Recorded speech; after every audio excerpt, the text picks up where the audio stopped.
Welcome to an all brand new season of the 30-Minute Drill. I'm here with Tyler Rubino and myself, Kevin Solomon, and we're here to talk about NFL football.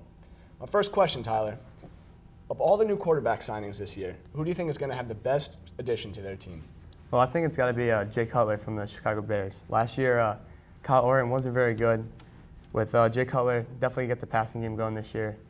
Get to his targets, Greg Olsen, Devin Hester down the field, and Bernard Berrian. And especially Matt Forte coming out of the backfield. You should definitely get a lot of catches. Yeah, with their team this year, they should probably have a very strong team. But I'm going to have to go with Mark Sanchez. I was lucky enough to see the Giants and Jets preseason game.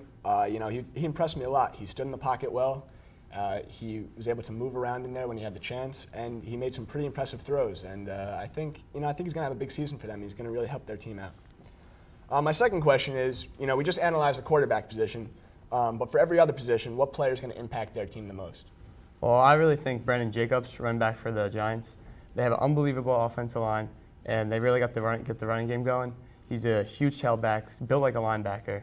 In the goal line, they're definitely going to have to feed him the ball. And he might not be the most skilled, but I think he'll have the best stats this year. Yeah, I'm really pulling for the Giants too this year. So, I'm really hoping Brandon Jacobs has a great year. But I'm going to have to go with Adrian Peterson. Last year, definitely it went from LaDainian Tomlinson being the best back in the NFL. Adrian Peterson definitely took over that position as the best.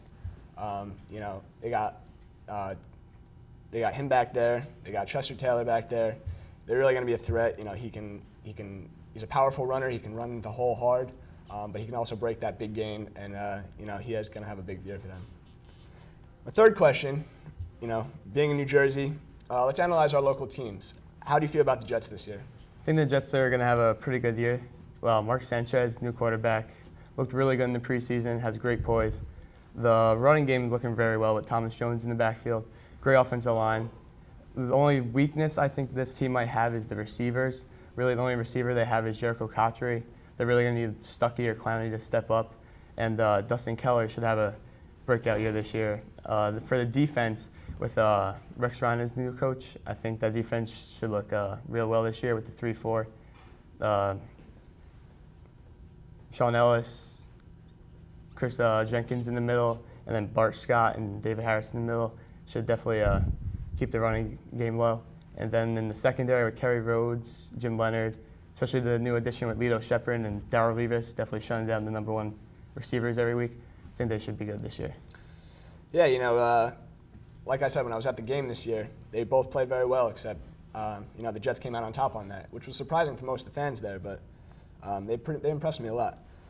So I'm gonna have to go with the Giants, though. I think obviously their offensive line, like you said, unstoppable in the NFL. They got great running backs in Brandon Jacobs and Ahmad Bradshaw. I'm looking for Ahmad Bradshaw to have a great season. He kind of got the shaft the last 2 years with Derek Ward back there at the number 2 position. But I'm also looking for Danny Ware. He's going to have a good season. He's going to be a great addition to them late in the game. Third down, I'm looking for him to catch a ball out of the backfield. And, in those 2 games I went to, he was pretty impressive. He impressed me a lot. He hit the hole hard, and, I was impressed. Defensively, pass rush, you got OCU New York coming back this year. He's going to be a great addition to them again. They got Matthias Kinuka backing him up, so if he comes out of the game, there's not going to be any stopping them. I really think the key for the Giants this year is their defensive backs. Aaron Ross, he's got a few years under his belt now. He's really got to step his game up, and I really think it's up to their defensive backs to make some big stops, and that's the key to their defense. My last question, Tom Brady. Coming off an injury last year, a little shaky in the preseason. What do you think? You think he's got it? I think he'll have a great year. His weapons are ridiculous. They have Fred Taylor now, Randy Moss, Wes Welker, Ben Watson. You can stick any quarterback in that offense, and they'll be amazing, especially with Bill Belichick as the coach. And they had a few trades in the last week. And the retirement. So who knows? They're always going to be a big threat, but we're going to have to see. So when we come back, me and Tyler will be predicting the first week of the NFL, and in each matchup, who's going to be the winner.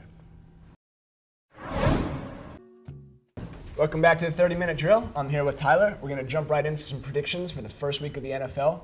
First game, Thursday, Tennessee at Pittsburgh. Who do you have for that game, Tyler? No, I got to go with the Super Bowl champs, Pittsburgh. I think it'll be definitely a low-scoring game, but I think Pittsburgh's defense is just too good. You know, I'm going to have to disagree with you on that one. I mean, I don't know if any of the viewers out there saw it, but Ben Roethlisberger in the offseason, he played a one-on-one football game with Shaquille O'Neal. You know, I saw him out there. He threw 2 interceptions to Shaquille O'Neal.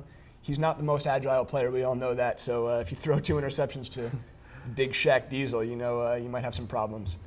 But all kidding aside, I'm going to have to go with Tennessee. You know, Kerry Collins, he really showed that he's still a leader out there last year. You know, I have Tennessee for that one. I really think they're going to come out on top. To Sunday, first game, Miami at Atlanta. Who do you have? I'm picking Atlanta. I think with Matt Ryan, Roddy White, Jarius Norwood, Michael Turner, just too many weapons for Miami's defense to handle. You know, that's a good point, but I'm also going to have to go with Miami for that. Chad Pennington, you know, 2 years ago, they were 1-16. You know, they come back. They have a great season last year. You know, I mean, they didn't make it too far through the playoffs, but, you know, they showed everyone that they are capable of winning. And I have Miami beating Atlanta. KC at Baltimore. What do you have? Baltimore's defense is just too good, and with Kansas City, Matt Castle's injured. They have to throw in like Tyler Thigpen or something. Mm-hmm. I just don't see how Kansas City can get anything going against Baltimore. Yeah, it's a good point. And, you know, Baltimore's defense it's always very strong. It's tough to handle. Next game, we got Philadelphia at Carolina. I'm actually going to go with Carolina. I know Philly has a great defense, but I think if with D'Angelo Williams and Jonathan Stewart, they really get the run game going, then you can hit Steve Smith deep. So I think it'll be a very good game, but I think Carolina will pull it out. Yeah. I'm going to have to disagree with you again here. I'm going to go with Philadelphia. You're killing me, Kev. You know, Donovan McNabb. I mean, I know they have Michael Vick. He was a little bit of a distraction. He's not in there till week 3, so I think the Eagles are going to, you know, they're going to be focused on the game. Michael Vick won't be able to be a distraction. So, you know, Donovan McNabb, he's my man right there. I'm going to have to go with the Eagles. The next game we have is Denver at Cincinnati. 2 not very good teams. No. I think I'll go with Cincinnati. Denver, a lot of distractions this year. Brandon Marshall getting suspended, doesn't even want to play. Jay Cutler getting traded. I think Carson Palmer will have a good year, and Chad Johnson. I think they'll pull it out. You know, when you talk about Brandon Marshall, I mean, you look at him, you look at a guy, great receiver, great skills, but then you look and you say, you know, how is he in the end? He's getting paid to play a game, and, you know, he's acting very immature. Definitely. He punts the ball when he's not supposed to. You know, he bats at the ball when he's supposed to catch it. You know, that's just, I mean, kids look up to players, and, you know, that's just a guy that you don't want on your team. You know, we talk about distractions. He's a large distraction. So, you know, I'm going to have to agree with you there. Jump over to Minnesota versus Cleveland. Definitely Minnesota. Key addition, Brett Favre. Offense looking really good, obviously, with Adrian Peterson. And their defense always unbelievable against the rush. I really don't see how Cleveland gets anything going. I'm going to have to go with Minnesota. Yeah, like we talked about before, Brett Favre, Adrian Peterson, Chester Taylor. I don't see how, you know. I mean, the key for Minnesota is Brett Favre staying healthy. I mean, last year we all saw it. He started off well with the Jets, but, you know, towards the end of the season, tired. It could have been tired. His arm hurt. You know, the injuries is going to be a big key for them. You know, we all know he can play. It's just whether he can still play. And that's the big question. We're going to then jump to Jacksonville versus Indianapolis. I'm going to definitely have to go with Indianapolis. Offense is good every year. I really like the draft pick, Donald Brown. I think he will have a breakout year, explosive. And I just don't see Jacksonville getting anything going. Right, and, you know, Indianapolis, Peyton Manning, he's the quarterback. He is the quarterback of the league. So Indianapolis on top of that. Then we go to Detroit and New Orleans. It's got to be New Orleans. Detroit didn't even win a game last year. You can't really pick Detroit here with a rookie quarterback. New Orleans offense, unbelievable. Drew Brees, maybe the best quarterback in the NFL. He has so many offensive threats. I just don't see how Detroit could possibly win this game. Yeah, and as much as I'd like to see Detroit come off the 0-16 year last year and actually win a game, I think it's going to be too tough for them. New Orleans is, they're too strong of a team. And Drew Brees is just going to eat up their defense, so I'm going to have to go with New Orleans. Then we go to, it's a pretty good matchup, Dallas-Tampa Bay. What do you think? We'll go with Dallas. Dallas's defenses will definitely stop Tampa Bay. They really don't have much on offense. And then with Tony Romo, Roy Williams, Felix Jones, Marion Barber, I just think Dallas will definitely be in by a good margin. And with that scoreboard over there, you never know what's going to happen. With the punts. That was a big deal over the summer. The punts hitting the scoreboard. So we're going to have to see. They instated that rule where it's just a do-over. What do you think? Do you think that there's going to have to be a new rule, or do you think that rule is going to, that's acceptable? I don't know how you make a stadium where you don't realize your scoreboard's in the way, but I don't see how they could possibly move the scoreboard. They spent all that money, so I think a do-over will just stay. Yeah, right. I think it's like $4 million to raise the scoreboard. Yeah, it's crazy. Yeah. Then we jump over to San Francisco at Arizona. It's got to be Arizona, defending NFC champs. Great offense, Kurt Warner. Just thrown into Larry Fitzgerald, probably the best wide receiver in the league, and Anton Bolden. Even Steve Breston in the slot. They'll have a great game. And you look at Larry Fitzgerald, you look at him as a great player, but you also look at him as a great role model. He's a very intelligent guy. He does a lot of charities. You gotta love him. Big one, Giants at Redskins. Or Redskins at Giants, I'm sorry, what do you think? It's gotta be the Giants. Defense look unbelievable. Probably too much talent on defense. Have 7 or 8 capable defensive linemen. Only maybe thing you could worry about is secondary, but I think they'll be fine. And then the offense is always good every year. Just got to make sure they got to catch the ball. It's the only thing, the wide receivers. Right, and like you said, Eli's really got to start finding his receivers. And Hakeem Nicks, the draft pick, he's going to, one receiver has got to really emerge himself as a number 1 receiver. And like we said in the offseason, there wasn't really anyone who showed that. Kevin Boss looks like Eli's favorite target, but as a tight end, you can't really have that. You really need one receiver who's going to be open every time. St. Louis at Seattle. I'm going to pick Seattle. Definitely a home field advantage there. Unbelievable crowd.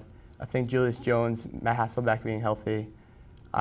St. Louis, terrible defense. I see Seattle coming out. Yeah, and Seattle Stadium is it's like they have the 12th man there with that crowd. It gets really loud in there. Oftentimes you can't hear the quarterback's cadence, jumping off sides. Yeah, I'm going to have to go with Seattle there too. Last game of Sunday, we have Chicago at Green Bay. What do you think? It's going to be a very good game. I'm probably going to have to go with Green Bay. Offense is really good with Aaron Rodgers. We'll have a great year. Definitely with Greg Jennings, Ryan Grant. It's a really good offense. And I think their defense will stay in there. I think it'll probably be like a 2017 game. It'll be really close. All right. Well, thank you, Tyler. That's all we have for this segment of the 30-minute drill. When we come back, more sports talk. Ahoy, Dan Cohen here. Where am I? I'm in a sea that's surrounded by the following countries: Russia, the Ukraine, Bulgaria, Romania, and Turkey. Am I in A, the Mediterranean Sea, B, the Black Sea, C, the Baltic Sea, or D, the Red Sea?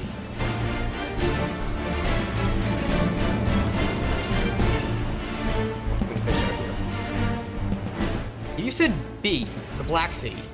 You're right. Hi, I'm Steve Rubin, and welcome back to the 30-minute drill. I'm joined with Julian Mayer and Max Beck today for the 30-minute drill. Today we'll be talking about the NFL. Julian, what's your prediction for the MVP of the NFL? The MVP is going to be a very close race this year, but I think it's going to be Peyton Manning because this year he doesn't have that good of a team around him. He has a new coordinator, and I think he's going to really lead his team to a division title, and I think that's going to really make people think that he's going to be the MVP again. Max, what about you? I completely disagree. I think Michael Turner, the halfback for Atlanta Falcons, is going to win MVP this year. Not only does he have one of the best quarterbacks in the league, Matt Ryan, but he's also got tight end Tony Gonzalez to open up the running game for the Atlanta Falcons, which is going to lead to more touchdowns and more yards. Yeah, but admit it, the Colts are going to do good this year. And because they always do, and Peyton Manning is just such a great general on the field. He's going to make them win. I like Peyton Manning, but they lost their coordinator. They lost Marvin Harrison. Peyton Manning's going to have to throw to 2 receivers, Reggie Wayne and Anthony Gonzalez, and this is Michael Turner's second year. Yeah, but it's not like he has that great of a line. Michael Turner led the NFL in touchdowns, rushing touchdowns, in his first year as a starting running back. Yeah, That's but true. it's almost Now- like saying Thomas Jones is going to be an MVP this year. Well, it's going to be up to whoever stays healthy, too. Yeah. And then who do you think about for Rookie of the Year? Rookie of the year, I think it's going to be, this is also going to be close. It's going to be between Mark Sanchez and Matthew Stafford. It's probably going to be Sanchez because he does have a lot more weapons than Stanford. So I don't think Sanchez has the wide receivers around him while Stafford does. The Lions have drafted wide receivers every year so far. But and is they he have going to Calvin win? Johnson. Is he going to win? I think they can win. What about you? I'm sticking with the running backs with no Sean Moreno. No Sean Moreno's quarterback is Kyle Orton, and wherever Kyle Orton goes, it seems that the running back for that team has a breakout year. Kyle Orton, when Kyle Orton was in Chicago, he had Matt Forte. Matt Forte had a breakout year. Now he's in Denver, and no Sean Moreno's pretty much the only running back there. It's true. Now, for the Super Bowl this year, there are a lot of teams open for it. Everyone knows the Steelers are coming back. They have the same team pretty much, except for the loss of Nate Washington. Who do you think is going to win the Super Bowl? It has to be the Steelers. They are always, every year, they're retooling every year. And they're always consistent. And they have a great offense, no, not a great offensive line, sorry. They have a great quarterback, running back, and wide receivers. Matt? I like Carolina. It seems like there's no offense. Seems like there's no defense that could stop all their offensive weapons. D'Angelo Williams, Jonathan Stewart, Steve Smith, and if Jake Delhomme has a decent year, then I think Carolina's offense can lead them to the Super Bowl. Now, for the now let's go to the divisions and who you think is going to win the divisions. We'll start with the NFC East. It's huge this year. The Giants have Eli Manning. They lost Plaxico, though. Cowboys are trying to come back from a bad year. What do you think? The Giants. Come on, who's kidding? The Giants are by far the best team in that division. No one else comes even close to them. And they have the best defense who consistently brings pressure and sacks the quarterback. But what will Eli Manning do this year without Plaxico? Last year, all the pressure for him was taken off by Plaxico when they double-teamed him. He's going to be fine because he still has that running game behind him. And Steve Smith will be all right, and the Hakeem Nicks will do good too. Who do you Max? I hate the Giants. I really believe that the Eagles are going to win the NFC East this year. They have one of the best. They have the best receiving core in the NFC East. They have Jeremy Maclin, who's going to have a breakout season. Deshaun Jackson, who's there's no defense that can stop him. And they got Donovan McNabb and Brian Westbrook. And then the addition of Michael Vick as well. And the addition of Vick. Yeah, but you also have to consider, are they going to be healthy? That happens every year. They get hurt, and they never get anywhere. Osa Umenyiora got hurt last year. They don't have Plaxico. The Giants. I don't think the Giants can stay healthy. The Giants could, because if they have Osa gone, they still have a great defensive line. But no wide receivers. What NFL team has won the Super Bowl with virtually no there wide are receivers? a lot of teams who won the Super Bowl without a wide receiver. Starting to become a fan here, Julian. Now let's go to the AFC North, which is one of my more favorite divisions. The Steelers are in it. The Browns have Eric Mangini on their sideline now. Baltimore's been trying to build up a better team, and as well as Cincinnati. It's probably going to be the Steelers, my Super Bowl pick. I have to agree. The Steelers are definitely the more talented team in that division. Now over the NFC North, there's the Packers. This division has struggled. There's the Packers, the Vikings, the Lions, and then The Rams. The Rams. No. Okay. But the Packers are trying to add on B.J. Raji, huge pick for a new 3-4 defense. He's a dominant nose tackle. There's no doubt. The Lions 0-16 from last year. We'll see what they can do. And Vikings added Brett Favre. But Brett Favre, is he going to break down again? Watch what happened to the Jets, an 8-3 team that went to 9-7. So he's probably going to break down again. He is 40. And the Packers are probably going to be a lot better than last year. And Rodgers is developing. I like the Packers. I like Rodgers, but I got to go with the Vikings. I got to go with my the best offensive player in the league, Adrian Peterson. Adding Favre makes the passing game improve. Adding a versatile player in Percy Harvin, and Bernard Berrien's going to Favre can hit Berrien on the deep route pretty much every 5 or 6 plays to lead a big drive. All right. Well, this has been the 30-minute drill. Thank you for joining us. Welcome back to the 30-minute drill. I'm your host, Chris Massood. Next to me, I have Andrew Monaghan and Douglas Schweibel. First, we're going to start talking off about Miami-Florida State game. Andrew, what are your thoughts on this game? I thought it was a great game. Harris took Miami down the field constantly and made them score points. Truth. Miami is starting to bring football back to South Florida. I'm loving it. Doug, what do you think? I thought it was a great game. Florida State really showed well. It was a shootout, but Ja'Cory Harris just persevered. The sophomore quarterback, he was sick. It was a great game, indeed. Now, don't get me wrong. I mean, Florida State played a really good game. Yeah. They really did. This game really helped the ACC as a conference. They didn't do too well against all the other teams. They were 0-2 against FBS, like Division II teams. Did horrible. ACC in the past couple of years has been dimming down a little bit, so this game definitely brought them up. Mm-hmm. Miami is a team to look out for. USC, starting true freshman quarterback Matt Barkley. What are your thoughts, Doug? Well, Matt Barkley showed very well against San Jose State, winning 56-3, throwing 3 touchdown passes. Interceptions? Yeah, he had 1, but against Ohio State next week, it's going to be tough against that Ohio State D. The Big Ten, Ohio State's got a rep for that Big Ten. I think it should be a great game. Truth. I mean, he's a quarterback who's well ahead of his years, you know? Coming out of high school as a senior, he graduated high school early to start spring practices with USC. So he's way ahead of his time with them. How will USC hold up in the Big 12? You guys have to say. I mean, you got to look out for Cal. Cal's always a big name in the Big 12 and always coming out. Sure. Always coming out against USC. Yeah. Well, in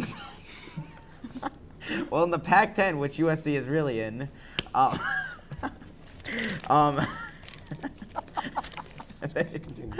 they should do really well against Cal, and I'm looking forward to a 12-0 season hopefully, and probably a Rose Bowl push. But you got to look out for Florida in that SEC. The SEC true. defense. I'm still an SEC fan. Florida national champs? I don't know. It's what it seems like. You know, hopefully Tim Tebow can lead them to another national championship. As Lou Holtz would say, they're probably gonna beat up on Notre Dame in the national championship. But I don't know. I believe that too. I believe Florida is unbeatable. Maybe they were 72-point overdogs over the team last week. They beat them by 62. The team's incredible. So much speed, defense. They got it all. Tim Tebow, just Heisman quarterback. Is a great star. There's nothing they don't have. Will Notre Dame improve in their 7-6 record? I definitely think so. I mean, Jimmy Clausen coming out as the captain this year for the Fighting Irish. You know, previous years, you know, he's an underclassman, so people don't show too much respect for him. But Jimmy Clausen's going to come out and he's going to be pretty good. He looked great in their win against Nevada last week, 35-0. Doug, what do you think? Well, I think definitely they're going to beat 7-6, maybe even 12-0. They got a very easy schedule. Don't play anybody besides USC within the top 25 rankings. They got Michigan next week. I think the sky's the limit. And Michigan State's a pretty tough team too. That Notre Dame's had trouble with in the past. But you can't take them out of the race. Yeah, but like Michigan State lost Javon Ringer to the NFL last year. I don't think that they should really have a weak year this year. I'm thinking Notre Dame, 10 wins this season. Notre Dame will prosper, I think. Tell me about Sam Bradford's injury. Oh, that's big for Oklahoma. I mean, that definitely cost them the win against BYU last week. You're right. I mean, Doug, what do you think? Well, I think that Bradford's going to be out for 3 to 4 weeks, so his Heisman chances are done. The Oklahoma chances of winning the NCAA championship done because he's probably going to come back against Texas, right. And Texas is a great team. Oklahoma, their entire offensive line is all very young guys. Their defense is very weak. Their tight end, Jermaine Gresham, their second best player, out for the season with a knee injury. I think they might not even make a bowl. I don't know. Going back to Bradford's injury, I mean, it's so big of how much of an influence he is in the locker room. It shows so much leadership. Even after he was injured, he was still out on the field trying to get the team ready and pumped up. I mean, it's gonna be a big loss. You can only do so much from the sideline. Oh, I understand. That's why they need to get him back in uniform as soon as possible. Tell me about the Big Ten. Any thoughts on who's gonna win? Well, Big Ten? I think Ohio State definitely. I think they're gonna win. But the Big Ten right now, probably at its weakest point in a long time. Michigan maybe. Michigan State weak. Oh, Iowa almost lost to Northern Iowa. Blocked 2 field goals. That was big. Yeah, it was huge. But I think Big Ten's going to be weak. Unless Ohio State picks it up, makes it to the national championship, beats USC. I think that Ohio State Rose Bowl this year. I agree with Doug. Big East. Big East. My team from the Big East. I hate Rutgers. Rutgers got killed last week by Cincinnati. Absolutely Cincinnati, destroyed. Tony Pike, guy to look forward to watching. Cincinnati, Tony Pike is the most underrated quarterback, I think, in the NCAA. Not only in the Big East, but in the NCAA altogether. Big East and ACC, 2 weakest conferences. Not Virginia Tech. Big East, Pittsburgh lost. A lot of teams losing that conference. I don't see anything. Cincinnati's they're going to win it. They're gonna have it all, I Folks, believe that. just listen to me. Make sure you look out for Tony Pike. That's all I have to say. Tony Pike, Cincinnati quarterback. He's going to the NFL. He's going to be a big name. You're going to watch him play on Sundays. All right, well, on behalf of everyone here at the 30-minute drill, we hope you tune in next time. Thank you very much for watching.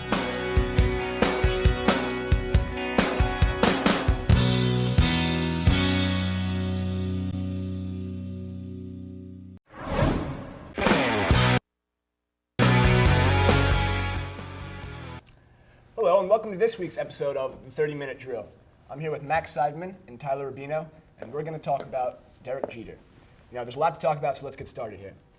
Derek Jeter, this past weekend, he recorded his 2,722nd hit. Let's honor him with a little biography. He's a New Jersey native. He was born in Chilton Hospital in Pequannock. He moved to Kalamazoo, Michigan, where he attended high school. Throughout his career in high school, over 500 hitter. I believe he only struck out once the entire year. Voted 1992 High School Player of the Year, Gatorade High School Player of the Year, USA Today's High School Player of the Year. Then he was drafted in 1992 by the Yankees, 6th overall. 10-time All-Star, 4-time World Series champ, 3 Gold Gloves. There's so much you can say about Derek Jeter. It's amazing about the career he's had so far. Is he the best shortstop ever? That's my first question.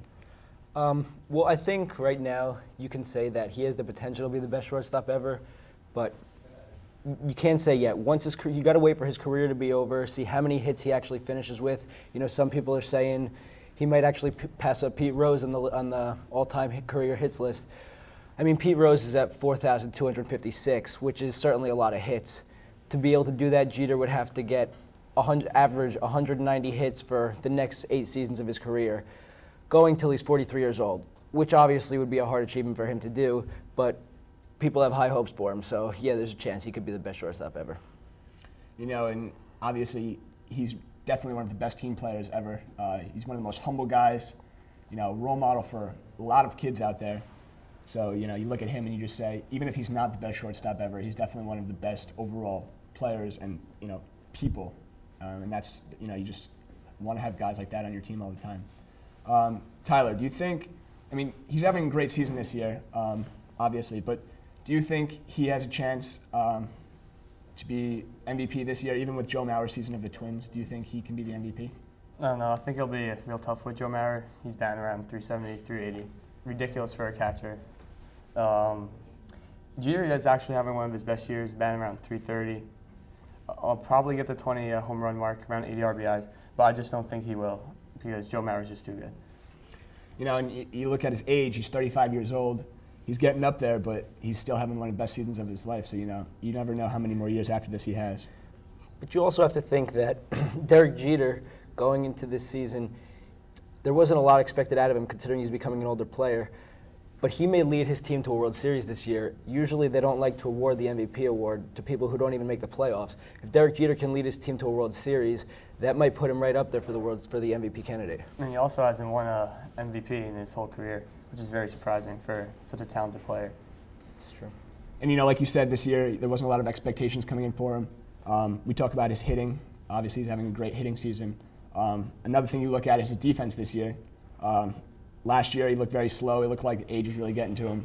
This year, having an outstanding defensive season, and that's just another reason why he's in the MVP running this year. what does this mean to he passes Lou Gehrig. What does this mean to the fans? What does this mean to the organization? And, what does this mean to Derek Jeter himself? Well, certainly, I mean, for the fans, this is just a great achievement, especially for the older fans who actually watched Lou Gehrig play and saw him get those 2,712 hits, which is a great mark. I mean, this is just amazing. He's one of the greatest players to ever live, one of the greatest Yankee legends, and now you've got a new legend rising, and it's just great to see still that homegrown talent in Derek Jeter. I mean, nowadays you're seeing a lot of baseball players moving teams getting paid for, but Derek Jeter's that homeroom guy from New York. For Jeter, it's got to be unbelievable. One of the most prestigious franchises in sports history, Lou Gehrig, one of the best baseball players to ever live, and now you're on the top. When they look at the Yankees, your name comes right to their mind. It's got to be a great feeling. Yeah, and you think about the Yankee dynasty, all the players coming through the system, all the players ever play in a Yankee uniform, and there's a lot of big names, and now arguably Derek Jeter is the biggest now. Yeah, well, certainly. I mean, Derek Jeter, he fell to sixth pick in the draft. The first 5 teams beforehand thought about him, but they didn't want to take a high school player. The Yankees took a chance on him. He ended up winning the 1996 AL Rookie of the Year award, which was a great achievement. And then in 2000, he, along with the All-Star MVP, All-Star Game MVP, he also won the World Series MVP award, beating the Mets in the Subway Series. So he just got so many achievements on his record. All right, well, with that said, let's turn it over to a brand new segment with Ryan Katine called Ryan's 60-Second World of Unusual Sports. Let's see what Ryan has for us. Ryan? Thanks, Kevin. Hello, I'm Ryan Katine, and this is your tennis update. Rafael Nadal played Juan Martín del Potro in the semifinals and lost 6-2, 6-2, 6-2. Del Potro will go on to play Federer in the finals. Roger Federer played Djokovic in the semifinals and won 7-6, 7-6, 7-5. He had an amazing shot in the last game where he hit it in between his legs and it went in the left part of the court and went in. Now for the finals. Del Potro faced Federer and he won in a big upset 3-6, 7-6, 4-6, 7-6, 6-2. It was an amazing match. Now on to the girls. Serena Williams played Kim Clijsters in the semifinals and lost 6-4, 7-5. Serena Williams got disqualified in that match for unsportsmanlike conduct. Kim Clijsters will go on to the finals and play Caroline Wozniacki. Kim Clijsters defeated Caroline Wozniacki in the finals 7-5, 6-3. Kim Clijsters' mom made the biggest comeback in tennis history. This has been Ryan Katine with your tennis update. Now back to you guys on the set. Thanks, Ryan. Well, that's all the time we have right now for the 30-minute drill. When we come back, more sports talk. Ahoy, Dan Cohen here. Where am I? I'm in a sea that's surrounded by the following countries: Russia, the Ukraine, Bulgaria, Romania, and Turkey. Am I in A, the Mediterranean Sea, B, the Black Sea, C, the Baltic Sea, or D, the Red Sea?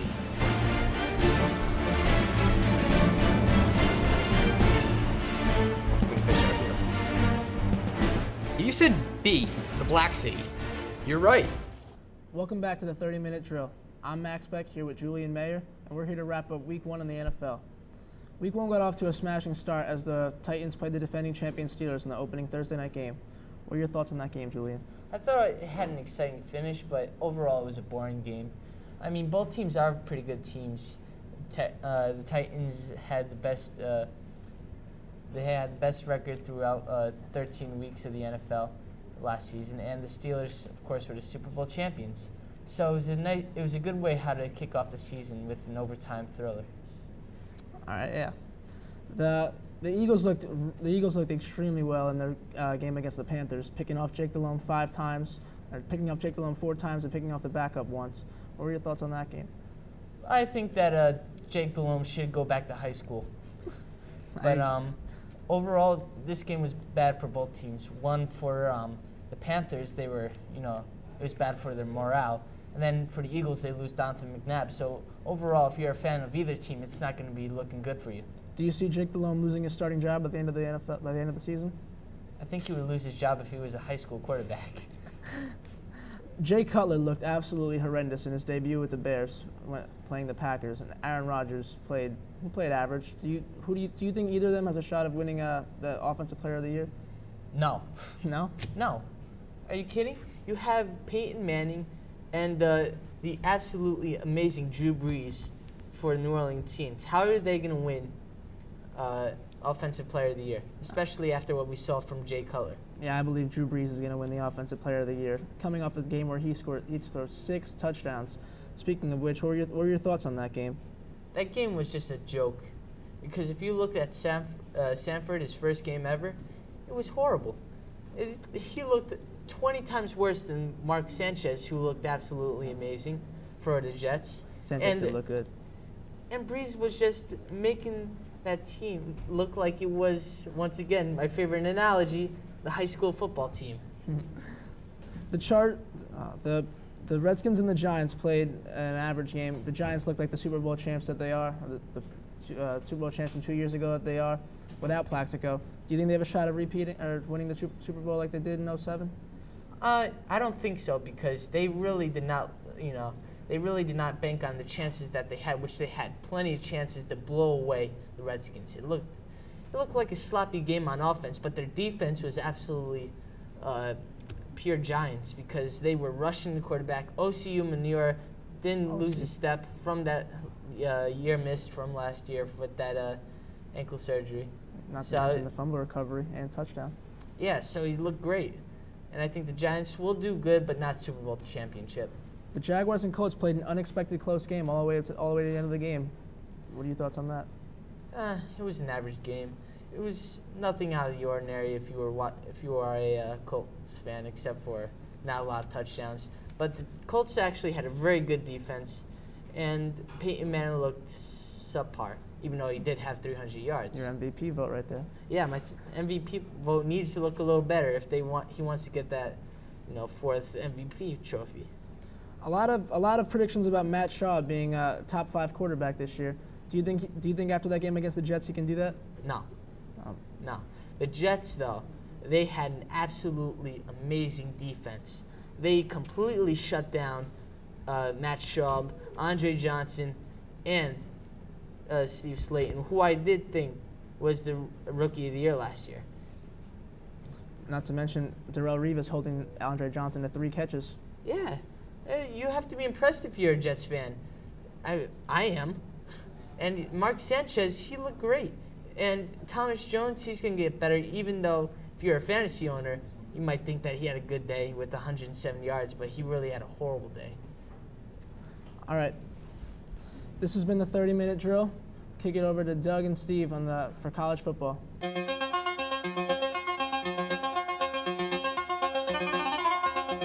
High formation for the Patriots right now, and the fans are on their feet. Monaghan, look at that, he's back in the pocket, and he's going for Greg Olsen, and he caught it! He got it! Touchdown, Patriots! Touchdown, Patriots! Wade Hills is going to take home the victory, and the biggest win of the young career of Greg Olsen, and many to come. Touchdown, Patriots! All I know is they triple teamed him, and Greg still caught that. Wow, it was unbelievable. That was so dangerous of a pass, but what a reward as the Patriots win. You know what I thought happened on that play right away? I thought it was intercepted. Greg just took it out of the hands of the defensive back right there.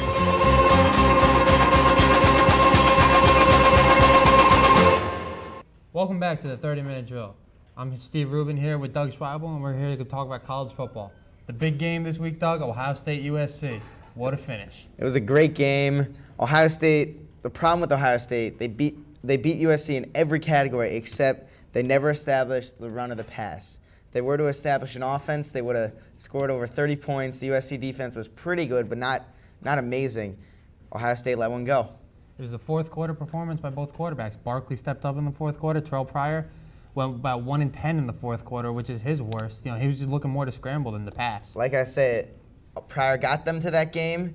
Pryor lost them that game. Yeah. He's only a sophomore. Low-scoring game. Barkley's only a freshman. I expect great things to come from both quarterbacks. Another great freshman quarterback play was Tate Forcier out of Michigan in their win over Notre Dame. 38 points against a good Notre Dame defense. Both teams played very well. Forcier, they definitely solved Michigan's QB problem that's been plaguing them for around 4 seasons. I see Michigan going 8-4, and Notre Dame's going to get a couple more wins. Both teams didn't really lose. It was a shootout, and I think it was positives for both teams. Tate Forcier was the replacement of Terrell Pryor after he decommitted from Michigan and went to Ohio State. So that was interesting to see him play there. There's 2 great freshman quarterbacks. I expect a lot out of them. Then there's Tennessee, UCLA. This game was not that great for either team. Well, Tennessee defense, led by Eric Berry, who's a Heisman candidate, is very good, but it couldn't handle Rich Neuheisel's offense. But not a very exciting game. But we'll see what next week. I'll see what Lane Kiffin can do with that pro-style offense he runs. And then Penn State, Syracuse. Everyone expects a lot of Greg Paulus, former Duke basketball player, now a Syracuse quarterback. And Penn State comes in with Darryl Clark, Penn State was just too much for them to handle. Penn State definitely repping the Big Ten. Big Ten went up this week, but the Ohio State lost. Even though they lost, they went up. They played a great team. Yeah, they played a great team. Michigan over Notre Dame. Penn State over Syracuse. Big Ten's getting a lot of looks this year. And then South Carolina, Georgia, and Mississippi State and Auburn, the 2 big SEC games out of this week. Neither one were great defensive games, which is what you're used to seeing at the SEC. Georgia, coming off a loss to Oklahoma State, wanted to show their defensive talent. I think they pulled it off against South Carolina this week. Yeah, Georgia still has a lot to go to replace Sam Bradford and Knowshon Marino. And then Mississippi State, Auburn, I don't think either team is going to do very well. I think the best team in the SEC, there's no doubt, it's Florida. Florida absolutely killing their opponents. They beat Troy State this week 56-6. Yeah. Tebow throwing 4 touchdowns and running for 1. Definitely he's at the top of my Heisman race, followed by Colt McCoy, senior out of Texas. And then the QB, from Lance Moore from Boise State. And then 4th is Max Hall from BYU. And then 5th is Jimmy Clausen from Notre Dame. I think Jimmy Clausen, everyone's saying he hasn't played a great team yet. But, he did play a good team against Michigan. He did pretty well. But his stats are undeniable. Now, what about Oklahoma? They've lost both their All-Americans in Sam Bradford and Jermaine Gresham. I mean, that just takes their passing game out of the equation. I don't expect much from Oklahoma. As good as Bradford is, he's their entire team. And Jermaine Gresham gone, their entire team is gone. And everyone talking about this year being a lack of good running backs. Last year they had Knowshon Marino. They had a couple other good running backs, Beanie Wells. This year I see Javon Best. I think he's the best out of all of them. Javon Best is very talented, but at the number one at my list is Joe McKnight out of USC. Number 4, look out for him. They're making comparisons from him to Reggie Bush. He played great in the 4th quarter against Ohio State. He's good at all skill positions, and I'm looking at him to make a run for the Heisman. 1 week does not change a lot, though. The best still comes in. He's the best. There's no doubt in my mind. Also, at safety position, I like Eric Berry and Taylor Mays. Eric Berry out of Tennessee, undeniable talent, 1st-round draft pick for sure. And then Taylor Mays, last year was going to be in the top 15 draft pick, came back for his senior season. He made some major plays in against that Ohio State offense. I think Taylor Mays is the best safety to come out of USC since Troy Polamalu, and Troy Polamalu's really proven himself in the NFL by the best safety currently in the NFL. And then conference winners, who do you expect for the Big 12 this year? The Big 12, well, since Oklahoma's 2 best players have gone down, I'm looking for Colt McCoy in Texas to pull out. But I would love to see that great Oklahoma State offense ran by Hunter and Des Bryant to really see how they shine. They took a big loss this week against Houston. I mean, big. Houston, one of those great mid-major colleges that are just great every year that nobody ever notices. But they're just great. 45-35, Houston. Yeah. And then, what about Notre Dame this year? Lee Corso and all them, they've all been talking about them going to the national championship. I can't see that. I definitely think that Notre Dame's championship hopes are done with this loss. They had to go undefeated. They have a weak schedule. They don't play anybody else in the top 25 until USC in the last week.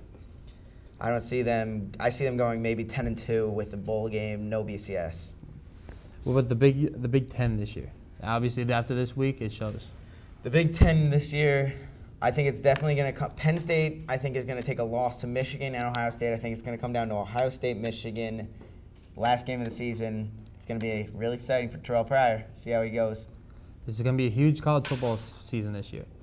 Thank you for joining us here at the 30-minute drill. Next, we'll be coming back with Andrew and Chris on high school football. Hi, welcome back to the 30-minute drill. I'm your host, Andrew Monaghan, alongside with Chris Massood. How you doing, Chris? Good. How are you, Andrew? Good. Today we're talking high school football. We're going to go back to week 1 and talk about Wayne Hills and West Essex. Wayne Hills tops West Essex 42-7. What a great game that was, right? Great game. I mean, wet, rainy night. You can't really ask for a better night for some football players, but Wayne Hills did a great job in the first half. So did West Essex, but the Patriot Fever just put them to sleep real quick. Wayne Hills just physically outmatched West Essex. Right off the line. The line pushed hard that night and everything.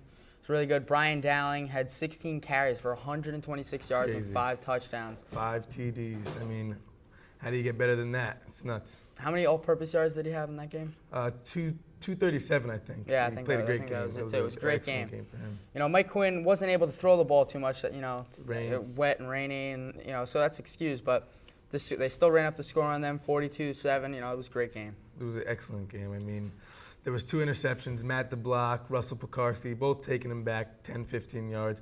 Turned the game around a whole bunch. I mean, it was a great game. Yeah, you can't really. Defense pushed hard. Linebackers were good. Hard. So we move on to the DePaul St. Joe's game at Giant Stadium. It was a great game. St. Joe's wins 35-21. It was a pretty close one for DePaul. Everyone's eyes were on Shaquem Phillips. The senior wide receiver coming back. The kid runs a 4.3. His long jump's amazing. He's like college recruit. It's crazy. Yeah. Recently committed to Boston College just in the past week or so. Didn't have too much of a good game against St. Joe's, but still, you could see that he's got the talent there. He definitely. Quarterback Dan Farley throws 2 big interceptions in the red zone. Yeah, I think one was on the 7, one was on the 4. I mean, that just destroys the whole game for them. I mean. Yeah, and running back Wamir, what's his last name? Robinson. Wamir Robinson, 18 carries, 66 yards, and now he's injured. I think he twisted his ankle. He's out for 2 games.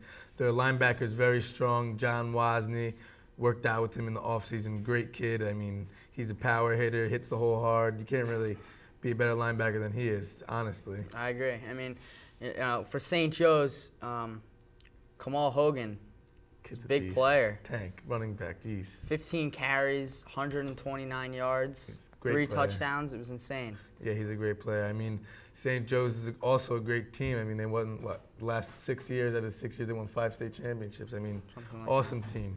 So, it's going to be fun. Yeah, we'll see. Wayne Valley. Upset.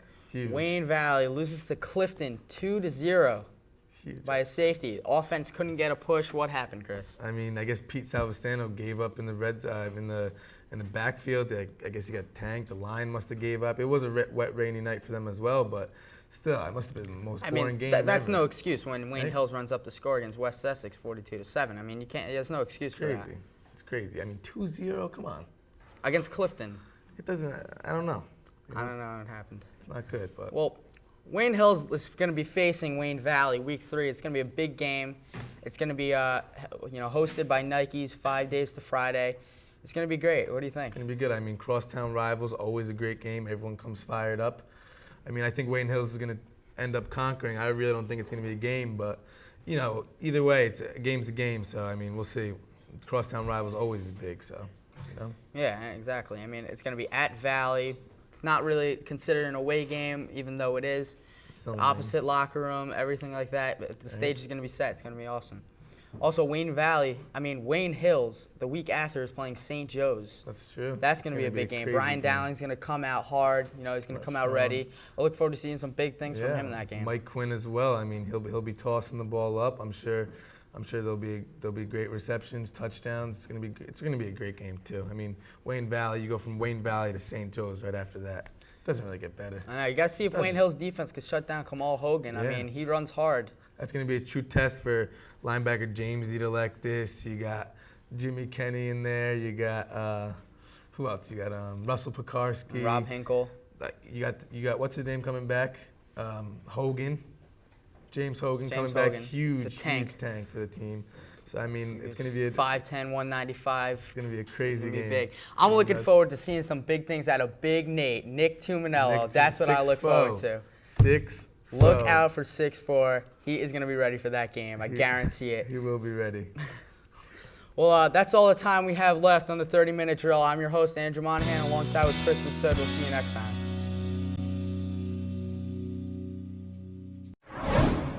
Sunday, Monday, happy days. Tuesday, Wednesday, happy days. Thursday, Friday, happy days. The weekend comes, my cycle hums, ready to race to you. These days are all happy days. These days are all share them with me. Goodbye, gray sky, hello blue. There's nothing can hold me when I hold you. It feels so right, it can't be wrong. Rocking and rolling all week long.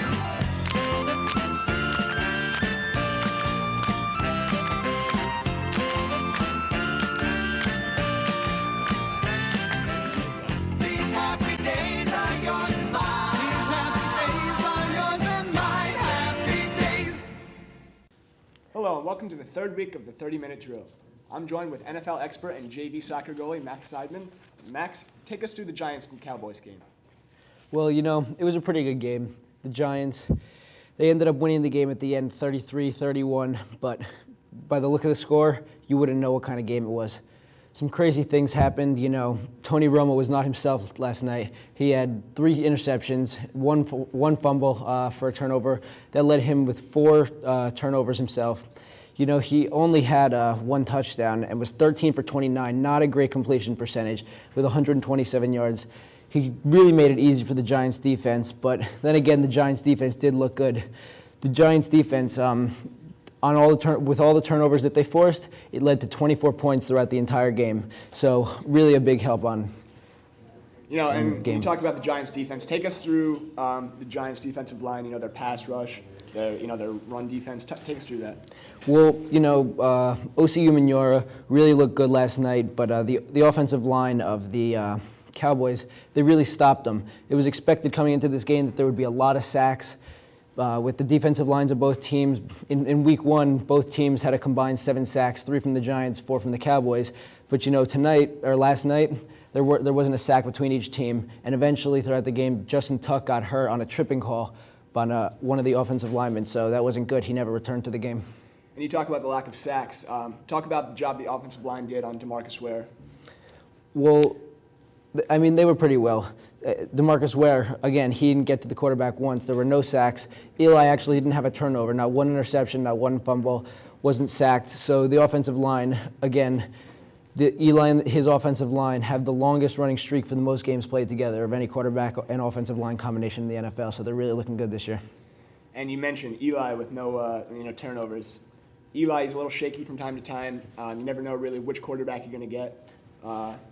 Talk about how well Eli played and how important that was for the Giants offense. Yeah, well, you know, definitely. You say you never know which quarterback you're going to get. But of late, as far as last season and coming into this season, Eli hasn't really shown that weak side of himself. You know, last night he was 25 for 38 with 330 yards and 2 touchdowns. You know, those are great numbers. I mean, there's nothing wrong with that. Eli last night actually brought him and his brother to become the first brother combination quarterbacks for 100 touchdown passes each. So it's a pretty impressive stat, you know. He's doing well. It's a great night for Eli. You know, second half towards the end of the game, a little dramatics. You know, why don't you tell us about, you know, what happened and maybe what was going through Lawrence Tynes' mind at that time? Yeah, well, Lawrence Tynes, you know, the only Scottish-born player of the NFL, current actually. And he was 4 for 5 in the game for his field goals with the long of, 37 yards. At the end of the game, his field goal was to win the game. It was obviously 31 to 30 Cowboys, and he kicks the field goal, but Wade Phillips, snuck in that timeout there, had to kick it again, but he managed. Man, if you talk about icing the kicker, I would say that's it's one of the best ways to do it. He kicks it and he has to redo it. Yeah, well, in the post game, they actually were discussing that maybe this shouldn't be allowed.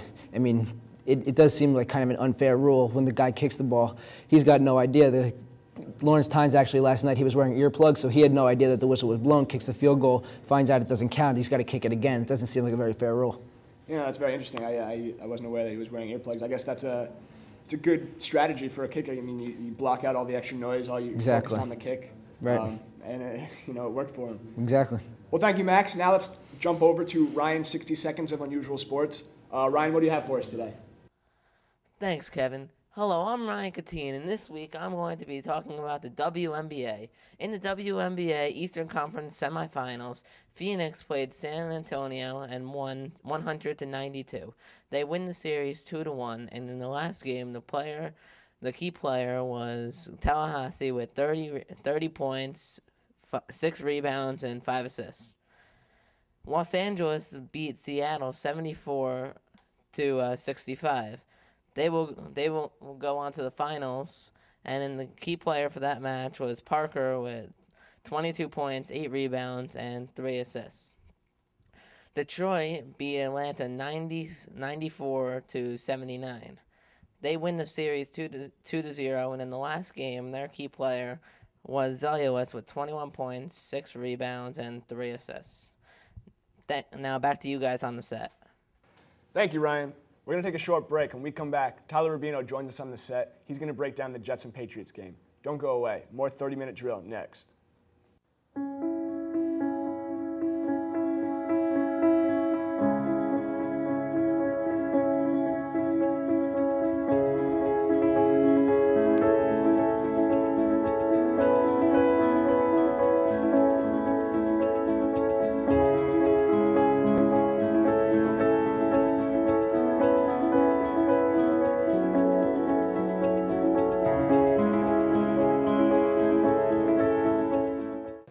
Welcome back to the 30-minute drill.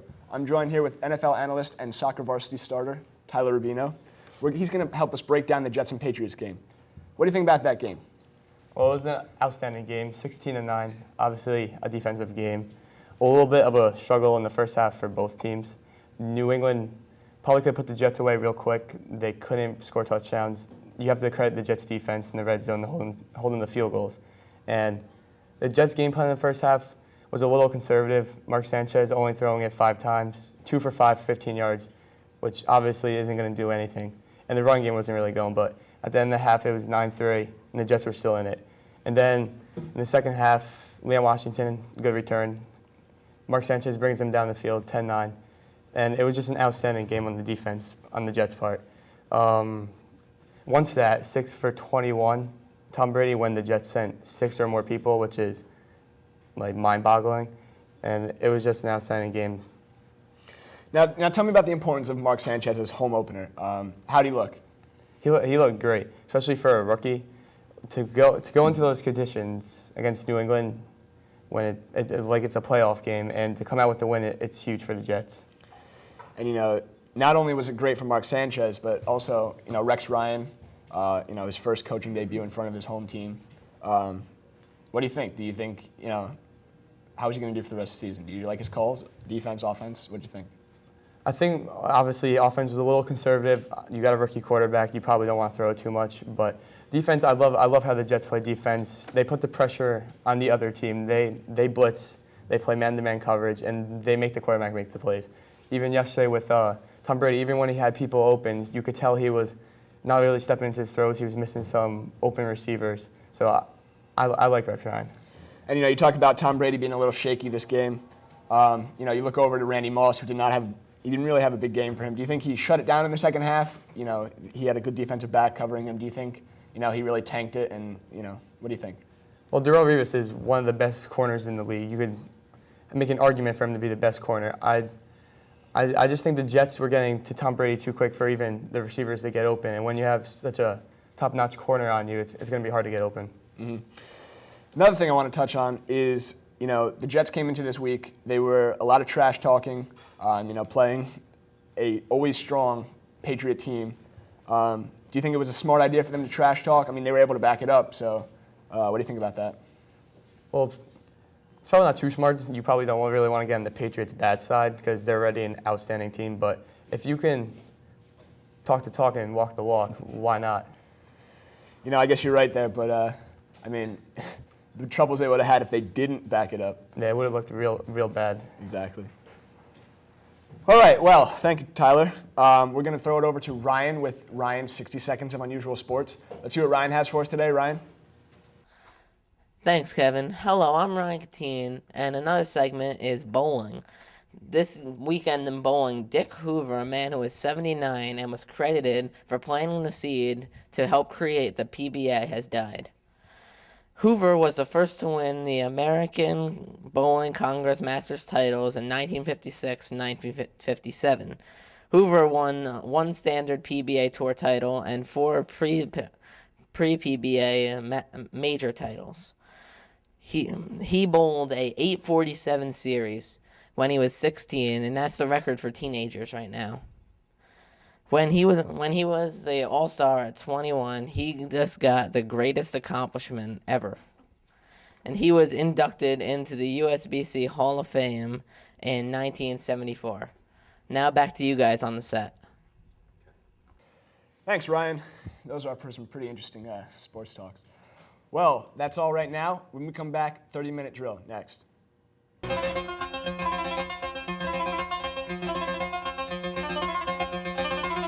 Third and 5 for the Indians from their own 37-yard line. Bly rolls out to the right side of the field, getting pressured by Drake. As the pass is intercepted by Jeremiah Kale. Kale to the 40, does that to the right side of the field. He's got blocking downfield to the 30, 25, 20, 15, 10, 5. Touchdown Patriots! Jeremiah Kale, his 10th interception of the season, takes it back for a touchdown as the Patriots take a 6-0 lead.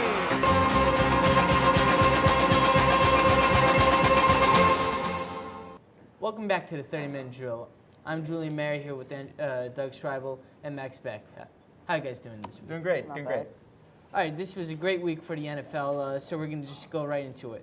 Buffalo and Tampa, great game. Buffalo came out on top. What do you guys think about it? Well, truthfully, Buffalo, one of the hottest teams in the NFL right now. With one of the hottest QBs in Trent Edwards, straight out of Stanford. Threw a couple TDs to T.O. and Lee Evans. I think they have a bright future with Marshawn Lynch coming back in Week 4. Sky's the limit for Buffalo Bills. Next, I thought Byron Leftwich could have really improved I thought Byron Leftwich could have really improved Tampa Bay's playoff hopes, but Buffalo shut him down, and Terrence McGee, 2 pick sixes. Yeah, but you know what? There's something about Buffalo that I really like. They have a great offense. If Marshawn Lynch could get, out of trouble, they could be a potential playoff, Super Bowl pick. That's very true. The new no-huddle offense with Terrell Owens, who loves it. He catched a lot of balls last game, got one for a big TD. Marshawn Lynch coming back. Fred Jackson as the third down running back. They're going to do very well, but in a tough NFC East conference, I don't know how they'll do. And Fred Jackson, 180 yards last night. Mm-hmm. All right, well, over here at the 30-minute drill, we love to walk the walk and talk the talk. That's exactly what the Jets did this week. So, Max, what was your opinion on that? I think the big story of the Jets this week is how their defense and Darrelle Revis shut down Randy Moss to 2 catches and left Tom Brady with only 16 completions. Yeah, it's an amazing defense. I really love what Rex Ryan has done with this team. They really did shut down the New England offense, which is really the center of their team. Tom Brady, the Golden Boy, he's referenced to Joe Montana. They shut him down. I love the way Chris Jenkins plays. I love the way Darrelle Revis plays. There's a hard-nosed football team. Speaking of Darrelle Revis, he was just absolutely amazing this week. And same with last week with Andre Johnson. So how do you feel about him? He was great. The Jets never gave up a touchdown this season. Darrelle Revis, part of that. He shut down Andre Johnson. He shut down Randy Moss. Those are 2 of the top wide receivers in this entire league. And another thing, no team has ever the Patriots have yet to. Patriots score a touchdown in every game in 3 years besides this one. All right, let's go to the Saints and Eagles. The Saints are absolutely unbelievable with Drew Brees. Wow. With Drew Brees leading the pack, you can't go wrong. He's a vocal leader, and he leads it on the field as well. 9 TDs in his first 2 games. You can't go wrong with that. You can't go wrong with those stats. Yeah, the big story here is that the Eagles, who put up 38 points against the Panthers with Donovan McNabb. They put up 22 with Kevin Cobb, who still put up 391 yards. They really need Donovan back. Yeah. All right, let's go to Chicago-Pittsburgh real quick. And Chicago was able to really pull it off this week after losing to Green Bay. How do you feel? I still think Steelers are the best team in the NFL. Although many people disagree with me, I think they're the best team in the NFL. They took a tough loss to this great Bears team this week. Jay Cutler threw for great 3 TD passes. He did great he showed him his positive side. And the Bears team, which was surprisingly good, can go very far in the NFC South. Yeah, Cutler showed a lot of improvement. NFC North. Cutler showed a lot of improvement, in my opinion, and I was really impressed with him. And I think the Bears can possibly win the wild card if Cutler can keep it up. All right, real quick. Who's your hero of this week and who's your GOAT? My hero of the week has to be Frank Gore. 16 carries, 207 yards, and 2 touchdowns. And the GOAT of the week has to be Jamarcus Russell. 7 for 24, 116 yards. That's not a season that they were expecting him to have. My hero for this week is the great Matt Schaub out of Houston. Threw 4 TDs this week. Helped my fantasy team out a lot. But other than that, he's been playing great. He's got a great receiver in Andre Johnson. My GOAT of the week, though, was the entire New England offense. They just showed a horrible game. Had a horrible game against a great Jets defense, but I think they should have done better. All right, my hero of the week is the Tyrannosaurus Rex, Rex Ryan. He has absolutely done a great job with the Jets. His defense is absolutely unbelievable, and he was the only coach who I've ever seen in my life call out his team and his fans, the New York Jets fans. And my GOAT has to be Jamarcus Russell again. Just a horrible, weak player. Horrible, weak player. On a weak team. I don't want to see that ever again.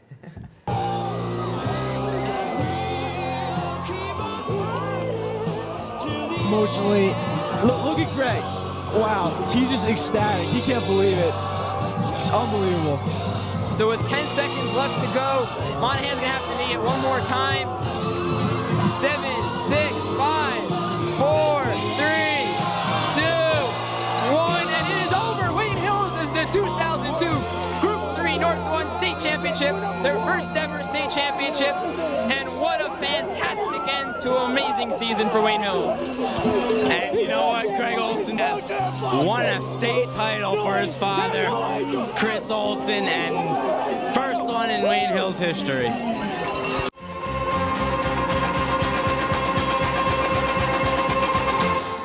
Hi, and welcome back to the 30-Minute Drill. I'm your host, Andrew Monaghan, alongside with Steve Rubin and Chris Massood. How you guys doing? Good. How are you, Andrew? Good. Today we're talking high school football. We'll start out with DePaul and Seton Hall Prep. It was a pretty good game, guys. Went into overtime. Great game. You know, DePaul comes out on top, though, 34-28. What do you guys think? I think DePaul has a great future on their hands. Shaquem Phillips has something. They're starting to get more players to come to their school. It's no longer just a basketball school; it's a football school too. And you know, they played a parochial team in Seton Hall Prep. They finally won, and we'll see how the new league goes out for them. But they're going to be losing a lot of talent this year too. That's true. They have a lot of seniors on the line. Like I said, their linebackers are stacked. John Wozni, you got to give a shout out to him. He's a great player. I think they're going to do well this year. Well, with this game, they were going without starting quarterback Dan Farley, who got hurt in 1 week during practice, but broke his fingers or something. So they're going backup quarterback Dan Cole, who looked pretty good. He looked very well. I thought Farley stepped up when he was a sophomore, took over for their senior quarterback then. But now Cole's showing that they have a good future with him, and maybe he'll be seeing a lot more starts this year. Hopefully when Farley comes back, maybe Cole will get some time in the backfield a little bit because he proved to us that he can run a little bit. He can run his right. I mean, he's got every trait as running back as well. I mean, but he's a great quarterback too, so got to figure both. Well, we got to go back. We got to come to Wayne Hills, obviously, our home school. No doubt. Wayne Hills comes out on top. West Milford 55-7. It was a great game, just completely overpowered them. You know, Wayne Hills was up 41-0 at halftime when the lights shut off, literally. Yeah, it's nuts. The game was a great game. You know, Wayne Hills is the powerhouse in public school football. West Milford came in thinking they could win. Right. They learned early they can't play with Wayne Hills. It's very hard to. Coach Olsen, great coach. Mike Quinn played a fantastic game throwing the ball. The Max DiCarvalho, I was shocked with his performance.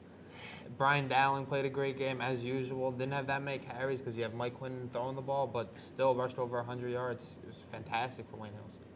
I want to go back to Max DiCarvalho. Kid catches 2 touchdown passes, longest 54 yards. I mean, he had a good game. I guess his confidence level blew through the roof, but proud of him. You know? It's a strange thing seeing that in week 1. He dropped a pass and then got stopped on the 1-yard line. I mean, it came out of nowhere, basically. Hopefully he can keep it up for the remainder of the season. Yeah, as long as it's not wet. Exactly. But Wayne Hills, they put in the second offense right after halftime. I mean, they didn't do too well. What do you think, Steve? I think it's hard in high school football to play that way. Art Stapleton wrote in the paper this week that when they put in their second team, West Milford probably should have too. It was sportsmanship. Your first team's getting beaten up that badly. Why keep them in, prevent injury? It was just, overall, I think both those coaches want to prove something. West Milford did end up scoring a touchdown. I don't know if that really makes a difference. 55-7 still, Well, I mean, when West Milford scored that touchdown, they did score it against the first team defense. And West Milford intercepted the ball and got possession on their own 10-yard line. So they didn't get good field position to start. So you can't really blame the twos for that. Yeah, I mean, well, Andrew Monaghan tried to have a great game, but came up a little short. Playing high school football, there's always this question of putting in your second team when you're blowing out a team. Coach Olsen seems to always put it in after a big lead, like 6 touchdowns, and I agree with him completely on that. And this just shows their second team has a little more work to do. I understand what you mean. Well, Wayne Valley beats Montclair 37-12. What do you guys think of that game? I was shocked. Montclair had a great year last year. I really thought they were going to come in strong. I was just shocked. Wayne Valley played a good game, I think, up front. I think Pete Savastano compares to Dan Deegan of Lakeland last year. He's a great runner. I mean, definitely not as good as Deegan. Deegan was amazing, but Pete Savastano proved something out there. He ran the ball better than he throws the ball, and Wayne Hills' defensive line is going to have to stay in their lanes and really get to him. My freshman year lacrosse coach, great guy. He coaches Montclair, the quarterbacks. He told me after Wayne Valley beat them that they blew him out, kind of. So, I mean, he told us to definitely step it up when we verse them, and I think we will. Wayne Valley in week 1, their offense didn't do anything. I mean, they lost to Clifton 2-0. I mean, there's no excuse for that. And then come out week 2 pretty strong and top over Montclair. It's a pretty solid team, 37-12. Where did the offensive production come from? I honestly had no clue. I think it was more that they were pumped up to play Wayne Hills this week. They're making buttons saying 55 with a cross to it. They want to stop the streak. Last year, the last chance to was in the 2007 state championship, and they lost 27-7. And that year, they had Matt Dorch and Chris Pantel, 2 Division I football players. So I think they think they have a good chance this year, but we'll see when it comes out. I'm sure after they lost to Clifton 2-0, the coach probably went nuts. I mean, I know if I was a coach, I definitely would too. I'm sure Pete Savastano put his head on right and went out there looking at the game like he's got to come out with a W, and which he did. So, I mean, they did the right thing. They practiced well. Well, hopefully they can get ready for Wayne Hills. I mean, guys, we're running out of time, but, Mike Quinn had a really good week, 12 for 15, 225 yards, and 4 touchdowns. I mean, that's pretty insane. Nuts. I mean, he's just a phenomenal player. He knows when to throw the ball and when not to throw the ball. He reads defenses just as a college football quarterback would, Coach Olsen knows how to coach quarterbacks. He's coached numerous all-state quarterbacks. I think Mike Quinn's the best of them. He has a rocket for an arm, and 4 touchdowns was just him knowing where the play was. Knew exactly who to throw the receiver to each receiver. Well, Mike Quinn really looked great. I'm really looking forward to get some good things for the remainder of the season out of him. All right, well, that's all the time we have this week on the 30-minute drill. See you next week.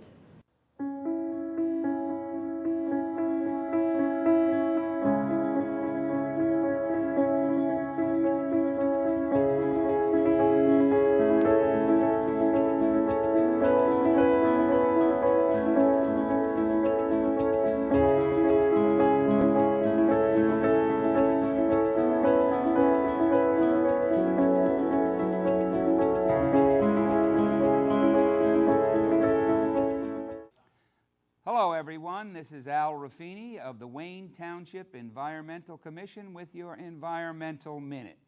I'd like to talk to you today about reducing our carbon footprint, what we can do as individuals.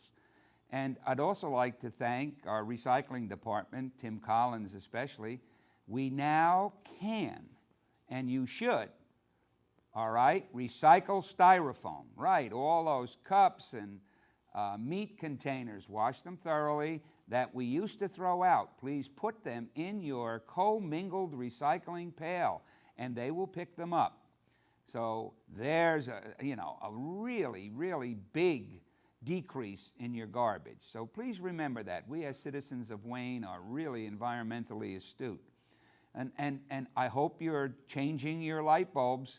I have most of mine, and they're coming up with new and better versions of these fluorescent lamps, and we can now at the recycling center recycle these light bulbs. There is an electronic place, and there's a place as you drive into our recycling center off of Parish Drive.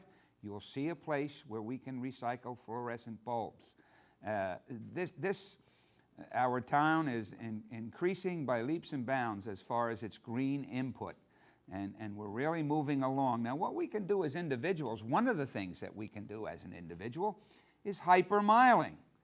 And I hypermile. For instance, when I come down Burdan Avenue and I see that the light is red, I do not accelerate up to the light. I just take my foot off the gas and coast to that light. That saves a tremendous amount of gas. And of course, you know, by rapid acceleration, you're wasting a lot of gas. Gas is still expensive. And you are aware there are brand new cars out there, including the Volt. And if you look at Tesla Motors, they have an all-electric sedan that's absolutely looks like a Ferrari. Go on your website and look at that. All-electric, 300 miles on a charge for that Tesla sedan. So any way we can reduce our carbon footprint, any way that you can do it, by recycling that styrofoam, by hypermiling, slowing down, not jamming, running up to the light and jamming on the brakes. I mean, numerous times I can count where people just speed up doing 50, 60 miles down Burdan Avenue, and I catch up with them at the light. A tremendous amount of gasoline we waste that way. Check your tire pressure.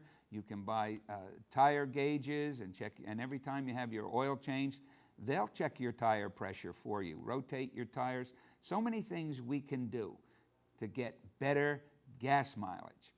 Okay, and the Environmental Commission is really working for you. We have a wonderful commission.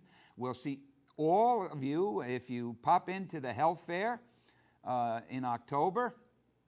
We'll be happy to see you and talk to you about everything from hypermiling to composting. And anytime you want to check, just go on the internet and you can get all kinds of information on how to reduce our carbon footprint. The world is moving in that direction, okay, because we must. We have to look to our children's future, all right? It's their planet too, not just ours. I thank you very much, and remember, your Wayne Township Environmental Commission works for you. Thank you very much. Sunday, Monday, happy days. Tuesday, Wednesday, happy days. Thursday, Friday, happy days. The weekend comes, my cycle hums, ready to race to you.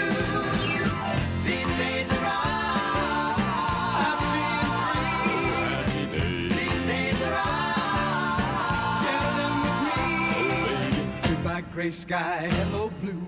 There's nothing can hold me when I hold you. It feels so right, it can't be wrong. Rocking and rolling all week long.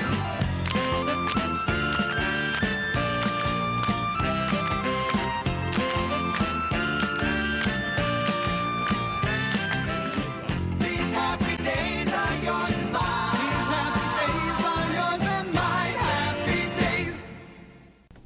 Hello and welcome to week 4 of the 30-minute drill. I'm joined with Max Seidman. Max, you know, the Yankees, they look like the best team in baseball right now. They clinched the American League division against the Red Sox with their 100th win. Tell us about the Yankees right now. Well, obviously they're playing great baseball now. First team to 100 wins in the MLB. Obviously, with those 100 wins, they just clinched home field advantage for the entire playoffs, clinched the AL East, and it was really a big celebration the other night when they won. And talk about the credit that that people should give Joe Girardi. He, the way he set up the bullpen this year, the way he gave guys rests on and off. Talk about that.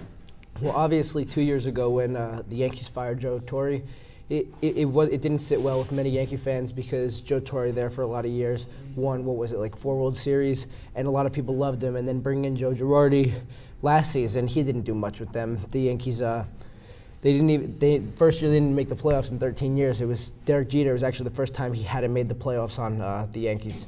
So this year going in, now that they've clinched the AL, it's really a big deal. And Yankee fans are really happy with Joe Girardi. Yeah, and it was controversial at first. A lot of Yankee fans hated to see Joe Torre go. Some wanted to see him go. Last year, Girardi, the Yankees didn't even make the playoffs last year. Right. It was, it's questionable. This year, he seemed to do the job. So. Right. My next question: who do you think gets the ball after CC? We all know that in the first series of the playoffs, CC is going to be the first one on the hill. Who do you think gets the ball after that? After CC, I think in the second half of the season right now, you've got to be looking at Andy Pettitte. He's just been pitching fantastic. Going into the season, he didn't even know if he was going to be playing in the major leagues. He was thinking about retiring. Then he decides he wants to pitch in New Yankee Stadium for one more year, decides to come into the league, and after that, he's just been pitching fantastic, lights out. He's definitely going to be your second starter. You'll probably have AJ at third, and then Jabba pitching as your fourth starter. Exactly, and you talk about Andy Pettitte, you talk about a guy, like you said, he thought about retiring. He didn't really know if he was coming back, and pretty much since the All-Star break, with the 1 or 2 starts in between, he's pretty much been unstoppable. Right. And he's been one of the reasons why the Yankees have been doing so well. Definitely.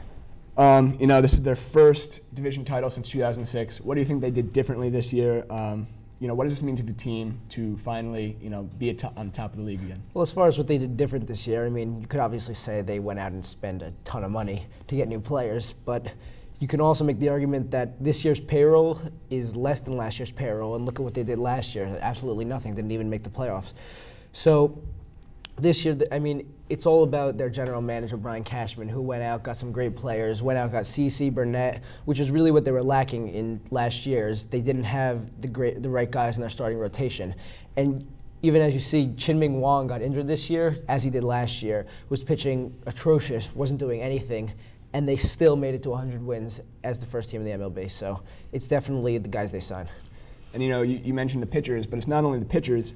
They go out and get Mark Teixeira, who's having an outstanding year. He's atop the MVP candidates. Not only him, but you have Nick Swisher, who stepped in for Xavier Nady. Well, right. Nick Swisher, they signed him not expecting a lot out of him. He was just supposed to be a guy coming off the bench, or a good player coming off the bench who could provide some relief to their main starters. And Xavier Nady gets hurt, and he has to come in playing every day. He's hitting fantastic. He hits a home run every week, it seems. He's really playing well. Yeah, he is, and he's a fun guy to watch too. He's always laughing. He's always, he brings that sense of that it is really a game. Yeah. A lot of times players, it's about money with them. Right. You look at this guy, and he's having fun out there. Right. You see Derek Jeter, straight-faced guy. He takes his game like a businessman. That's really what the Major League Baseball is it's a business.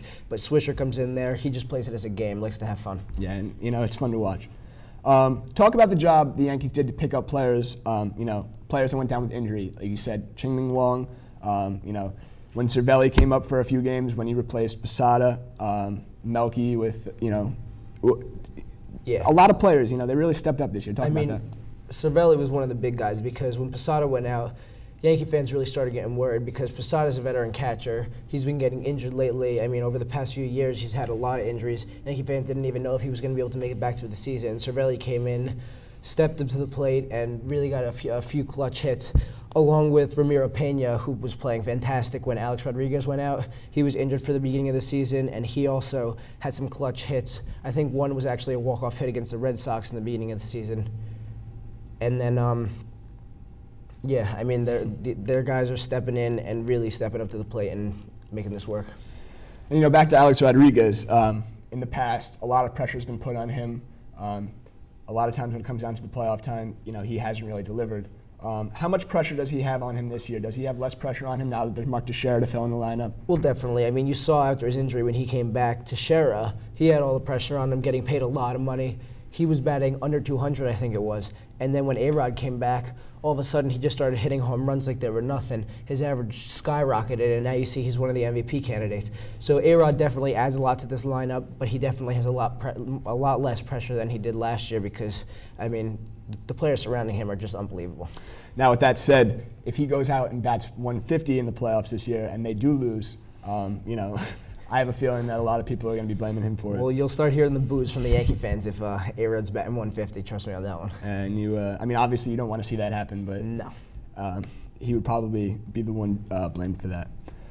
Well, thank you, Max. We're going to throw it over to Ryan with Ryan's 60-second World of Unusual Sports. Let's see what Ryan has for us today. Ryan? Thanks, Kevin. Hello, I'm Ryan Katine, and this week I looked over poker. A new season of high-stakes poker has begun. The two hosts are AJ Benza and Gabe Kaplan. AJ Benza is entering his third year as a host, and the other host, Gabe Kaplan, is entering his fifth year as an analyst. These two hosts host a groundbreaking television experience, giving the first ever glimpse into the biggest private, no-limit cash game going. Some of the players we will see are Barry Greenstein, Doyle Brunson, Daniel Negredo, and Tom Dwan.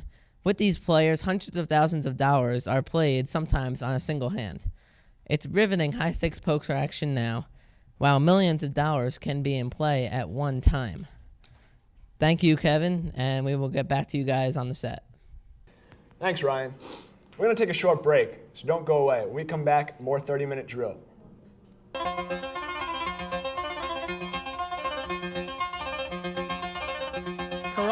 Here's Campbell. Campbell centering Licio. Off his stick, Licio falls down. Beautiful pass from Campbell. Licio not able to hang on to it.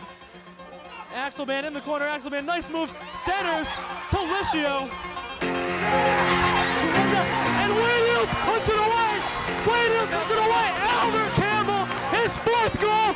It's absolutely crazy at the ice ball. Wade Hills, your 2005 NBIL Ice Hockey Championship. Albert Campbell, 4 goals. For the Patriots, 6 goals. Campbell, the sophomore. What else can you say but wow?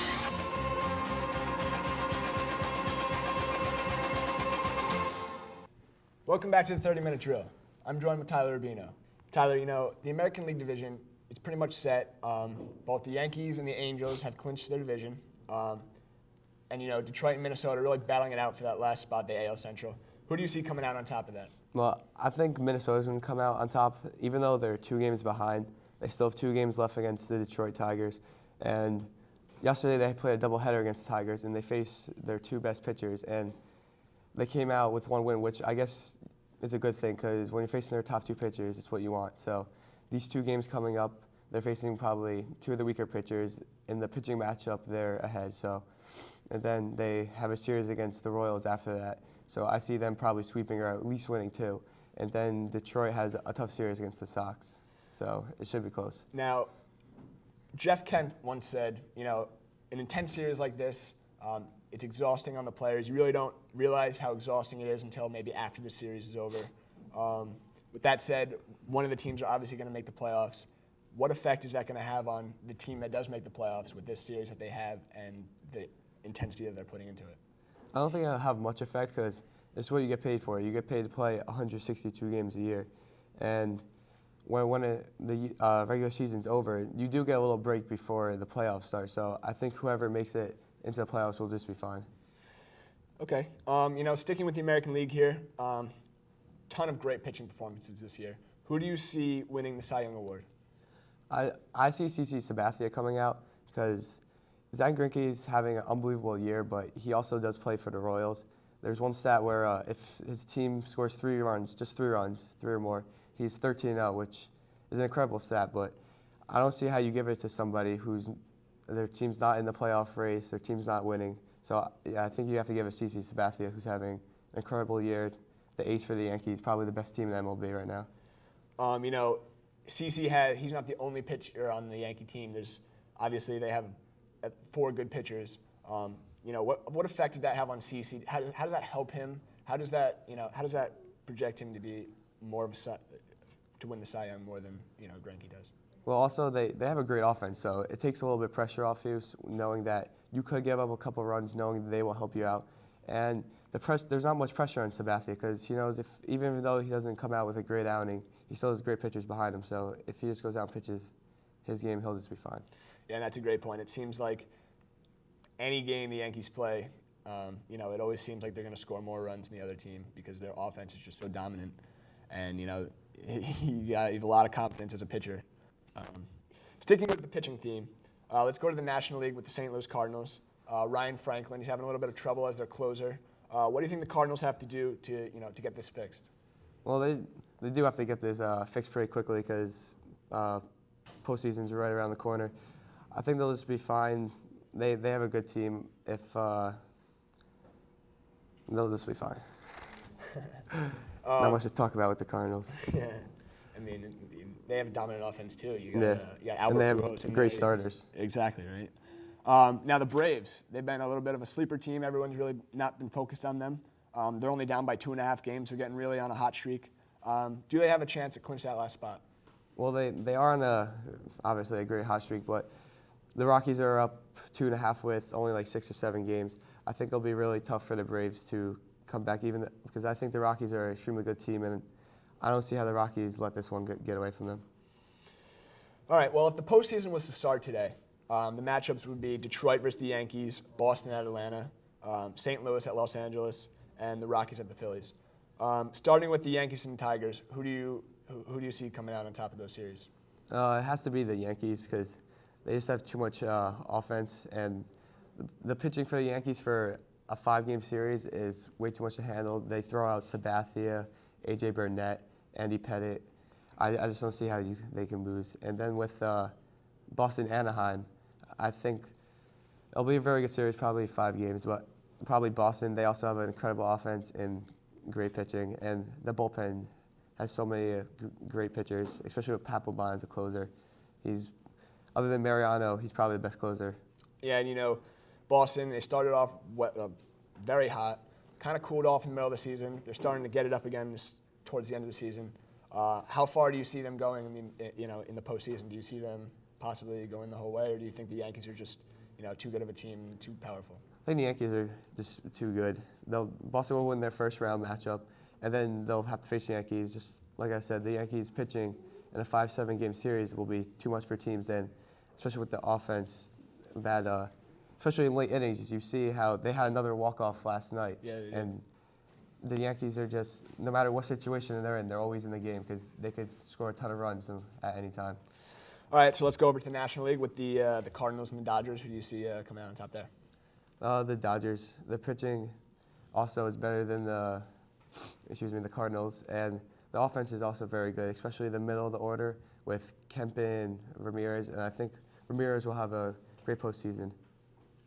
Yeah, and I, as much as you don't like to see Manny, his antics, the way he carries himself on the field. He's a great player. There's no denying that he is a great player. You hardly ever see him have a bad at bat, maybe once or twice a year. But he goes up there hacking, and he's gonna get his share of RBIs and he's gonna get his share of hits, and he's a guy you really want in the middle of your lineup right there. Rockies and Phillies. I'm going to have to go with the Phillies. Also a very good pitching staff, especially with Cole Hamels at the top. But bullpen's been a little shaky, but it seems like their closer situation has been solved. Their lineup's very good, especially in the middle, with Chase Utley, Ryan Howard, great power hitter. Jason Worth, who's having a breakout year. And I think they'll win that series.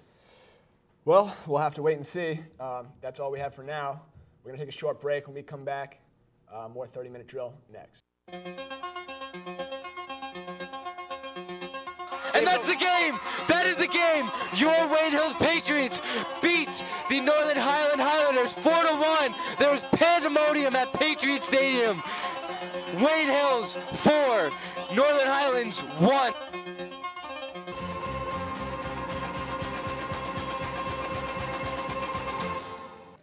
Welcome back to the 30-minute drill.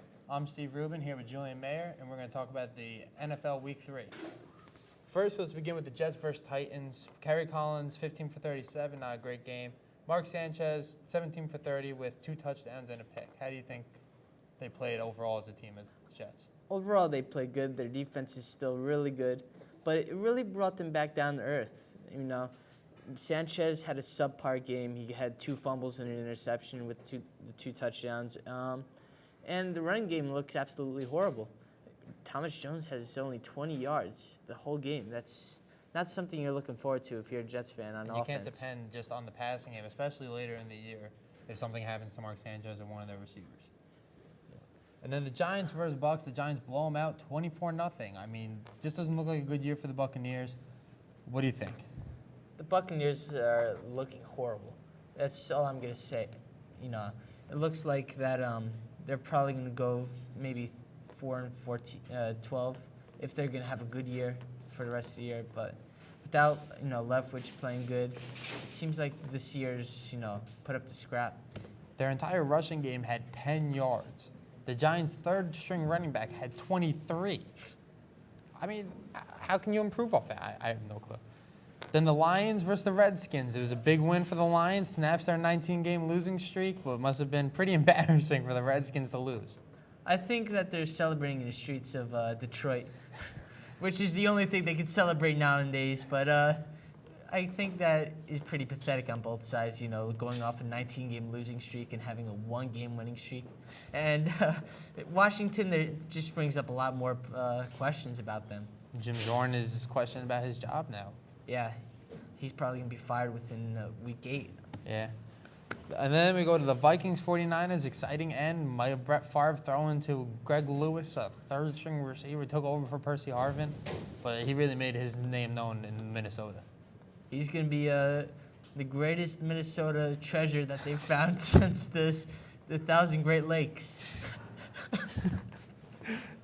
Then Dolphins versus the Chargers.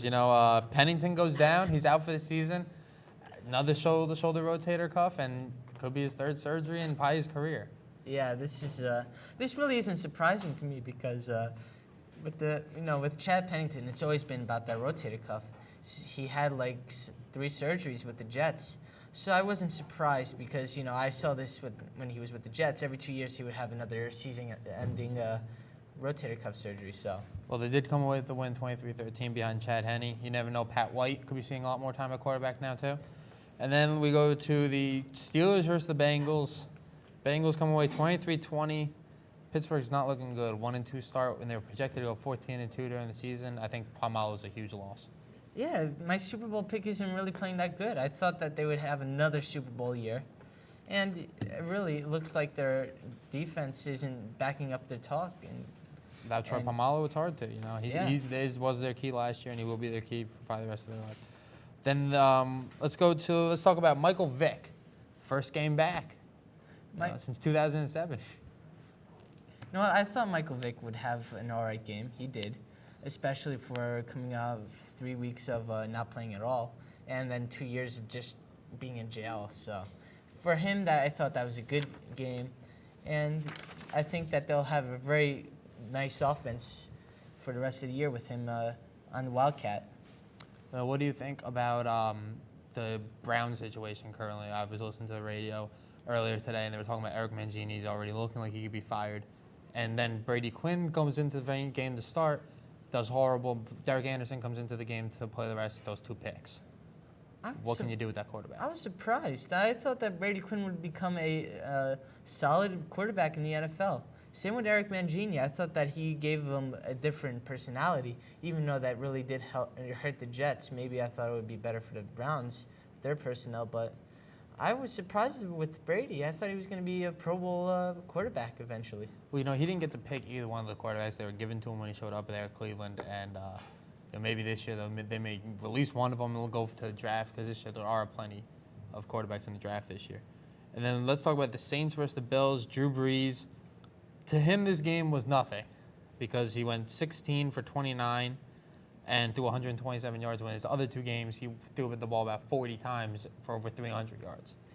I would really like to see how he's going to respond next week when he goes against the very solid Jets secondary, who's probably going to have Leoto Shepard back. So it's going to be very interesting the way how he's going to be playing next week. But I think he will be playing good for the rest of the season. It's been a great game. Rex Ryan's defense has really shown something this year, but they will go up against a high-powered offense like New Orleans. It's definitely not going to be like the past 3 weeks. It's going to be a lot more explosive than whatever they've seen. And Drew Brees, so far this year, except for last week, was a freak of nature. Yeah, we'll see how their running game does, because they're going to have to run the ball against the Jets team. And the Jets is going to have to pick up their run game as well, because then New Orleans is just going to cover the pass. And then we go to Sunday night game, Cowboys versus Panthers. Cowboys win 21-7. The first win in the new stadium with the big screen. Yeah, well, I think that the Panthers this year have been another surprise. 0-3 after going through 12-4. I really don't know what's going wrong with them. They have two absolutely dynamic running backs, so I think they should have at least won one game. Yeah, it was a good game. Thank you for joining me and Julian here for NFL Talk. We'll be back with Andrew and Chris about high school football. Thank you.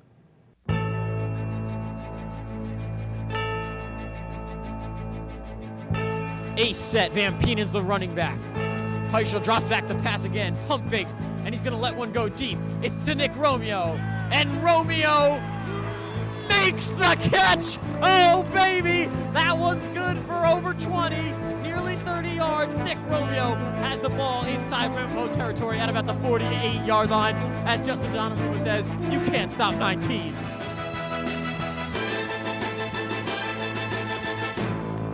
Hey guys, and welcome back to the 30-minute drill. I'm your host, Andrew Monaghan, alongside with Chris Massood. Chris, how you doing? Good. How are you, Andrew? Good. So we're going over high school football. This week, Wayne Hills beats Valley 7-0. A very, very good game, Chris. Wayne Hills battled to the end. Their defense really held up, but Wayne Valley gave Wayne Hills a pretty good run. What did you think of the game? I mean, Wayne Valley's defensive line did well. They held up our offense. Matt DeBlock with a catch, a touchdown as well. I mean, I think Hills played all right, not to their full potential, though. I saw a lot of mistakes out of Wayne Hills. Receivers not catching the ball, receivers not running routes. Brian Dowling not having such a good game.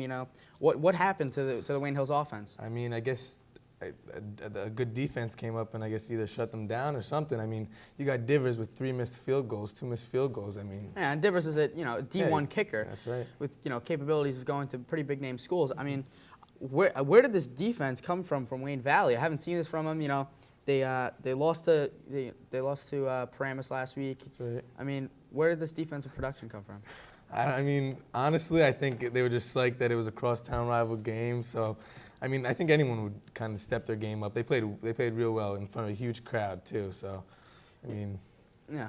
I mean, Mike Quinn goes 13 for 24, 125 yards with 1 touchdown. 1 touchdown out of Mike Quinn is pretty rare, but he had himself a pretty good game. He rushed for a couple yards, and he picked up the Wayne Hills offense when they needed it, and moved the ball. That's right. His first down completions was very good too as well. I mean, I thought he had a good game. I think that some of the offensive players should have stepped it up a little bit though, as well. I agree. The defense really held up. Yes. Steve Johnson with 6 tackles. James D. Delectus with a big sack late in the game. I've seen a pretty good defense out of Wayne Hills this season, but I mean against Wayne Valley, it was pretty amazing. You also got Nick Massey making huge hits, just coming back from an torn ACL. You got Nick Tuminello on the line having a huge sack on Pete Salvestano. Kid definitely didn't get up, and his head was definitely woozy after that one. But I mean, yeah, I think the Hills defense played real well. Yeah, you saw a new face on the Wayne Hills defense. Sophomore Joe Lane playing D-end. That's right. Eddie Schiller has a banged up shoulder. He did play, but the defensive line was moving around a lot. Nick Tuminello going back and forth between D-end and tackle. But Joey Lane really held up, and I was very surprised. Yeah, he played well as a sophomore. I mean, he's got the size, he's got the talent. I think he's going to be a great player next year and the years to come. So I agree. All right, so we move on to Don Bosco going down to Alabama to beat Prattville 24-35. It was a pretty big game. Don Bosco canceled their game with St. Joe's and moved it to the last week of the season for this. So they had high expectations for this game. Yeah, Don Bosco's defense strong as well. I mean, this has got to be the best team ever to come through Don Bosco. Chris Brady, great cornerback for them. I mean, he's going to Yale, so he's definitely got a great future ahead of him. Yeah, you know, Chris Brady from Wayne went through the whole organization with Boys Club and everything, Right. and his dad was a coach. But Prattville really tested Don Bosco. You know, they were a highly ranked national team, but now Don Bosco, since they came out with the win, moves into the 4th spot. How does that look for the rest of their season? I mean, that's good. That's great for competition. I'm sure a lot of schools are going to be worried when they go up against Don Bosco soon. So. Yeah. All right, well, we got a special treat here on the 30-minute drill. We're connected live with Nick Tuminello in Mr. Canonico's Driver's Ed class. Nick, are you on with us? Yes, I am, Andrew. How are you? I'm good. How you doing? Good. So, how'd you guys feel after the Valley win?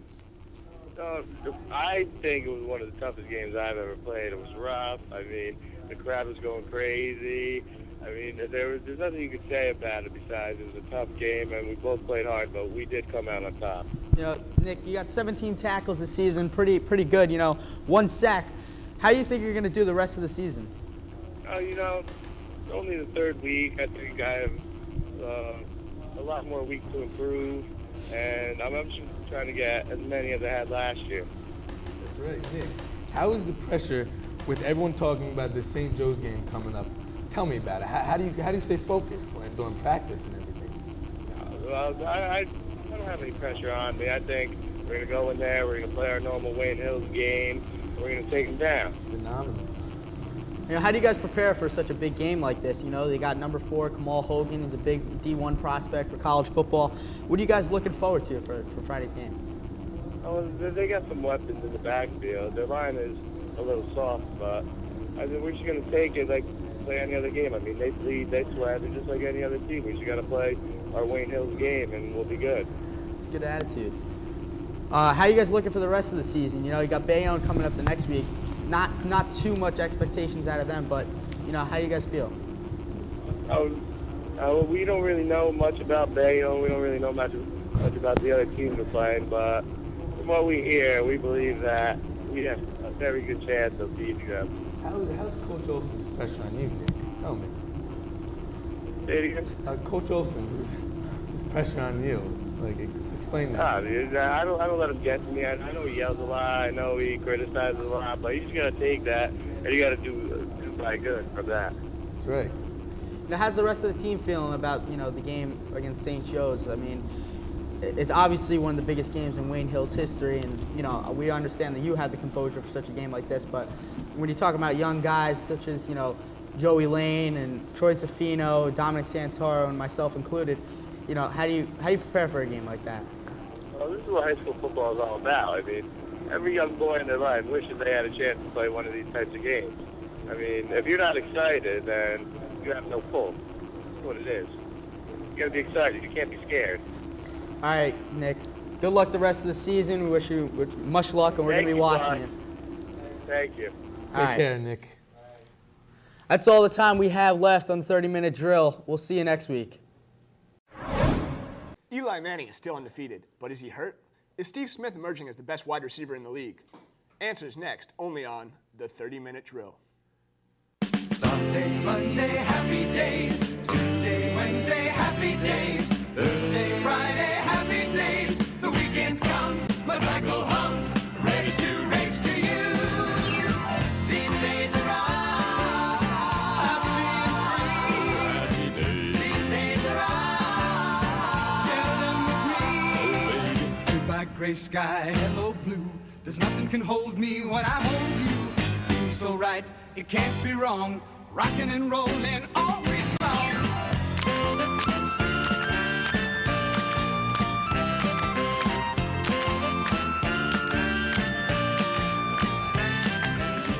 These happy days are yours and mine. These happy days are yours and mine. Happy days. Hello, and welcome to the 30-minute drill. Next to me, I have football phenomenon, Max Seidman. Max, you know, let's start off with Eli Manning. He played a solid first half. He had 292 passing yards for the whole game. How did he play? And talk about his injury late in the third quarter. Well, Eli is definitely turning into the quarterback that the Giants expected him to be when they traded for him with the Chargers in the as the first-round draft pick. I mean, like you said, 292 passing yards, 3 touchdowns, only threw one interception. Of course, that interception wasn't his fault. Mario Manningham bobbled pass. 20 for 34. He's really starting to look good.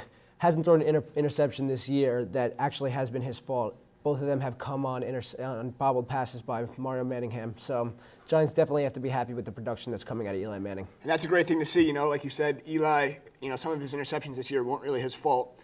And, that's a great thing to see from Eli when, in the past he's been known to throw some passes that he probably shouldn't have. Definitely. So he's been playing pretty well this year. And on third down, he had some big-time conversions to Steve Smith this week. Talk about the importance of that and how well Steve Smith is playing. Right. Well, I mean, not only third down, but just every play. You saw Steve Smith, he had 11 receptions. Last week he had 10 receptions. I mean, he's becoming one of the number 1 wide receivers in the league, catching 2 touchdown passes this week from Eli, and last week catching 1 touchdown pass. He's really looking fantastic. I mean, you just got to be so happy with this because Giants drafted him in the 2nd round coming out of USC. He wasn't even the number 1 wide receiver at USC, and he's just becoming such a clutch receiver. I mean, you got to be happy with what Steve Smith's doing. And you're right. But in the third quarter yesterday, Eli Manning went down awkwardly on that. It looked like he had a heel problem. They said it was a bruised heel. Does he start next week against the Raiders? Do the Giants rush him back? It's not really a big game next week. What do you think happens? Well, I mean, in that play, Eli dropped back to pass, untouched. He put too much pressure on his back right heel, and it looked to me as if he might have even torn his Achilles tendon. We'll have to see what happens. It might be a small tear, possibly a complete tear. During the game, you saw him walk off the field on it, so a tear in the Achilles tendon is probably unlikely.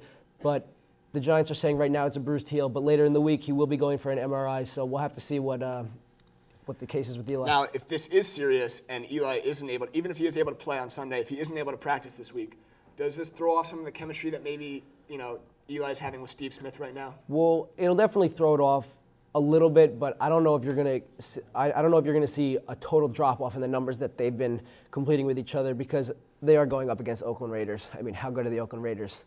Not very good. So, I mean, you'll definitely still see close to the same numbers that they've been putting up, and he should still be the same quarterback as long as it's not a tear in his Achilles. And as well as Steve Smith played, it's kind of the opposite for Mario Manningham. He really had a down week this week.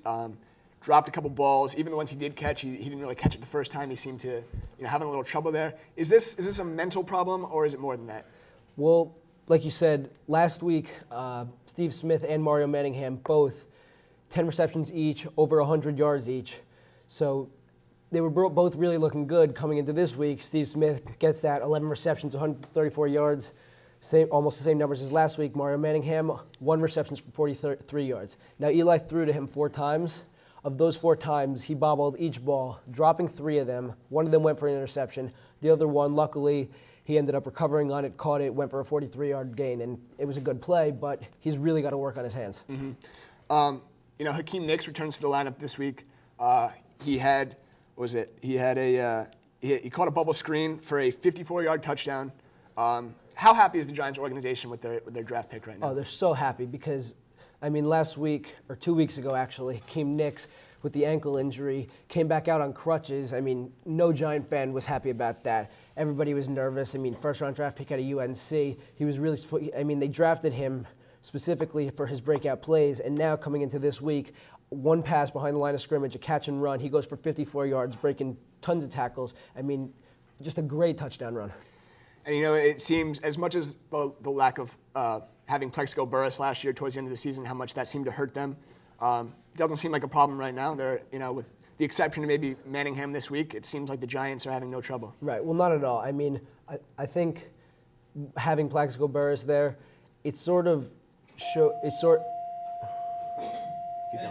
I mean, Eli Manning, he might have lost some confidence because of having Plexico Burress there. It seemed like he wasn't the complete leader on this team, but now with Plexico Burress gone, he's really stepped up and he's leading this wide receiving corps to a great season so far. Yeah, and it seems like the Giants are all right now. So we're going to take a short break. More 30-minute drill next.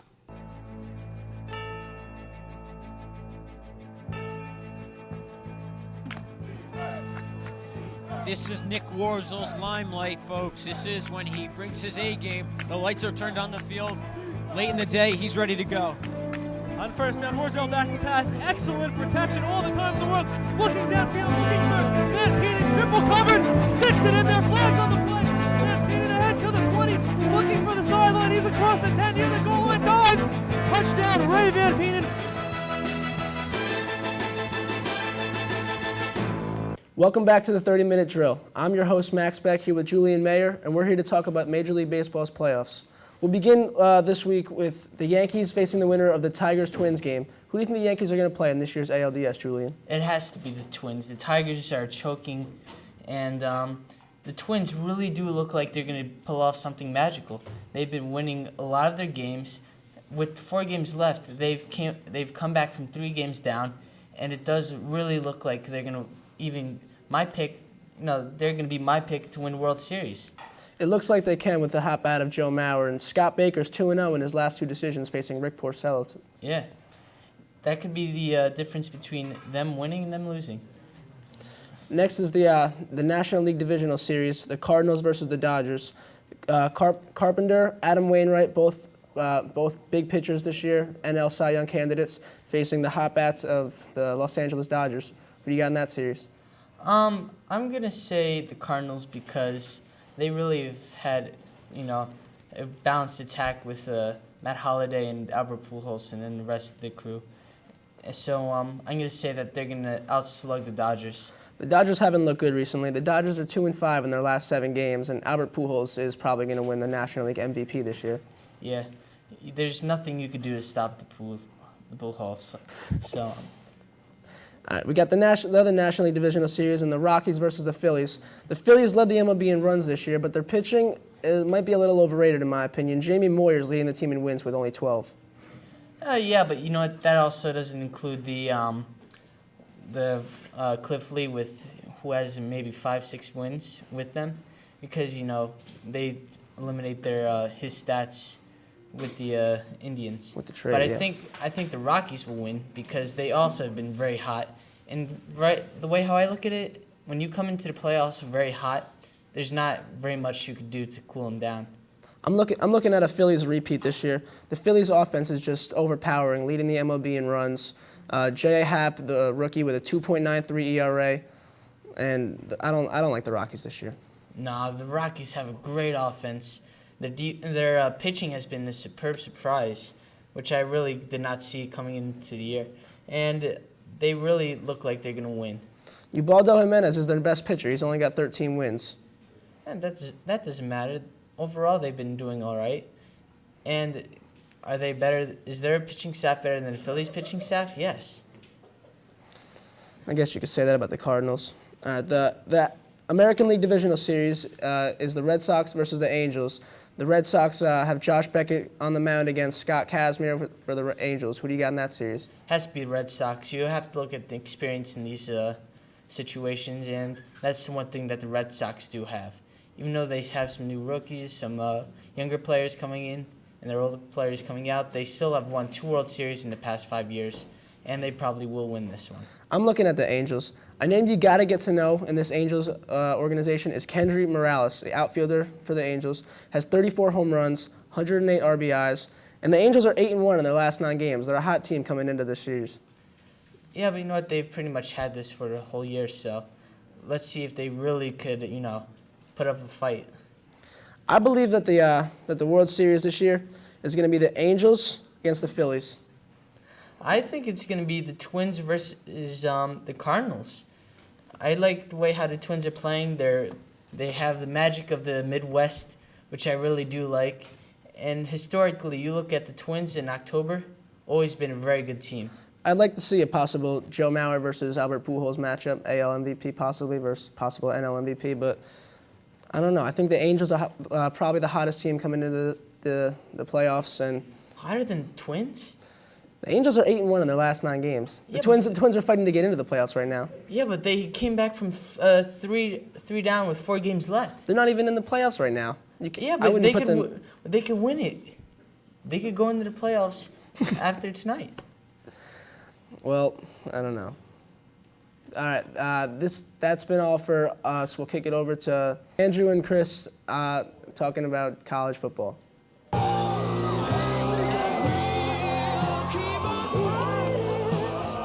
emotionally.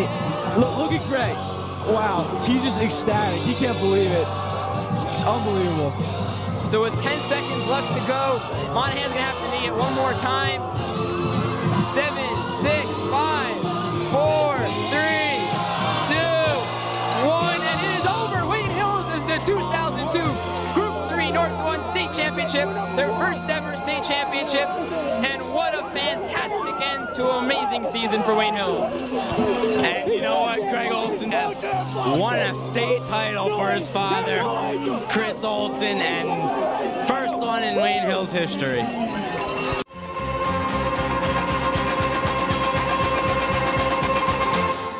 But they crushed Buffalo.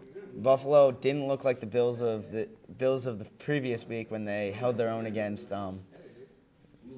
last week. But this week they just looked like a college team, losing 10-38. They let Dolphins rush 25 yards on them. That's just bad football by the Bills. You know, Chad Pennington now considers retirement, and with Henny playing so well, I think the Miami Dolphins feel a little more secure if he does retire. Pennington never really was the biggest threat on that team. The biggest threat was definitely their run game and Ronnie Brown and Ricky Williams just running that wildcat all over teams. Now let's move on to San Diego, Pittsburgh. Pittsburgh Steelers were 1-2 coming into the game, 0-2 without Troy Polamalu. They really stepped up this week with Rashad Mendenhall rushing for over 100 yards, coming in for 2 touchdowns as well, and they just played amazing. It wasn't very Steeler-like this game. They scored 38 points, San Diego scored 28 on them, but they went through the air. They scored a lot of touchdowns through the air. Rashard Mendenhall running for over 150 yards. It was a powered game. I have to right now go back. Go over St. Louis 35-0. Never thought I'd ever see that really. San Francisco definitely leading the NFC West. St. Louis probably the worst team in the NFL. They're just Mark Bulger's out. They have Steve Jackson's out. Torrey Holt and Isaac Bruce are gone. They just have no offensive threat. 35-0. Now let's move on. Games to pick. I have a couple of analysts here on the 30-minute drill. It was me, Doug, Max Beck, and Julian Mayer. And the leader right now is Max Beck at 5-0. The loser is Julian Mayer at 1-4. Julian definitely the loser in this week. He couldn't make some wise decisions, but other than that, it was a very tough week in the NFL. Yeah. Texans go up, beating the Texans beat. Texans beat, I believe I don't really know, but they had a good win this week. But the today's goal had a 10-0 score right. And now let's move on, and I go to look at the this week's great up teams: the Texans, 49ers, Bengals, Patriots, and Broncos. Who do you think was the best team? I think the Broncos right now. Best football. Was really proven himself this year that he's not just a bad attitude, that he can really be a great wide receiver and top 5 wide receiver in probably the NFL. I don't think any team has had that eventful of an offseason as the Broncos did, losing Jay Cutler. Josh McDaniels just didn't seem to be able to hold the team together in the offseason, but yet I don't know how, but they've picked it up, especially defensively. They've picked it up. Josh McDaniels, another one of those Belichick learners, learned from Belichick. He knows how to win.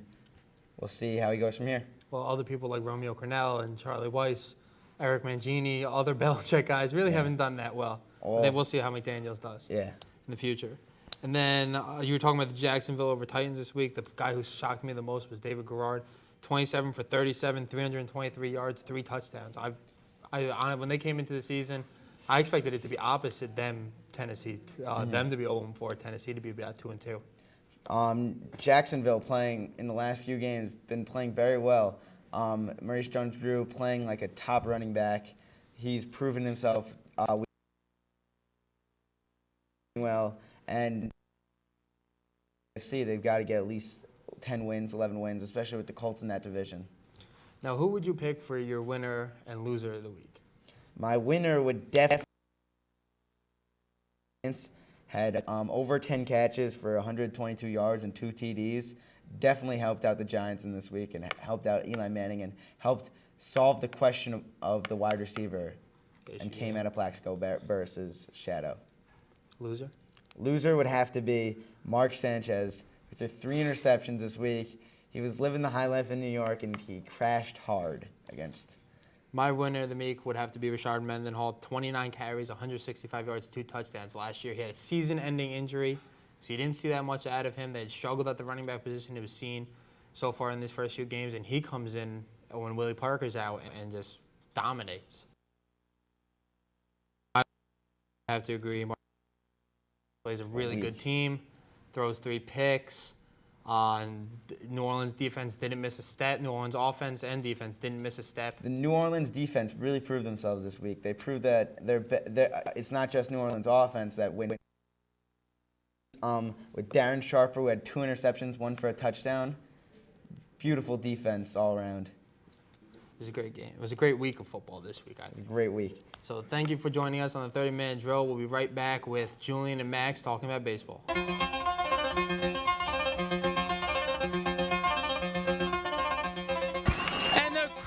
Fired up. What a huge play. We cannot stress this enough. This is just an outstanding kick. All the pressure relying on Dave Adamo.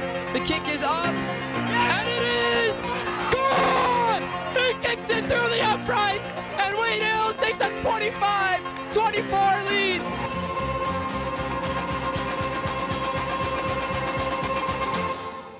Hi, and welcome back to the 30-minute drill. I'm your host, Andrew Monaghan, alongside with Chris Massood. Chris, how you doing? Good. How are you, Andrew? Good. We're talking high school football, and we're going to go to the Wayne Hills St. Joe's game. Wayne Hills, unfortunately, loses 17-15. St. Joe's breaks the streak and sends Wayne Hills into 55-1. Chris, what did you think of this game? I mean, I think Wayne Hills played well the first quarter. Second quarter definitely let up a lot. And I think that Divers with a missed extra point in the first quarter definitely put them behind. So, I mean, I don't know. I thought they didn't play as good as they should have. Divers having a tough season, missing, last week missing 2 field goals at Valley and then coming into St. Joe's and missing his first extra point, which was big and very crucial for them because toward the end of the game they had to go for extra, 2 points. That's right. And they missed it. So. Yeah, I mean, if Divers made that extra point, then that's a whole new ball game because then the game would have been tied up, and there's a whole nother ball game. No, it's also not just Divers. I mean, Wayne Hills made a bunch of mistakes that were pretty important. I mean, you got a fumble that was turned over to St. Joe's. Right. Quinn throws an interception.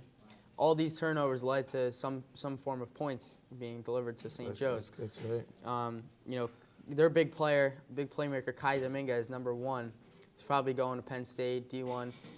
4 receptions, 72 yards, and 2 touchdowns. He just kind of took over the Wayne Hills defense and, hit up the secondary hard. What happened? What do you think of this guy? I mean, I think Kai Dominguez is a great player. I mean, he caught a ball right over Omar Manasra. I mean, it was great coverage by Omar. Just, I guess, Kai Dominguez had the upper hand, grabbing the ball over him. And he rushed for a touchdown. So, I mean, he's a great player. I mean, he definitely did outstanding that game. It really seems like St. Joe's took control of the inexperience in the Wayne Hills secondary. Troy Zaffino was out there, made a couple nice plays, but Kai Dominguez just physically outmatched him a little bit. Right. But also the rest of the secondary, I really don't know what happened. Honestly, it was just I guess miscommunication in the second quarter, and then, I mean, the Patriots came out fired up in the second half. I mean, they played an excellent game. It's like they let St. Joe's to no points in the second half. Yeah, some would argue that Wayne Hills really did dominate. They did. The second half. They definitely. I really believe they deserved the win. They did. I mean, the second half performance, they definitely deserved the win. Second quarter performance, not so much. After the game, Coach Olson addressed his team, told them that he would never trade these group of guys for the other guys on the other side of the field. He told them we're going to start a new streak, go in 8 games and win the state championship. And that's right. What does that mean to a team after they just lost and broke their? I'm sure it gives them high hopes, but I mean, I guess 55 wins has to end somewhere. I mean, but there's always a new beginning, and I guess that new beginning is this week. So, Unfortunately, the streak had to end this season. That's right. All right, well, we're going to look ahead. You know, Wayne Hills has to look ahead. Yeah. I mean, it's crucial. They're facing Bayonne this week, 0-4, not looking too good. That'll definitely bring up Wayne Hills' spirits. Yeah. I mean, I'm looking for a Yeah. blowout here. I mean, I'm thinking the 65-0 game. I mean, Wayne Hills is just going to come in all fired up with the loss from last week, and they're gonna just lay hand on Bayonne. I honestly think so. Yeah, I mean, and you know, look to the weeks ahead. You got Teaneck, North Bergen, Fairlawn, Dickinson. You know, Fairlawn, couple weeks, 4-0 start, so they're looking pretty good. Yeah. I mean, we got Teaneck next week, 2-1. They're a pretty solid team, all the Bergen's time. not bad. North Bergen 3-1. 3-1. It's pretty good. What are your predictions for some of those games? I mean, I think we'll probably come out on top. Teaneck definitely. I mean, they used to be a very, very good powerhouse football team. Not so much recently. I think we'll beat Teaneck by a good amount. North Bergen's going to put up a fight. Fairlawn probably definitely put up the biggest fight. And Dickinson, I think we can definitely. I mean, all of the teams are definitely winnable games. It's just how Wayne Hills plays. You know, Wayne Hills is always a playoff team. That's right. You know, they suffered one loss this year so far. Don't expect them to not make the playoffs. Yeah, I right. definitely expect them to make the playoffs. What playoff teams are we looking towards? We have Oltapan, we got Ramapo, we got Pascack Valley, all the teams that were in the NBIL league before the new switch. You know, Ramapo, I understand that Wayne Hills faced Ramapo in a scrimmage. Correct. So that, you know, they're going to be out to get them. That's right. In the playoffs. You know, they're really hoping. You know, it used to be rivals in the NBIL for years and years. Yeah, Ramapo's Hills looking solid. A rival game. I mean, we scrimmaged them. They weren't that bad. They put up a fight as well. So, I mean, that's going to be a great game if we verse them in the playoffs. Also, Pascack Valley really gave Wayne Hills a test last year. Yeah. Remember, DeBianca saved us in the playoffs. That was You know, in the huge. second round of the playoffs, putting up a couple points, getting Wayne Hills out of it. Pascack Valley, how are they looking? I'm sure they're going to be very well this year. I mean, Pascack Valley is always a strong team. Great head coach, great players. They all have heart. They all play till the final. We got a lot of returning starters. You know, their quarterback, who was All-County last year, returning. And how do you think they're going to match up? I mean, I think it's going to be a great game. I think Wayne Hills will obviously come out on top, but I think it's going to be a well-fought game, probably down to the fourth quarter, I'm saying. All right, sounds good. All right, so we're looking for Wayne Hills to finish out the season, you know. They got to get past this loss and just do what they got to do. They got to put this behind them. I think Wayne Hills will definitely come back strong. I mean, I'm sure they'll finish the season 8-0. We'll see how they co-op with the loss. So. All right, well, that's all the time we have left for this week on the 30-minute drill. Alongside with Chris Massood, I'm your host, Andrew Monaghan. We'll see you next time.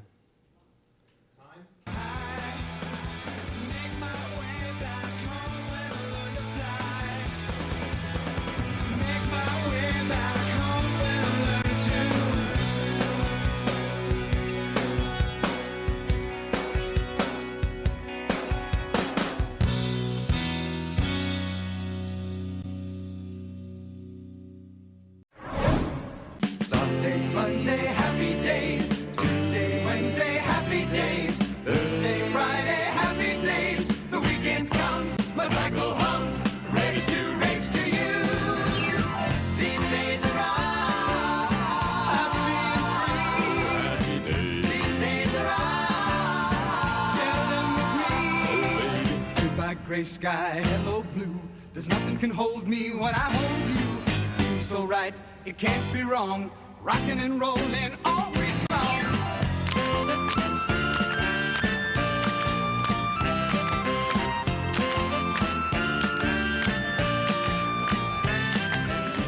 These happy days are yours and mine. These happy days are yours and mine. Happy days. Welcome to the 30-minute drill. It's October, and there's only one thing on everyone's mind, and it's not the autumn foliage. It's baseball time. Joining me today is Max Seidman. Max, in the NLDS, you know, the Phillies beat the Rockies. It was a frozen Colorado tundra. Take us through that game. You know, tell us what happened. Well, the Phillies jumping out to an early 1-0 lead with a solo home run by Shane Victorino. I mean, it really looked good on the Phillies' part from there. Then the top of the sixth, on another solo home run by Jason Worth, they jump out to a 2-0 lead. And then the Rockies respond to that 2-0 lead in the bottom of the sixth with a 2 RBI double by Troy Tulowitzki. And then coming in the bottom of the eighth was former Yankee Jason Giambi with a pinch hit RBI single to tie the game up at 2-2. And then in the bottom of the eighth was a big hit by Yorvit Torrealba, the Colorado Rockies catcher, with a 2 RBI double. But, you know, the 2008 World Series champions, Phillies prevail with Ryan Howard coming up big in the top of the ninth with a 2 RBI double to make it 4-4. And then once again in the top of the ninth, playoff hero right now, Jason Worth, RBI single makes it 5-4. And then they go on to win that game. And you know, it was really touch and go at the end of that game. You know, a surprising pinch hit by Jason Giambi. You know, he's really had a tough season. A lot of lows, not too many ups. Do you see possibly the Rockies or any other team for that matter re-signing him next year, or is this his last year in the major leagues? Well, I definitely think you're going to have some AL team sign him. I don't think he's going to be staying in the NL because without that DH position, he's pretty much useless. He's not a great defensive first baseman. I don't think the Rockies are going to need him again next year. I think you'll definitely see him go to some weak AL team looking for a veteran guy on their team. Yeah, and he played for so many years with the Yankees. He didn't really live up to the hype that he was supposed to. He got pretty old. His defensive skills definitely declined. It's interesting to see what will happen next year. Right. Now, all the games are decided. Phillies are going to play the Dodgers. Yankees are going to play the Angels. Who do you see winning in both of those games? In the Phillies-Dodgers matchup, I think it's going to be close. As favored as the Phillies are, as were the St. Louis Cardinals against the Dodgers, I think you have to see that in their team they have not necessarily the players of the Yankees with their powered hitting and their amazing pitching, obviously. But, I mean, their team has heart. That's really all it is. Every team that Joe Torre's ever played on, he brings something to that clubhouse that's not necessarily, about the physical and technical aspects of baseball, but it's about just playing the game and doing what you're supposed to. Right, and, the way he coaches, he's very calm. He doesn't yell very much. No. He wants the players to go out and have fun. He's definitely an old-fashioned type manager, and I definitely think you're going to see a close game, an unexpected series in that with the Phillies and Dodgers. I think you might actually see the Dodgers come out on top over the Phillies. Okay, and let's go to the Yankees versus the Angels game. Well, you have to look at the Angels are the only team in the MLB historically who have a winning record over the Yankees. Every other team in the MLB, Yankees historically have beaten them, but it's going to be a close series. CeCe matching up in the first game. You're going to have CeCe, Burnett, and then Pettit. Chad Godin probably going to pitch the fourth game, although it's undecided. It might be Jabba Chamberlain. But a close series, I think, from what you saw in the Yankees in the end of the season, sweeping the Angels in a 3-game series, I think it'll turn out the same way in this series. Now, the Yankees, in game 2 of the last series, they seem to have a little trouble in the beginning of the game, but, again, they always seem to be finding ways to win. They're relying on everyone, not just one person. A-Rod with that clutch 2-run homer, and then again Teixeira with that walk-off. It seems like no matter what, they find ways to win, and, it's probably going to be the same thing with the Angels. They're going to be a tough team, but, the Yankees, they just keep finding ways to win. Well, like you said, they're not necessarily relying on one player. But I think the reason why A-Rod has been so clutch lately and has so much less pressure, he's got the whole steroid thing off his mind. He doesn't have that underlying in his conscience anymore. He doesn't feel guilty about it anymore. He's just been able to play the game. And with all the new signings the Yankees have had, he's been able to just relax and sort of play how he plays without all the pressure on him. Now Mark Teixeira is taking some of that pressure, CeCe's taking some of that pressure, and even Burnett's taking some of that pressure, those 3 big guys in the offseason signings. And so far, A-Rod, with runners in scoring position in the playoffs, he's 3 for 3 with 2 home runs. And, it's great to finally see A-Rod on top of his game when it really matters. Yankee fans got to be so happy with what he's done. So far, he's been a big part of this team in the playoffs, and I think he will be to the end. Now, like you said, if the Dodgers beat the Phillies and the Yankees beat the Angels, it means a return to the Bronx for Joe Torre. How do you think the Yankee fans will greet Joe Torre upon his return? Some Yankee fans might expect his return to be not such a good one. I mean, you might hear some boos from the fans, but I think for most of the fans, they sort of miss Joe Torre, and they sort of feel like he's still a part of this team. I mean, he was with him for over a decade. He won 4 World Series with him, and he was such a big part of this team that coming back to the Bronx, I think you'll hear several ovations for him. Yeah. And, you know, not only Joe Torre returning to the Bronx to play his former team, but, you know, Manny's coming back. Of course, he played for the Red Sox. Many times he's played the Yankees in the playoffs. You know, how is he going to play against the Yankees again? Well, when Manny was with the Red Sox, he always said that he loved playing in Yankee Stadium. He loved the environment. He loved the rivalry with the Red Sox. And I think having played with the Red Sox because of that, he's still going to be able to embrace that rivalry in the same fashion playing in Yankee Stadium. Even though it's the new Yankee Stadium, I don't think it'll make a difference. Manny is definitely going to be a big part of that series for the Dodgers. October baseball, down to the Final Four. We're going to take a short break now. When we come back, more 30-minute drill. And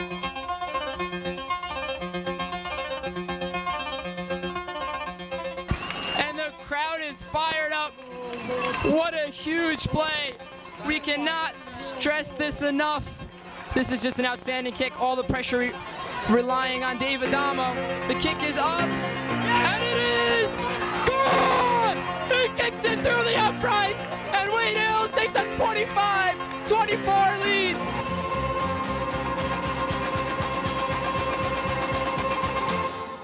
Welcome back to the 30-minute drill. I'm Julian Mayer here with Max Beck, and we're going to take a preview for the past MLB playoff matchups, and we're going to take a dip into the next one. So, my first thing I want to cover is the New York Yankees versus the Minnesota Twins. Very surprising how one-sided the series was. It wasn't very surprising to me. I had a feeling that the Yankees, led by CeCe Sabathia and A-Rod, or the newly improved A-Rod, who has 6 RBIs in his 3 games against the Twins as opposed to 9 in his entire postseason career, just completely dominated the Twins. A walk-off home run by the newly acquired Mark Teixeira, that was big for them. And I think that the Yankees could go all the way to win the World Series this year. You know what I find amazing? With the A-Rod's resurgence, it really magnifies the acquisition of Mark Teixeira. Mark Teixeira, they spent so much money for him in the offseason, and they probably had no idea that it would help A-Rod this much. I thought Mark Teixeira be a MVP candidate, which he is now, but I had no idea that it would lead A-Rod to get out of his postseason struggles. Another series I wanted to cover is the Phillies and the Rockies. Another series that I thought maybe the Rockies could take advantage of because they've been so high and the Phillies really have had the division up for, maybe the past couple of weeks. So, how do you feel about that series? The Rockies had a shot to take a 2-1 lead in Game 3. And the Houston Street, the closer, he let the Phillies off the hook, and he let up 3 earned runs and a home run, or a double by Shane Victorino for a game-winning RBI. It's really been amazing how bad most of these teams' bullpen has been this whole postseason. The closers really didn't do their jobs in this postseason. Jonathan Papelbon, 4 earned runs. Houston Street, 3 earned runs. And unexpectedly, the most dominating closer in the playoffs has been Brad Lidge, who has 11 blown saves in the season. It's really amazing how much of a difference the postseason can make than the regular season. Postseason is a whole new slate, a whole new start. Brad Lidge, 2-0, 0 ERA in a postseason. All right, next we are going to go to the Dodgers and Cardinals. Another series where bullpen was a very big factor, and mistakes as well. Another closer letting the opponent off the hook. Ryan Franklin with a let up the walk-off hit by letting the walk-off hit by the Dodgers, and I think the Dodgers have a good shot of playing the Yankees in the World Series this year. So you're saying that the Yankees will go to the World Series? I think the Yankees will go to the World Series, and they're going to face their long crosstown or National League rivals, the Los Angeles Dodgers. I actually have to agree with you on that. But going back to the American League, the Angels and the Red Sox, it was amazing how weak the Red Sox really looked.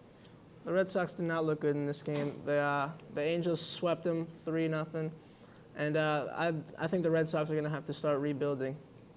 Yeah, especially with most of their talent either gone or aging.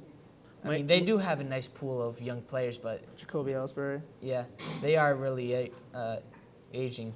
Yeah, the third baseman, Mike Lowell, 33 years old. First baseman, David Ortiz, 32 years old. All right, let's go to the ALCS and see who's going to win this. Who do you have, the Yankees or the Angels? I got the Yankees. I got the Yankees going all the way, but it's going to be tough to see because the Yankees have never been able to beat the Angels, it seems like, in the postseason. I think this is going to be a very interesting series because two very highly priced teams. Bobby Abreu used to be a Yankee, and it's just going to be very interesting to see how these two high-powered lineups and these two high-powered pitching staffs could really battle out with each other. Yeah, Scott Kazmier's always had the Yankees number when he was in Tampa Bay. Now he's in Los Angeles, and he's going to play the Yankees in Game 1 against CC Sabathia, who's, in my opinion, one of the most dominating postseason pitchers.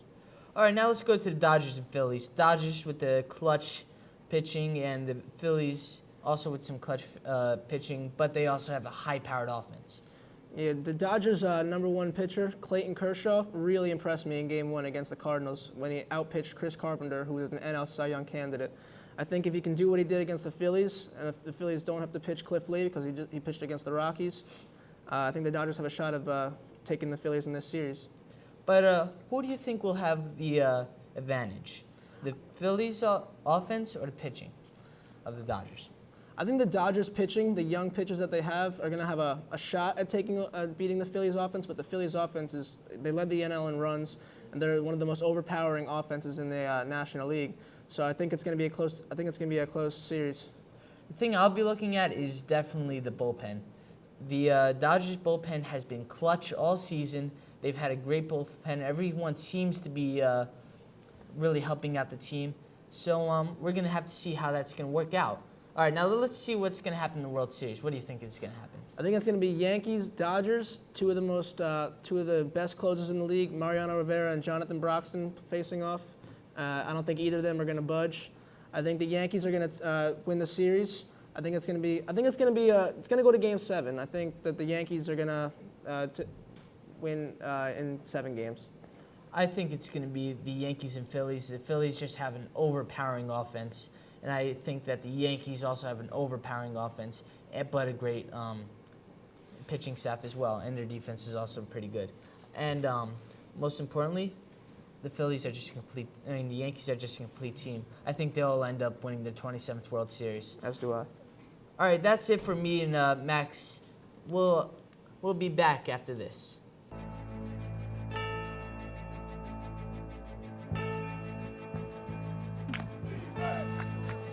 This is Nick Warzel's limelight, folks. This is when he brings his A game. The lights are turned on the field. Late in the day, he's ready to go. On first down, Warzel back to pass. Excellent protection all the time in the world. Looking downfield, looking for Van Penen, triple covered. Sticks it in there, flags on the play. Van Penen ahead to the 20, looking for the sideline. He's across the 10, near the goal line. Dodge! Touchdown, Ray Van Penen.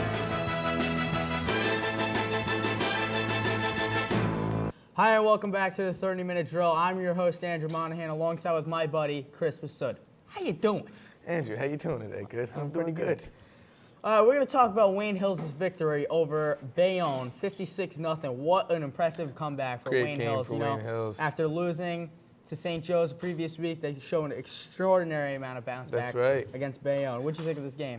Wayne Hills came out to play this time, definitely. I mean, they gave the ball. Trevor Jacobs had his first 2 TDs, 10 rushes for 49 yards. Very impressive from Trevor. Brian Dowling also got in 10 rushes, 97 yards, 1 touchdown. Also had 3 receptions for 89 yards and a touchdown. It's impressive. I mean, Brian Dowling's the key guy in this Wayne Hills offense, obviously. I mean, alongside with Michael Quinn going 6 for 6, 113 yards and 3 touchdowns. Yeah, I mean, there's nothing more impressive than that. I mean, they definitely played a great game. Mike Quinn with awesome passes. Brian Dowling stepping it up. I mean, they had a great game overall. Defense played well as well, too. Bayonne wasn't really an exemplary team. 0-4 through 4 games, only scoring 21 points over a course of 4 weeks. I mean, it's not really about the team we played as much as showing that, Wayne Hills is still a team to beat and they're still a force to be reckoned with, especially in this new league that we have. Do you agree? I definitely agree. I mean, Bayonne only got 1 first down on the Hills defense in the third quarter. No, actually, they had no first downs. 39 yards and 0 first downs. Oh, I could have swore they had 1, but nope. I guess you're right. You know, it was a great game. You know, since like the ones played so hard, you know, they were up 49-0 at halftime. They were able to get the ones out of there at halftime and bring in, you know, the twos. The second team did amazing. Andrew Monaghan, you, as yourself, for 3 for 3, 77 yards and 1 TD. That's very impressive. Also, you had 1 reception for 32 yards, which unfortunately got called back. But what are you gonna do? I mean, the twos had a really big problem with penalties. I mean, I gotta address that a little bit. Yeah. You know, the offensive line played well though. They pushed. You know. They did. I'm proud of them. We all did good. All right, so. Oh, and also they retired Greg Olson's number during halftime, which is was a pretty great ceremony. That's right. You know, they had Greg Olson come, and our secretary to the athletic director, John Goldstein, really made a great speech. You know, he's known him for a long time. What did you think of it? I thought the speech was excellent. I mean, it's about time they retired his jersey. So I mean, it's definitely a great thing that they retired it. I mean, Eddie Schiller wears that jersey now, so I'm guessing he's gonna have to find a new jersey next year. Apparently. That's right. You know, Wayne Valley played Passaic Valley. Wayne Valley comes out on top, 34-19. I'm sorry. And it was actually a pretty good game. You know, after halftime, Wayne Valley was up 21-19. Passaic Valley went for 2, couldn't get it, and then Passaic Valley had a couple mistakes, threw an interception, and then forced Wayne Valley to drive back for a touchdown. It was a pretty good game there. Yeah, PV is always a great game, great rivalry for Wayne Valley. I know that from a while back, but Wayne Valley definitely stepped it up. Pete Salvestano, great quarterback as always, doing good. So, I mean, they had a great game. Castles with a couple good runs. I mean, overall, he got 21 Mike Castles yards? They ran the ball a lot to Mike Castles. You know, 21 rushes yeah, for that's right. 152 yards, 2 TDs. 41 yards. He had 2 receptions for 41 yards, 1 TD, which is very impressive. Yeah, so he had a big day along with Savastano. I mean, the whole team really played a good game. They did play a good game against a really good team. Yeah, that's right. Also, Don Bosco played Clifton. I have to say, this was a joke. Yeah, this game was a joke. Don Bosco comes out on top, 71-0. 71-0. No, I'm surprised that they didn't forfeit. You think Clifton would forfeit before they even went out on the field? But 71-0 is a huge score. That's amazing. I mean, I know Clifton probably was sitting there scratching their heads like, why are we here? You know? Yeah. Like, come on, 71-0 is huge. I mean, Don Bosco was number 5 in the nation playing. That's right. Playing Clifton. Yeah. I mean, I'm sorry, but this was a clear joke. Right. I mean, the defense really held up, and offense obviously produced. Yeah. I mean, 71-0. That's sure. big. You know, West Milford and Teaneck had a pretty close game. You know, Wayne Hills played West Milford in week 2. Final score. You know, we beat them. 56-0. I'm sorry? The score of that game was 56-0 too, as well? Something like that. Yeah. You know, West Milford comes out on top against Teaneck, 42-41. Pretty close game. What'd you think? Yeah, close game. I mean, West Milford, they have some key players on their team as well. Teaneck, also used to be a great team back in the day. I don't know how they are now. But I know Wayne Hills is versing them this Saturday, if I'm correct. This right? Saturday at Teaneck, which should probably be another blowout from what I can understand. But I mean, I'm sure. Don't take them out of there. And Teaneck's always a pretty good team. Teaneck's always a great team. That's right. They played Wayne Hills a couple years ago in the state championship and beat us. Yeah. I mean, So they always seem to produce a pretty good program. You know, a bunch of kids who always want to win and that's right. Always have what it takes. So we look forward to Wayne Hills playing them Saturday. Yeah, you got to figure. I guess a game's a game. Wayne Hills, Teaneck, and anything could happen. That's right. So we look forward to that Saturday.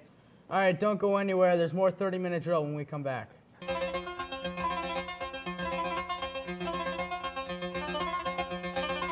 All this hype about the defense, and it's been true in this game, playing very nice defense. Oh, Wayne Hills Patriots! Ariel Danziger off the deflection of Alyssa Baselli.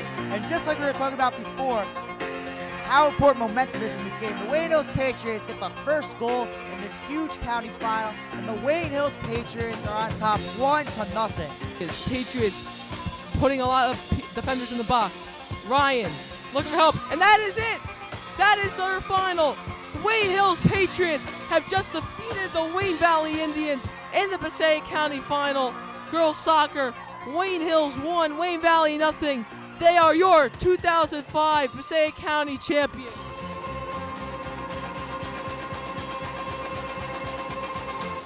Welcome back to the 30-minute drill. I'm Steve Rubin here with Doug Schweibel. We're going to talk about the NFL Week 5. Today we begin off talking about the Bills versus Browns game. A low-scoring game, kind of like one of those games when they first began with penalties. 6-3, Browns come on top. Huge win for Eric Mangini with his job in trouble. This game was very just boring game. All defense, not even like a defensive exciting game. It was 3-6. It was like a hockey game or a baseball game.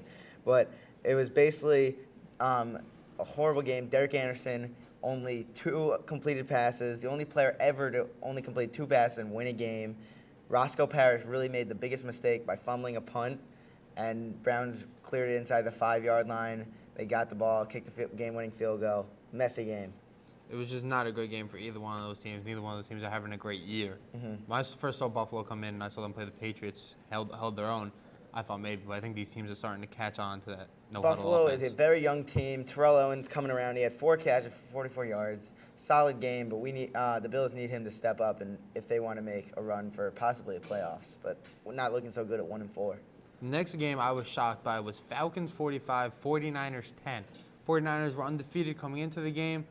First game without Fred Gore. He sat on the bench with an injury. First game since signing Michael Crabtree. However, he didn't play. Still just a horrible game by them. 49ers really didn't look like the 49ers of that we saw in the previous weeks. They had no run game thanks to Frank Gore being hurt, and Sean Hill can't throw the ball. Their defense was just horrible. Horrible play by Dre Bly with the fumble, but also the Falcons were able to get up on the 49ers' mistakes and score a lot of points.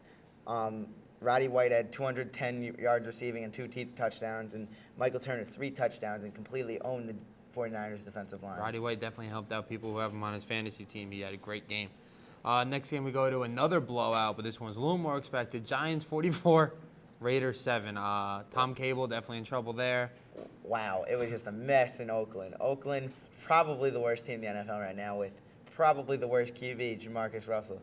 Jamarcus Russell just looks like a high school guy who hasn't even played the game of football before. He just can't complete a pass, doesn't know what offense he's running, doesn't know where to go, just looks lost. Committed 3 fumbles in the first quarter. Jamarcus Russell is definitely a big bust out of the NFL, out of college this year. I mean, Yeah. first overall pick. His QB rating, I think, has just hit 40. Yeah, He's one of the worst QB ratings. He's having a very rough year, and they're just a lost cause right now with Darius Heyward-Bay. Didn't even have a catch yesterday. Just nothing doing. I think in Al Oakland. Davis needs to learn how to spend his money a little bit wisely. Next we go to one of the better games this weekend. Dolphins 31, Jets 27. This is Jets' second consecutive loss. They couldn't stop the Wildcat. It was a great game by both teams. Neither team really lost there, even though the Dolphins pulled away from the Jets. Dolphins proved that they can win without Chad Pennington, who's out with a season-ending injury. Ronnie Brown had 2 key rushing TDs. Chad Henne had 2 throwing TDs and only had 4 incompletions. He had a beautiful game, and the Dolphins, they really stepped up in the red zone, holding the Jets to field goals and only 3 touchdowns. Great play. I think Ricky Williams and Ronnie Brown in that backfield together just dominates teams. They don't know what to do. And the Jets defense, the hardcore Jets defense, didn't look so hardcore last week. No, not at all. I think Rex Ryan, they ran the Wildcats 7 plays in a row at one time, and every play was over 10 yards. Couldn't stop it. They couldn't handle it. Next, I go to a great game for the AFC North. Bengals versus the Ravens. The Bengals are coming out this year. Carson Palmer's back. Their team's back overall. Cedric Benson, first rusher over 100 yards against the Baltimore Ravens in 40 games. It's just unbelievable. Yeah, the Bengals are really back. Chad Ochocinco loving it in there.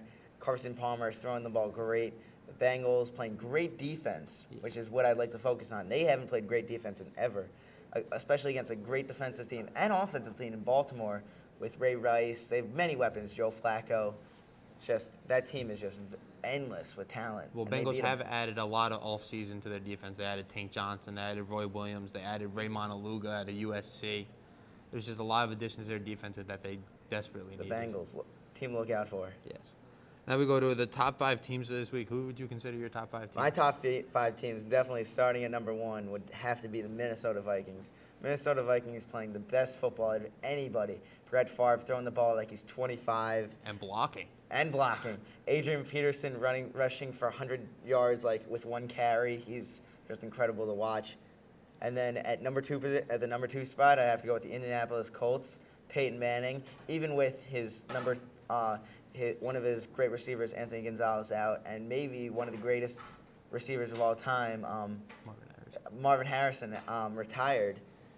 We thought Peyton Manning was done for, stick a fork in him. He's come back with vengeance with a 5-0 record with the Colts. Number 3 would have to be the New York Giants, playing some great defensive football, wide receiver. Even without Plaxico, too. Yeah, Steve Smith and Mario Manningham definitely filled that hole at the wide receiver position. Next at the 4th spot would have to be the New Orleans Saints. Drew Brees throwing for TDs like nothing's new. He's playing, and they're also playing great defense like when they played the Jets. Yeah. And at number 5, it'd have to be the up-and-coming Denver Broncos, who took on New England this week. Josh McDaniels and absolutely just played a great game against them.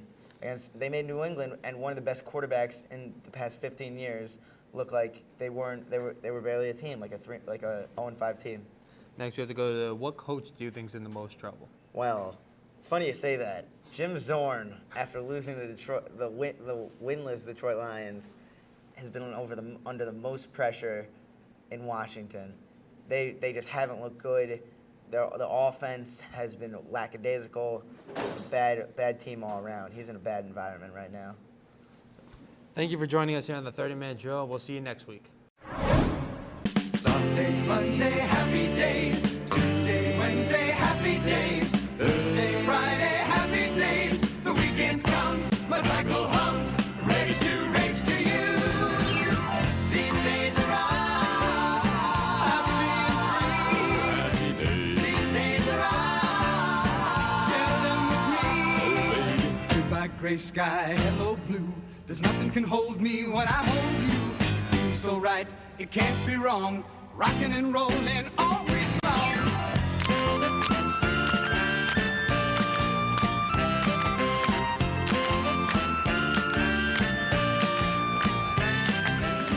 These happy days are yours and mine. These happy days are yours and mine. Happy days. Welcome to Week 7 of the 30-minute drill. I'm Max Seidman here with my co-host Tyler Rubino, and we're going to talk Giants and Jets football today. Week 6 of the NFL, Tyler. We got the battle of the unbeatens with the New Orleans Saints and Big Blue. Drew Brees and the Saints, they tore apart the Giants' defense in the game, scoring 49 points. What happened to the Giants in this game? Well, obviously, you could tell Drew Brees picked them apart. They let up 49 points.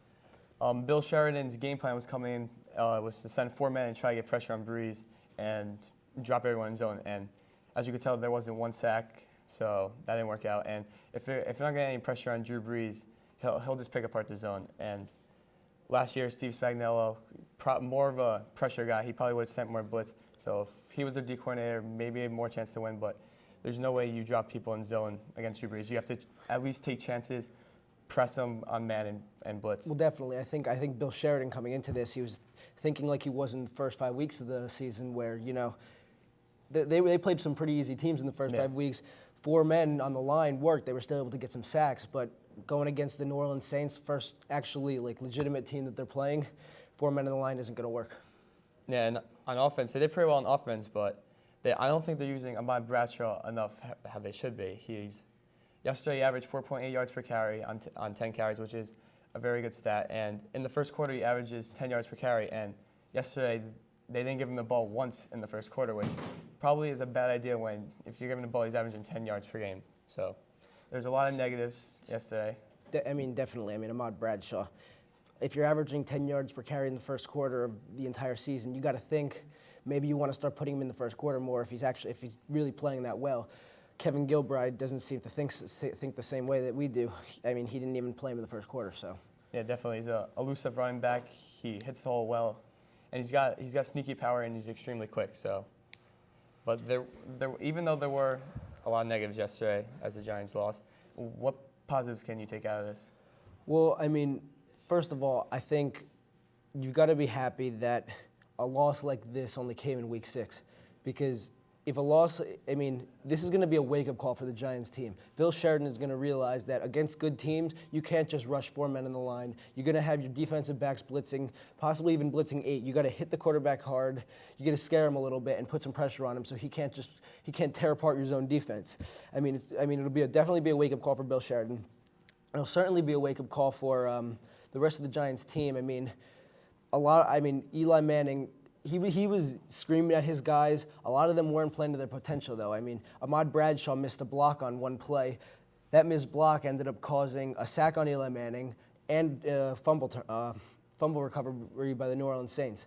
So it's certainly going to be a wake-up call for the New Orleans Saints. And then the other thing that you have to be happy about is that this loss only happened in Week 6. The Giants have a ton of injuries. A few guys on injured reserve, but there's Aaron Ross, their number 1 corner. They didn't have him for this game. That definitely hurt them. And so Aaron Ross will be back later on in the season. So being that this only happened Week 6 early on in the season, it's a positive for the Giants. Yeah, they really haven't played a team of this caliber. They're still 5-1, no big deal. But yesterday, the refs did make some bad calls against the Giants. Do you think it's become a problem in the NFL that refs could start costing games? Not yesterday because it was a blowout, but do you think refs are becoming a little bit of a problem? Well, they certainly made some outrageous calls yesterday.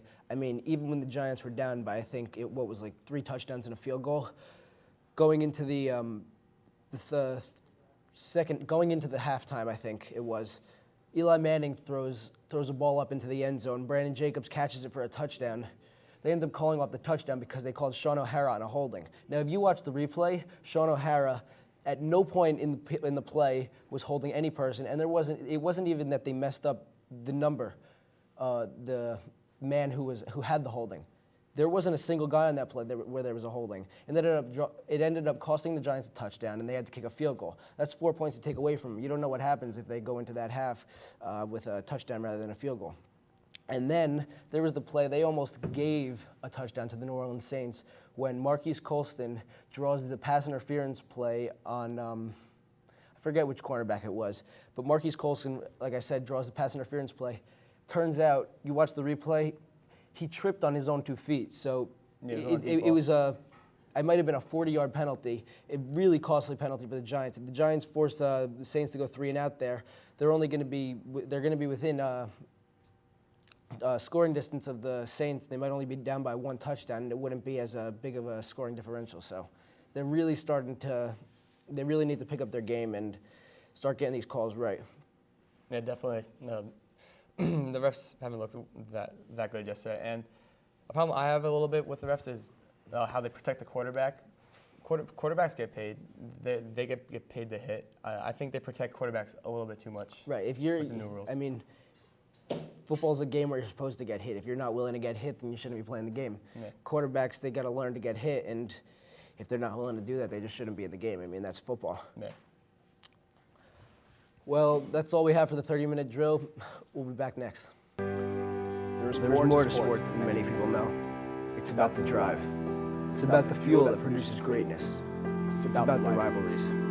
Sports is about giving more than you have to give when game is on the line. It's about the fear. It's about the pain that comes with losing and the drive to never feel that pain. It's about settling for nothing less than the best, being number 1. But for us, sports is just everyday life.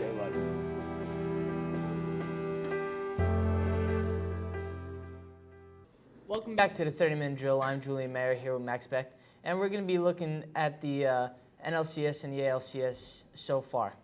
So we're going to start off with the Yankees and the Angels in the ALCS.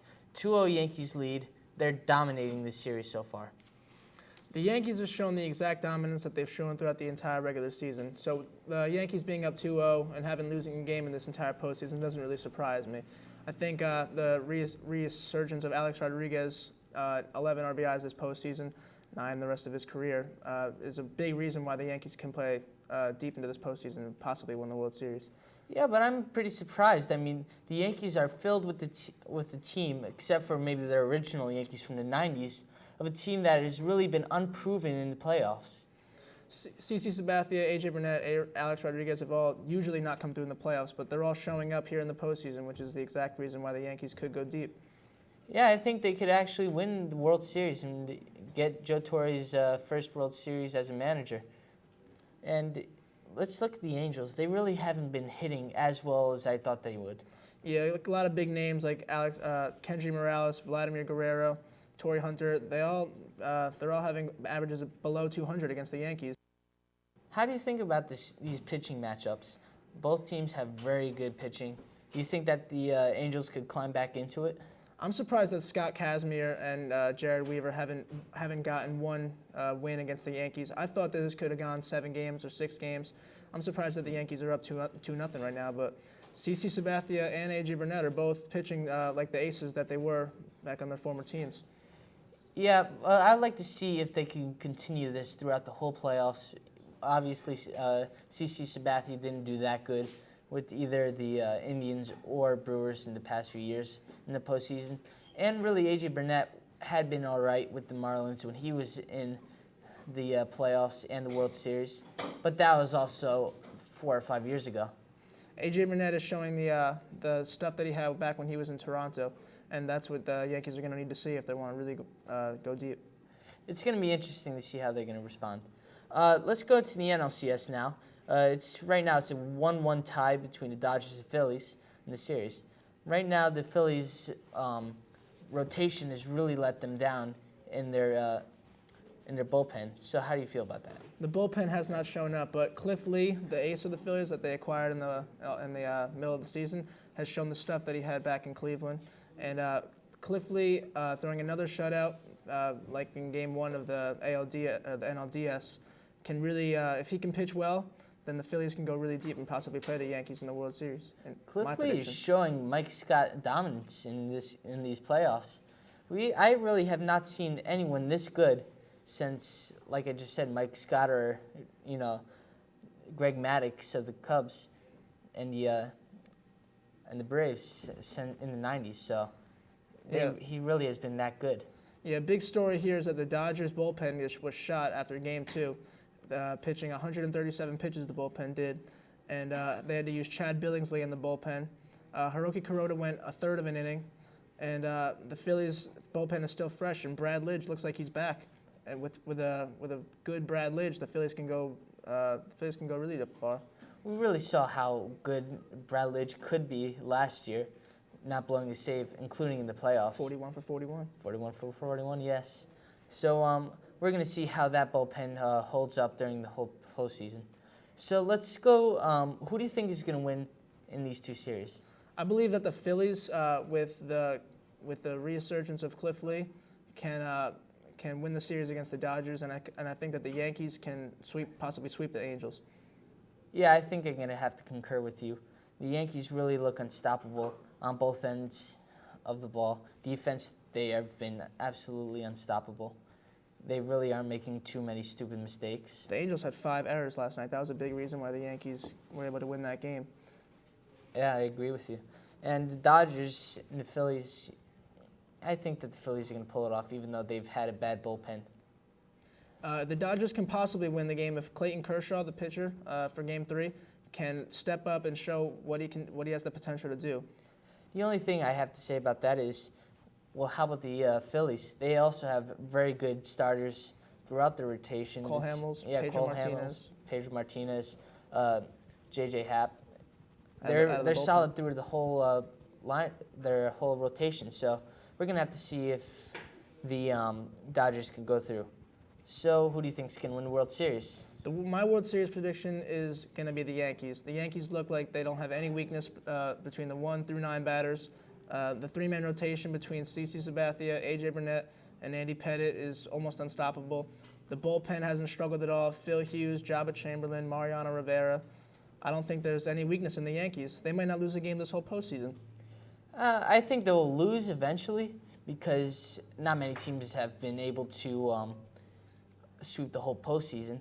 Matter of fact, I think it's probably impossible. I think the Yankees have the potential.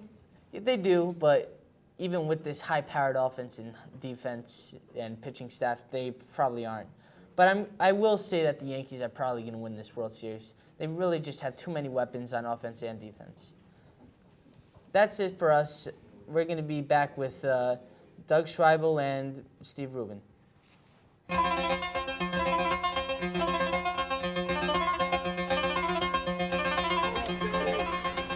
Monaghan turns around, takes a quick peek at the clock, hands it up the middle to Lynn, who gets outside. Chaz Lynn, it's a foot race. He's at the 40, to the 30. Lynn still on the feet, and he's in. Touchdown, Wayne Hills. Look at the clock, Lou. It reads triple zeros as Chaz Lynn plays his own version of Beat the Clock. He had to go one place, and that was into the end zone, because if he was tackled, the half was over. Chaz Lynn beats the clock.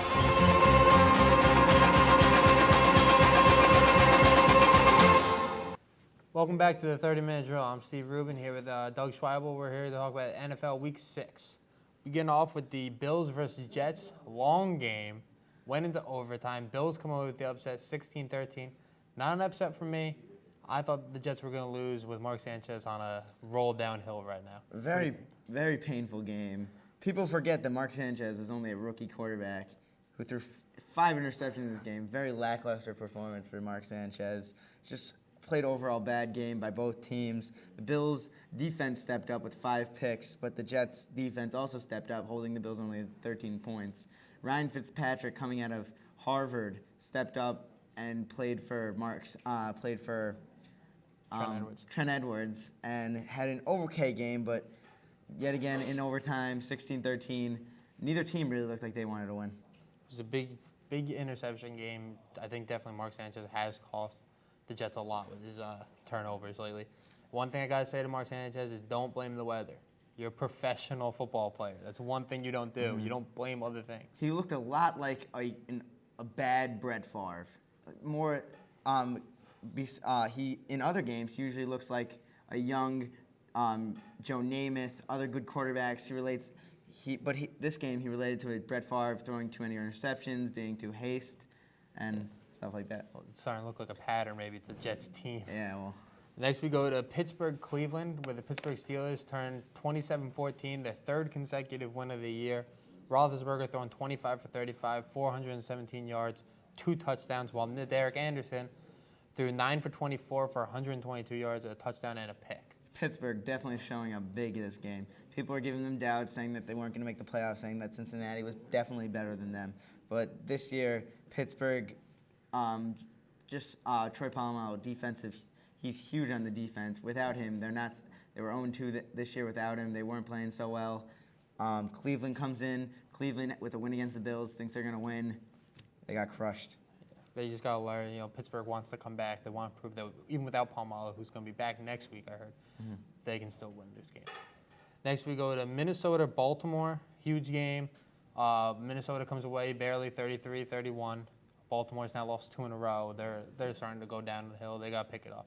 Very high-scoring game. Not very like the other Baltimore games that are very low-scoring games. This was very offensive power games. A lot of throws thrown by Joe Flacco. Threw for 300 yards, 2 TDs. Both teams really played really well. Minnesota was killing Baltimore in the first half. Then Baltimore came back in the third quarter, and they went up 31-30. Then Brett Favre led them on a great historic drive to put them up by 2 with a field goal. I'm starting to reconsider Brett Favre coming back this year. I think it was the right thing for him to do. He's proving he's still a physical, great quarterback. Minnesota off their best start since 2002. Yeah. And then we go to now. Let's look at New Orleans, the New York Giants. Eli returns home, his hometown, and gets upsetted. Jeremy Shockey gets his chance of revenge. But the true star of this game, Drew Brees, 23 for 30, 369 yards, 4 touchdowns. In the first half alone, he was 14 for 16. It was the battle of the undefeated teams. Drew Brees throwing for 369 yards, 4 TDs, just doing it all before the fourth quarter. Mark Brunell came in to clean things up, but Eli Manning and the Giants just got stepped on. Their defense, Justin Tuck, O.C. Renora, were stepped on top of by Marquise Colston, Devery Henderson, and Drew Brees. It was Colston, painful 8 to watch. receptions for 166 yards and a touchdown by himself. Jeremy Shockey, I just saw from the beginning, he got a 5-yard reception and then jumped up and started getting into Giants' faces. He had something to prove. The NFC East definitely didn't prove themselves this week. Then obviously we go down to the Philadelphia losing to Oakland.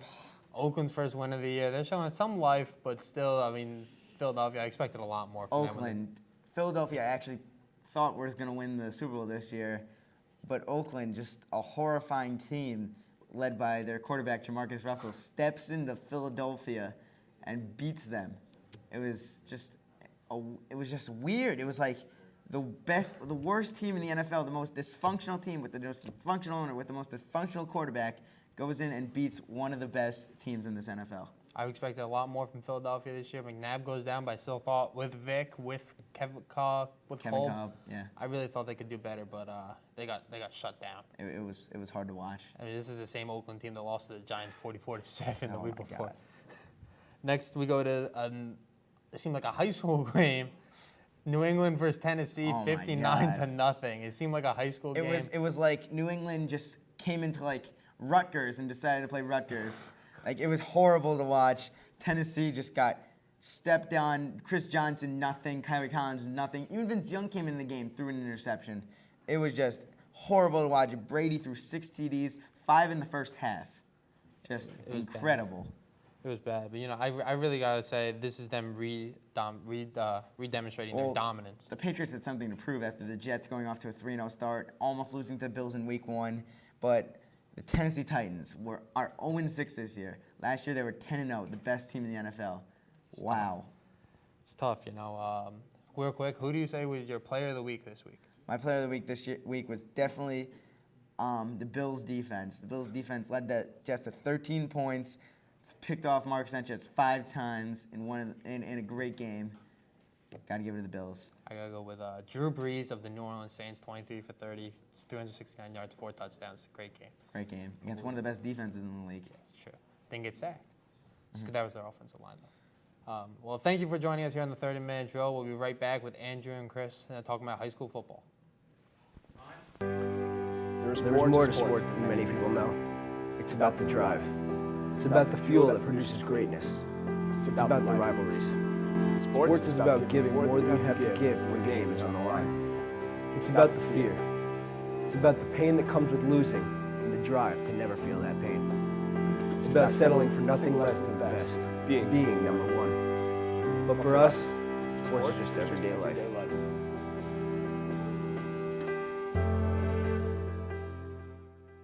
Hi, welcome back to the 30-minute drill. I'm your host, Andrew Monaghan, alongside with Chris Massood. How you doing, Chris? Andrew, how you doing? It's Pretty good to see you again. So we're going to wrap up last week's high school football games. Wayne Hills takes on Teaneck and comes out on top 30-7. The strange thing about the game is, they played on a Saturday night. Where teams typically play on Friday nights or Saturday during the day.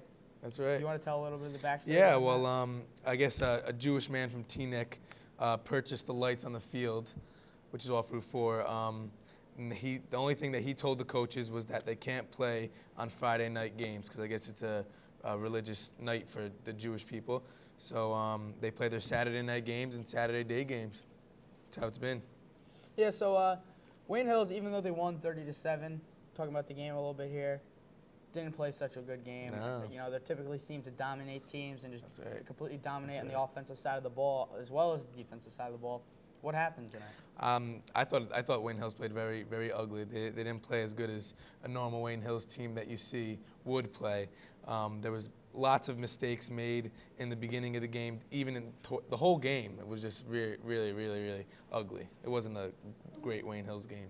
Mike Quinn, great quarterback in New Jersey, only goes 6 for 16, 103 yards, 2 touchdowns, but 6 for 16 is pretty big of a deficit for him.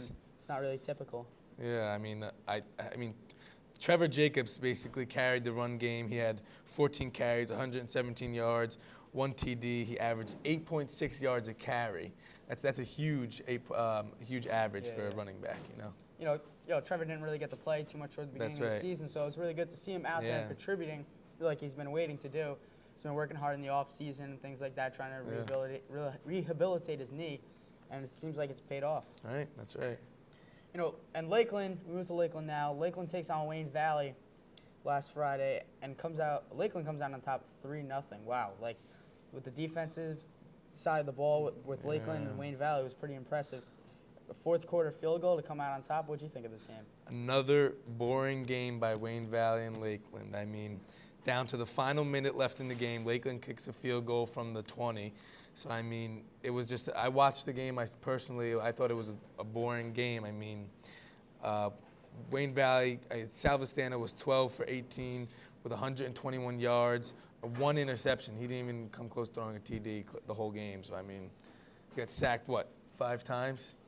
Either the offense was really bad or the defense for Lakeland was really good, and vice versa, Lakeland obviously didn't have too much offensive production as well. That's right.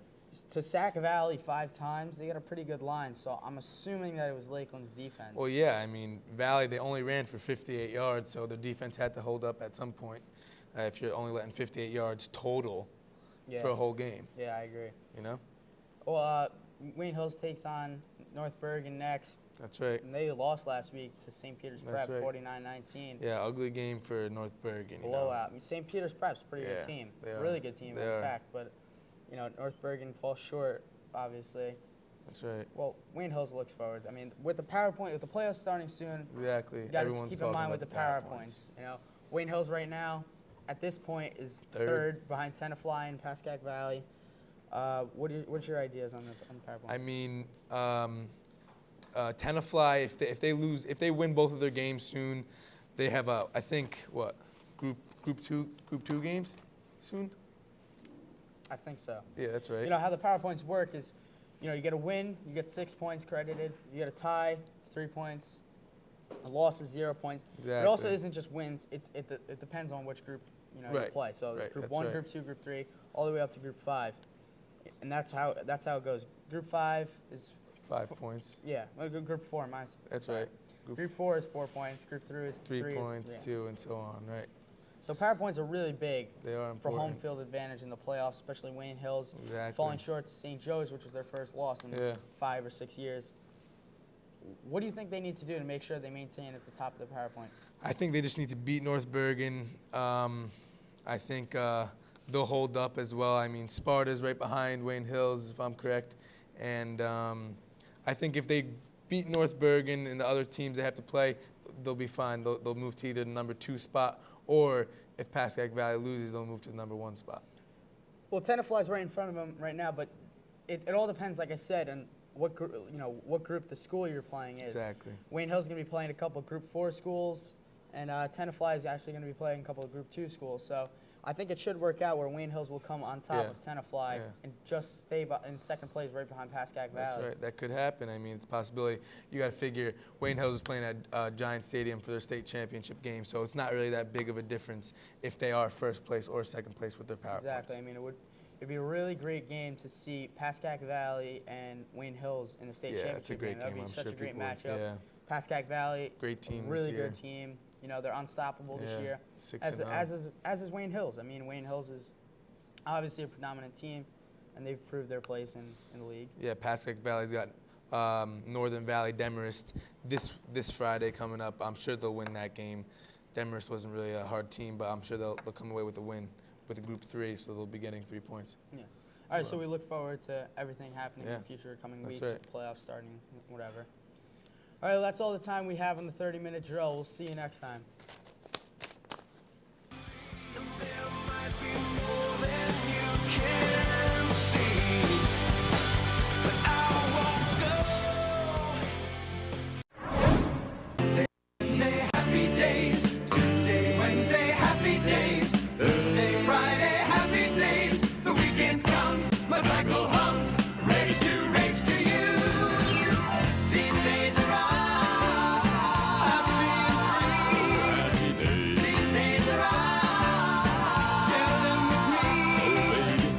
Gray sky, hello blue.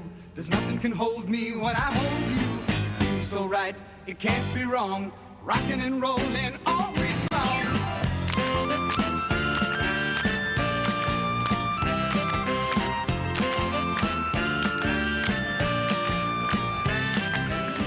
These happy days are yours and mine. These happy days are yours and mine. Happy days. Hello, sports fans. Welcome to Week 8 of the 30-Minute Drill.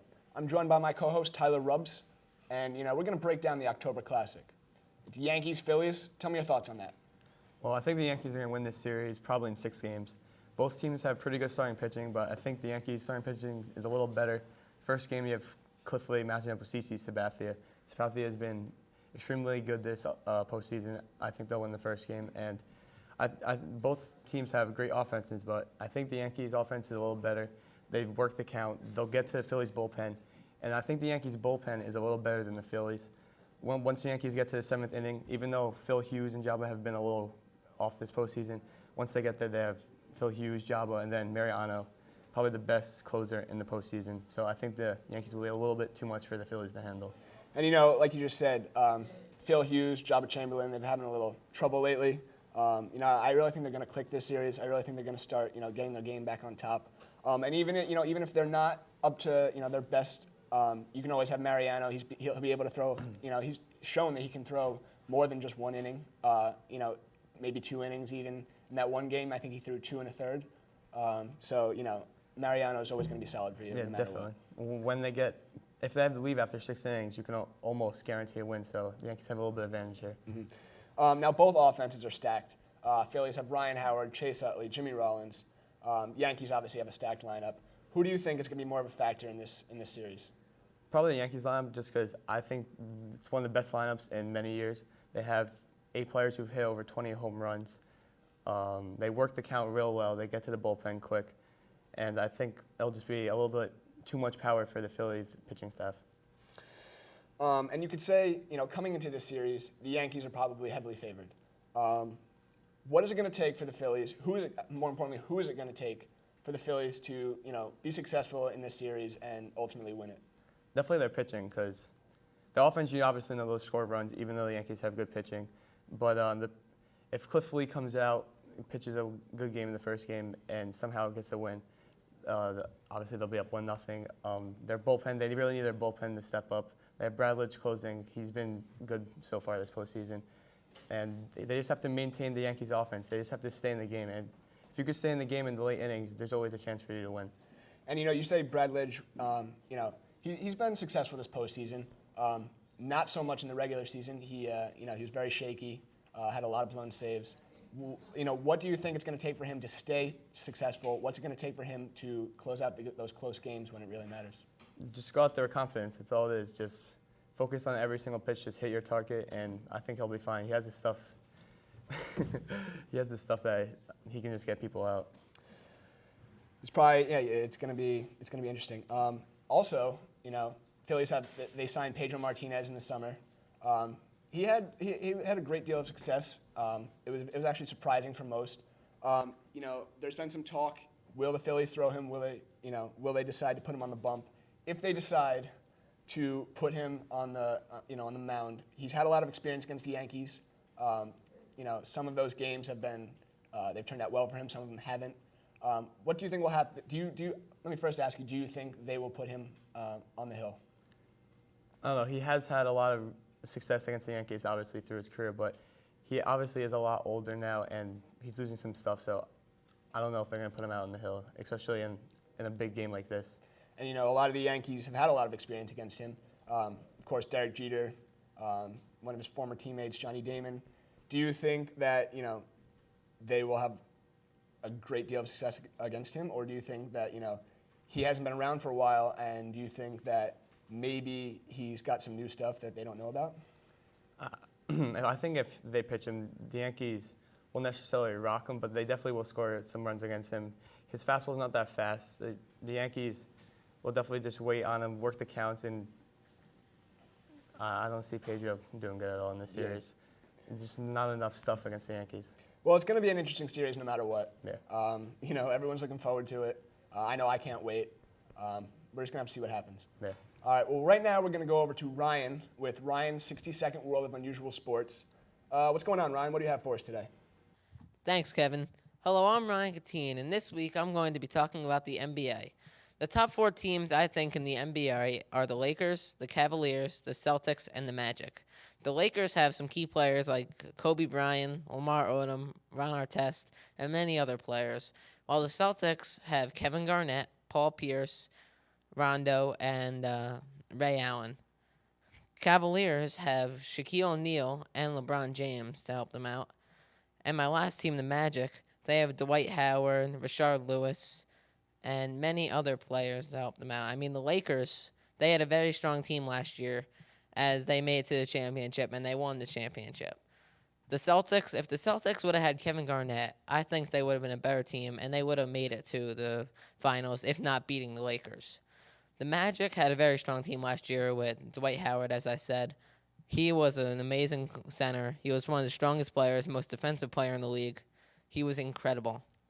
And the Cavaliers, they did great. I mean, now that they have Shaquille O'Neal on their team, they're really going to have an ultimate team this year.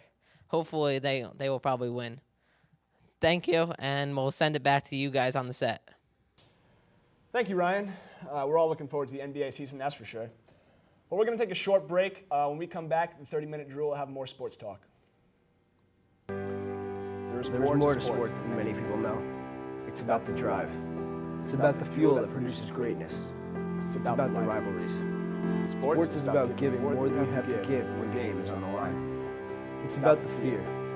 It's about the pain that comes with losing and the drive to never feel that pain. It's about settling for nothing less than the best, being number one. But for us, sports are just everyday life.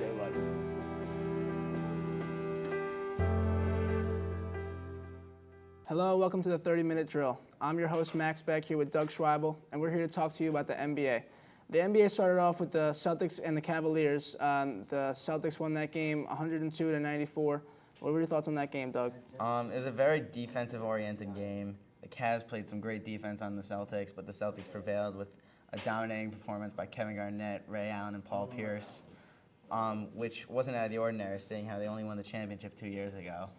But I also was very impressed with Rajon Rondo, his ball security, but yet another night where LeBron just shined. He was held to under 30 points, though, and Shaq played well. I think neither team really lost this week. It was a combination of wins, but the Celtics prevailed. Yeah, I was impressed by the Celtics' newest player, Rasheed Wallace. Hit 2 big threes in the first quarter, and he was 5 for 7 in the game. What are your thoughts on the pickup of him? He's a very big pickup out of Detroit. He's great. He talks a lot. He's a great attitude to the locker room. But I think the Celtics' best pickup this summer was the pickup of Marquise Daniels. He can play defense. He can hit the three. He can guard your big guys like LeBron when Paul Pierce and Kevin Garnett are out. But Marquise Daniels, got to look out for. Kind of like a James Posey of 2 years ago. And the second game of the NBA season was the Lakers and the Clippers. Lakers won that game. What were your thoughts on that game? Lakers are probably the best team in the NBA with Kobe, Artest, Gasol, Bynum, just unstoppable. You can't beat them. Yeah, they have, in my opinion, the best starting five in the NBA without Ron Artest last year. And now adding Ron Artest this year gives them the best and second best defensive players in the league. Mm-hmm. Definitely, Ron Artest gives a great attitude. I don't know if it'll be better or worse than last year, but he's a great scorer, he's great at defense, one of the best defenders in the league. And also they have Bynum and Gasol in the post. You can't beat those two. Yeah, we'll see how that works out with the chemistry. Kobe and Artest have had some bad pasts. Mm-hmm. And on the other side of the ball, you also have the Clippers, who had a great game, even though they lost. But Blake Griffin out for 6 weeks. They'll be glad when they get him back. Baron Davis, a great scorer. They should play very good basketball. Yep, the young Eric Gordon, the Marcus Camby shot block champion. Mm-hmm. The biggest pickups of this offseason were the Lakers acquiring Artest. We discussed that. The Celtics acquiring Rasheed Wallace. The Pistons got Ben Gordon. What are your thoughts on him? Well, the Pistons needed a new face in their franchise. I don't know how they're going to work it out between Rodney Stuckey and Rip Hamilton and Ben Gordon. But Ben Gordon is one of those shooting guard, half point guard, half shooting guard players that is hard to fit in the lineup. But here, I don't know if he'll be able to fit with Rip Hamilton and Rodney Stuckey because they already have 2 other guards. If the Pistons acquired a big man like a Shaq or a Yao, they could be one of the better teams in the Especially with East. the great defensive player of Tayshaun Prince, who blocks shots like it's his job. The Cavaliers acquiring Shaquille O'Neal and the Memphis Grizzlies acquiring Allen Iverson. Do you think either one of those pickups can help the team in any way? I think they're both falling stars. Allen Iverson just looking for a place to go. No one's offering him a job. Last pick with Memphis. Memphis isn't that good of a team, but they're definitely on the rise with O.J. Mayo and Rudy Gay. And Shaq at the Cavs is definitely a plus for the Cavs because they were looking for that interior defense, especially to carry them throughout the playoffs. And just as Shaq says, he wants to win a ring for the king. Yes, he does. A lot of good rookies this year, but the number 1 pick overall, Blake Griffin, out 6 weeks with a broken kneecap. Who are your picks for Rookie of the Year without him being in the running? I still think he has a good shot at winning it, but I'm going to have to go with my boy out of ASU going to Oklahoma City Thunder, James Harden. Great point scorer. He's a lefty. No one can guard him. He's a great scorer. I have to go with he was a freshman. He came into the draft as a freshman, Tyreek Evans out of Memphis. I think in Sacramento, he's going to be one of the only scorers along with Kevin Martin. And if he can get the ball to Kevin Martin and get open, he can hit some big shots, and Sacramento can maybe be a good team with him. He's a great player, and also another player that came out of Memphis after freshman year was Rookie of the Year last year, Derrick Rose. So Yep. He's got some good people in his corner this year. How about a turnaround team this year? There's a lot of big pickups, a lot of good teams bad teams getting good players, a lot of good teams losing some of their good players. My turnaround team definitely has to be the Indiana Pacers. We had a lackluster season last year, but now they have a new and improved Roy Hibbert, and out of playing very well. He's 7'4", 7'2". He's playing very well. And Brandon Rush, who played spectacular at Kansas, is now stepping into his own in Indiana. I think that they're going to have a great season, and them two are going to step up. Yeah, I'm still wondering if Roy Hibbert can play as well in the NBA as he did in Georgetown, but I think one of the biggest pickups we didn't discuss was Hedo Turkoglu going to Toronto. I think with him, the Raptors, who were an 8 seed last year, can be maybe a 4 or 5 seed in the East. I think he was one of the most sensational players in the playoffs last year. Definitely carried the Magic to the finals because nobody could guard him. He's a great player. He is very underrated. No one really discusses him much. How about your MVP pick? My MVP pick, obviously there's the obvious choice in Kobe or LeBron, but I'm going to go with Dwayne Wade, D-Wade, out of Miami Heat. He's a star player, loves to pass the ball, shoots the ball. He's going to get a lot more help with Mario Chalmers getting better and Michael Beasley getting better, Udonis Haslem. I feel like he's going to have a breakout season. I'm going to go with an MVP pick he's under the radar. Not a lot of people are talking about him, but if the Oklahoma City Thunder can have a good year, then Kevin Durant could be an MVP candidate, and he's put up 28 points a game last year, 6 assists, I think 7 rebounds. I think he has a good shot to win MVP this year. That's an interesting pick because they can either have a really good season or a really bad season. That's true. Well, this has been the 30-minute drill.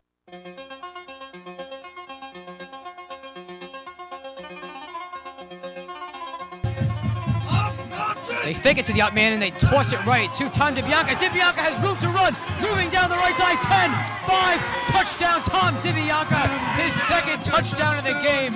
Whoa, can he move?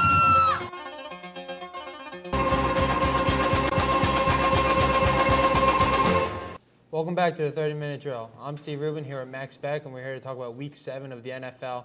We begin off with probably one of the bigger games coming into the week, and definitely a great show throughout the game. Pittsburgh, Minnesota. Pittsburgh took over Brett Favre in the fourth quarter. They scored 2 defensive touchdowns in the fourth quarter and came away with the victory 27-17. What do you think, Max? Yeah, it was definitely one of the more exciting games of Week 7. Not a lot of blowouts, a lot of good teams playing bad teams, and the Steelers really show why they're the defending champions of last year. Picking off Brett Favre 2 times, Troy Polamalu making sure that Brett Favre had no late game heroics. And I really think the Steelers have a shot of possibly repeating now. It was a great game coming in, obviously. Adrian Peterson, Percy Harvin, Bernard Berry, and Brett Favre all together. If you played a 7-on-7 tournament in the NFL, no doubt in my mind they'd win. But, with the Steelers' defense, that's the reason they're as good as they are, is because their defense makes up for the offensive mistakes. Next game we go to is Dallas-Atlanta. Dallas not looking so great coming in. They really proved themselves with a 37-21 victory. The guy who showed out to me the most was Tony Romo, 21 for 29, 311 yards, and 3 touchdowns. Tony Romo was questionable all his career, whether or not he was going to be the next Dallas great quarterback. I think he proved himself. Yeah, Dallas finally got what they need in a big statement game win, going to 4-3 and making a push for winning the NFC East, which is what every team in that division wants to do with one of the most competitive divisions in football. But how about Miles Austin, a no-name coming into the season? 6 catches, 171 yards, and 2 touchdowns. possibly one of the #1 receivers next in the upcoming years if Roy Williams can't do what they want him to do. Miles Austin is from New Jersey. He was born and raised in Garfield, played at Monmouth University, wasn't even drafted. And with Terrell Owens gone, obviously, and Roy Williams hurt and questionable every week, Miles Austin has really taken the downfield presence for the Dallas passing game. Next we go to Cincinnati, Chicago. Cincinnati's offense has played amazing. They've really showed up from last year. Palmer staying healthy. Last game, 20 for 24 for 233 yards and had 5 touchdowns. And then you add Cedric Benson to that. I just couldn't believe it. Yeah, Cincinnati is making an unexpected push in the AFC North. They're 5-2 along with the Steelers. And another another questionable player coming into the season, Cedric Benson, who had a down year in Chicago, had 37 carries, 189 yards, and a touchdown against the Chicago Bears, his former team. He's second in the NFL in rushing yards with 720 yards. And I think Cincinnati has a good chance of playing the Steelers in the AFC North, competing in the NFC North. The AFC North has been controlled by Steelers for the past few years. I think that Cincinnati's definitely given a push. Chad Ochocinco, everyone knows him as a loudmouth. He's finally answering on the field. 10 receptions, 188 yards, 2 touchdowns. He's definitely showing why he has the ability to talk what he says. Next game we go to New Orleans, Miami. At halftime, the game was Miami 24, New Orleans 10. Everyone thought it was going to be a shocker. New Orleans didn't seem lackluster after last week's big victory over the Giants, but they outscored Miami 36-10 in the second half, winning the game 46-34. It was unbelievable. So was I. I was very confused when Miami was going into halftime 24-10.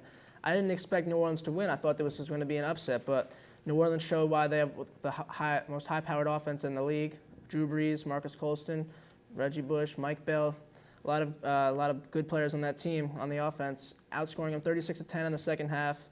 I think New Orleans being 6-0 now, they have a good shot of being maybe going 14-2, 13-3, winning the division and playing in the Super Bowl. That's a very good year for them so far. The next game we have to go to is New York Giants versus the Cardinals. Giants had to come back for the big win. I mean, it's morally they needed it, but they fall up short once again. Their secondary unable to take apart the Kurt Warner, Larry Fitzgerald, Anquan Bolden mixture, and they lose 24-17. Yeah, Eli Manning didn't really show why he's a $92 million man throwing 3 interceptions against the Arizona Cardinals. And the Giants wide receivers, Mario Manningham, dropping a pass in the end zone. They could have had this game, but they let it slip away. Now that's 2 straight losses, and the Eagles and Cowboys are making a push.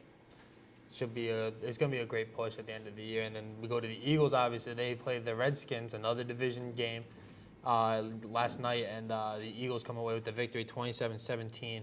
Deshaun Jackson's obviously their big game changer there.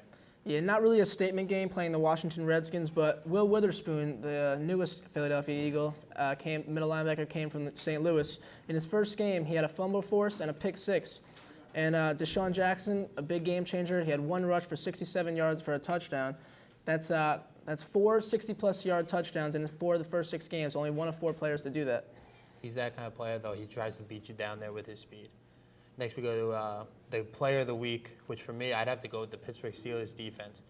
Their past few games, they relied on Roethlisberger throwing the ball, and then Palmalu comes back, takes a little bit of pressure off their linebackers covering, and now they're able to blitz, and Lamar Woodley and Fox both bring it back to the house on defensive plays, and they scored 14 points on defense and only 13 on offense. It just shows you they're a defensive team. They always will be. Yeah, my hero has to be, I said it before, Miles Austin, 6 catches, 171 yards, and 2 touchdowns. And that's 2 wins in a row for Dallas. And if Miles Austin can keep this up, and Roy Williams can show why they got him, and if he plays to his potential, they could have one of the best receiving corps in the NFC East. That's what they're known for, passing. The loser of the week for me, I have to go with Eli Manning. $92 million paid, and he hasn't shown why yet. He won a couple for big games to begin with, got hurt, came back, but threw 3 picks against the Cardinals secondary, which isn't very strong secondary. And that took a lot of pressure on their defense and running game to take over, and they couldn't handle it. The GOAT for me has to be the Dolphins' second half defense. You can't go into halftime up 24-10 and let it slip away, getting outscored 36-10 in the second half. I mean, Drew Brees is a great quarterback, but if you shut him down in the first half, I don't see any reason why you couldn't shut him down in the second half. Thank you, Max. Thank you for joining us here on the 30-minute drill. We'll be right back.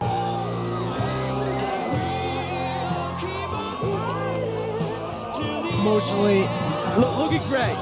Wow, he's just ecstatic. He can't believe it. It's unbelievable.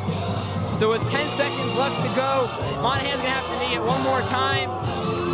7, 6, 5, 4, 3, 2, 1, and it is over. Wayne Hills is the 2002 Group 3 North 1 State Championship, their first ever state championship, and what a fantastic end to an amazing season for Wayne Hills.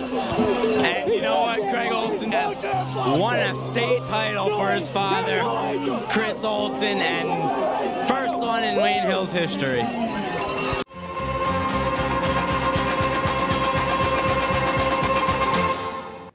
Hello, welcome back to the 30-minute drill.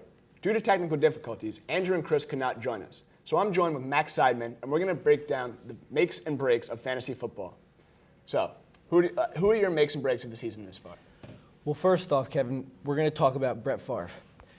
Brett Favre, coming into the season for the past 6 years, I think, you've got to say that he has been extremely undecided as whether he's going to retire or not. It really became a frustrating issue with the Packers. Last year he was with the Jets. Certainly didn't look good. Obviously, there was an unknown injury with him. He tore his rotator cuff slightly. So coming into the season, you really know what you were going to get from Brett Favre. Turns out he decides to sign with the Minnesota Vikings, and so far they've really had a good season. So far they've only lost one game, and Brett Favre and Percy Harvin and their entire wide receiving core have really been playing well. I mean, but you also have to think now he has a solid running back with him. In Green Bay, he never really had a solid running back until the end of his career with them when they had Ryan Grant. And then with the Jets, Thomas Jones was a solid running back, but he wasn't the kind of running back that Favre needed where he could throw him like a little pass if he doesn't have anything open. And what's interesting about this time around, Brett Favre's actually taken more of a leadership role than he has, in the first two, careers, I guess you could say. Yeah. And it showed on the field too. His playing, it's been better, and the players really look up to him and they trust him. Right. And then second, we have to go and talk about Brandon Jacobs. Obviously, Brandon Jacobs is an essential part to the Giants' running game and an essential part to their team. 2007, you couldn't say that they were going to win the Super Bowl if they didn't have him. He pounds the defense, and then leaves the lanes wide open for Ahmad Bradshaw. But talking in terms of fantasy, Jacobs is not a guy you want to have on your team because they put Jacobs in there to pound the ball up the middle. He gets short yardage gains, and even though if you're in a league where you're going to get points for carries, you may get points for Jacobs, but it's not the same kind of points you're going to get where he gains a lot of yards. So not a good guy to have on your team. And compared to other years, he just really hasn't put up the amount of yard production that he has in the past. Now, then again, also, if you have the running back tandem of Brandon Jacobs and Ahmad Bradshaw on your team, then you're guaranteed to have all the Giants running yards and touchdowns every single game, excluding obviously if they put Danny Ware in, but that's not a likely issue. That has not been a factor yet this Right. year. So you have Brett Favre as a make and Brandon Jacobs as a break. Let's talk about Marshawn Lynch. What do you think about him? Coming into the season, a lot of fantasy owners were doubting Marshawn Lynch. Suspended for the first 4 games of the season. Fantasy owners were really looking for him to be a breakout player once he came out of there. But then, starting off the season, it looked like Buffalo didn't have a quarterback. Trent Edwards wasn't really playing well. They now have Ryan Fitzpatrick as their quarterback, guy out of Harvard, smart, not too athletic. But Marshawn Lynch really hasn't been putting up productive numbers. Last week he only had 2 touchdowns. He had 2 touchdowns, I think it was. But that was the only production he's had so far, and he's really been a huge bust for fantasy owners. Yeah. Okay, now let's go to Carolina with Steve Smith. Past years, very consistent. You can say Jake Delhomme had played better in past seasons. What do you think about him this year? Well, Steve Smith's production of Carolina, obviously, has been horrendous. He has done absolutely nothing. He was definitely drafted high in a lot of leagues, and he's just been a huge disappointment. It's obviously a result of Jake Delhomme's horrendous passing game. First game, he had 4 interceptions. That's certainly not going to do anything for Steve Smith if he's throwing those interceptions. So you definitely have to see what Steve Smith is going to do later on in the season. Maybe he's going to break out. Maybe he won't. Maybe you got to hold on to him for next year. You don't know. Yeah, I just don't see that happening. Jake Delhomme has not looked like the quarterback that he has in the past. He, interception after interception. Definitely. If anything, Jake Delhomme has been the bust, and it's just been Steve Smith who's unfortunately not benefited from that. Exactly. And then you could also talk on the other side, Steve Smith of the Giants, who, after 4 weeks in the NFL, was leading the league in wide receiving yards, leading the league in wide receiving touchdowns, and leading the league in receptions.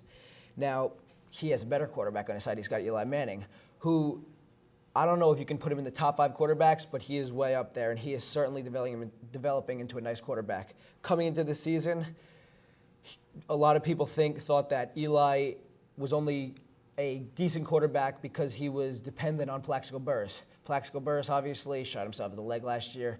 Going to jail, it's not the greatest thing for your team. Definitely not. Going to jail for 2 years now, and there were a lot of doubts as far as this wide receiving core for the Giants goes. But Steve Smith has certainly stepped up. He's definitely their number 1 wide receiver now and playing fantastic. So Steve Smith of Carolina, break. Steve Smith of the Giants, he's a make. Now, let's talk about sleeper picks. Who are your sleeper picks? Well, as far as sleeper picks go, I think you have to talk about Percy Harvin and Kenny Britt. Percy Harvin has been absolutely fantastic for the Minnesota Vikings. He's been Brett Favre's number 1 wide receiver, catching touchdown pass after touchdown pass. He's 6'4", and he's certainly fast. Coming out of Florida, he was just fantastic for them, and now he's fantastic for the Vikings. Kenny Britt, coming out of Rutgers. A lot of people didn't know about Kenny Britt. They certainly knew. I think he was drafted in the second round of the NFL draft. But the problem with Kenny Britt is he doesn't have a quarterback. Kerry Collins last year played well. He's getting old. He's not doing anything for him anymore. There's actually doubts this week that Vince Young might be starting. So, Kenny Britt, good guy to have in your team because he's their number 1 wide receiver, but not a good quarterback situation in Tennessee. All right, so my last question is, coming into the season, the Steelers were the favored defense for your fantasy pick. With the injury to Troy Polamalu, who would you say is the number 1 defense now on your fantasy team? I'm going to have to say the New Orleans Saints defense. In most leagues, based on what the scoring points are, they're leading all defenses in points. They have the most interceptions, and it seems like every game, Darren Sharper's catching a new interception and running it back for a touchdown. I think the only game where he did not have an interception for a touchdown was against the New York Giants, and he actually did have one in that game, but it was called back because of a penalty. So the New Orleans Saints defense really stepping up. If any of your leagues, if you see that New Orleans Saints defense is available as a free agent because nobody knows about him or nobody picked him up yet, you definitely want to go after him. I'd say that'd be a good free pickup, wouldn't you? Definitely. All right, well, that's all the time we have for the 30-minute drill for this week. Thank you for joining us, and we'll see you next week.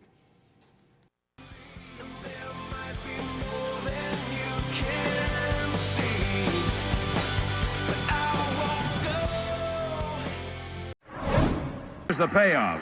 Swung on and grounded to second. Cano fields, throws to first in time. Ball game over. World Series over. Yankees win. The Yankees win.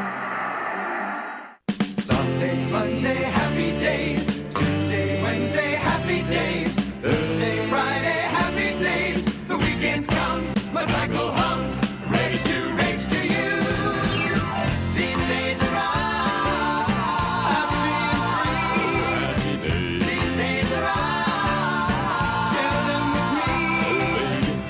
Gray sky, hello blue.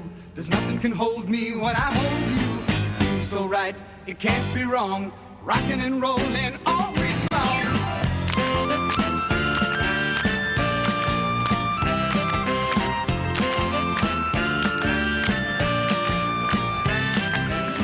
These happy days are yours and mine. These happy days are yours and mine. Happy days.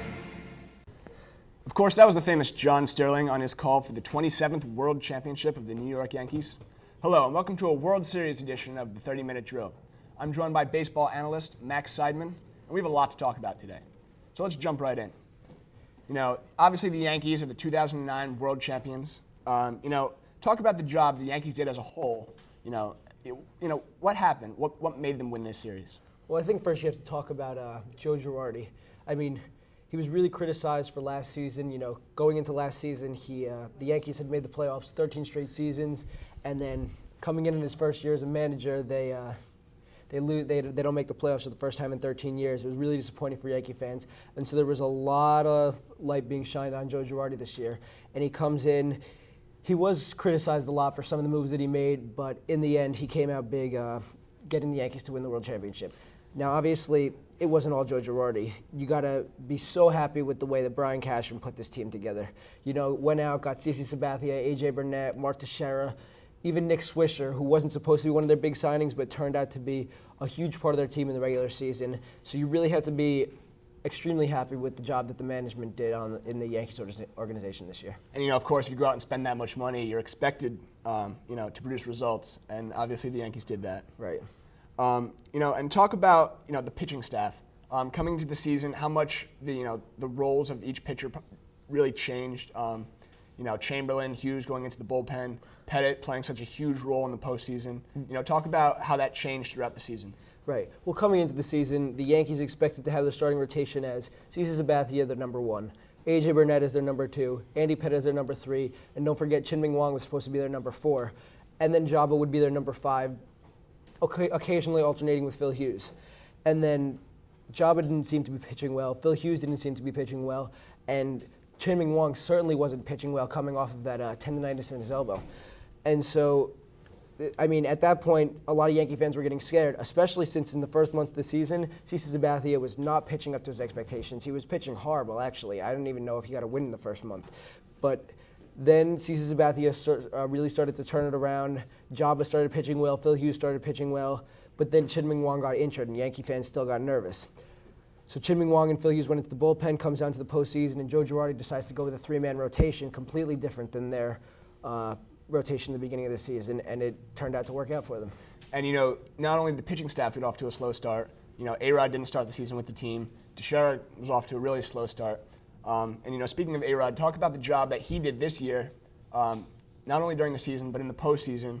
And now he really stepped up his game and was able to produce for the Yankees. Well, like you said, in the beginning of the season, the first month, they didn't have A-Rod. Mark Teixeira was not hitting well at all. He was batting under 200. Absolutely horrible. And then A-Rod comes in here, sparks this entire team, and then they just went on a roll from there. A-Rod coming off those steroid allegations, he had a lot on his mind, and he really stepped up. It seemed like, his conscience, it sort of seemed like he was free now. Going into the postseason, he was just hitting home run after home run. Before the World Series, he hit 5 home runs, I think it was, in the postseason. And then he had a few clutch hits in the World Series. It really looked like the A-Rod that the Yankees signed when they first had him in mind, not the A-Rod that was struggling in the postseason that heard all the boos from the Yankees. And, I think he described the game, as the first time in a long time that he's actually had fun playing the game. Right. And that's really what when you looked at the team, that's what you saw from them. Smiling a lot, having fun. Nick Swisher was the leader of that. Right. After that World Series win, you saw right when that final pitch was thrown, all the players ran straight to A-Rod. They were all so happy for him because, his goal coming to the Yankees was to win a World Series, and now he's got that goal. And, not only A-Rod, but you talked about A.J. Burnett and the attitude that he brought to the team.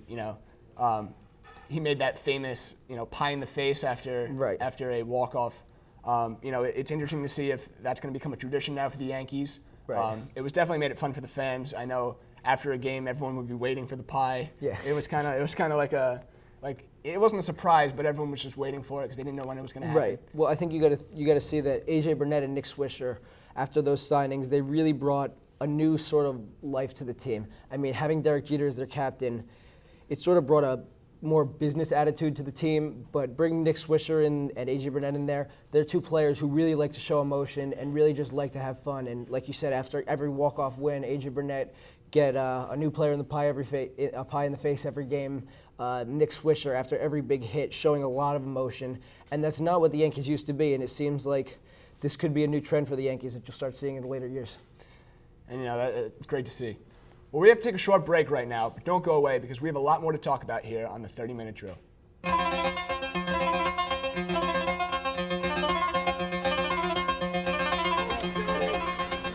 Monaghan turns around, takes a quick peek at the clock, hands it up the middle to Lynn, who gets outside. Chaz Lynn, it's a foot race. He's at the 40, to the 30. Lynn still on the feet, and he's in. Touchdown, Wayne Hills.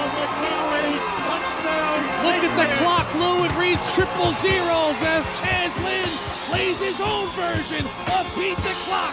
He had to go one place, and that was into the end zone, because if he was tackled, the half was over. Chaz Lynn beats the clock.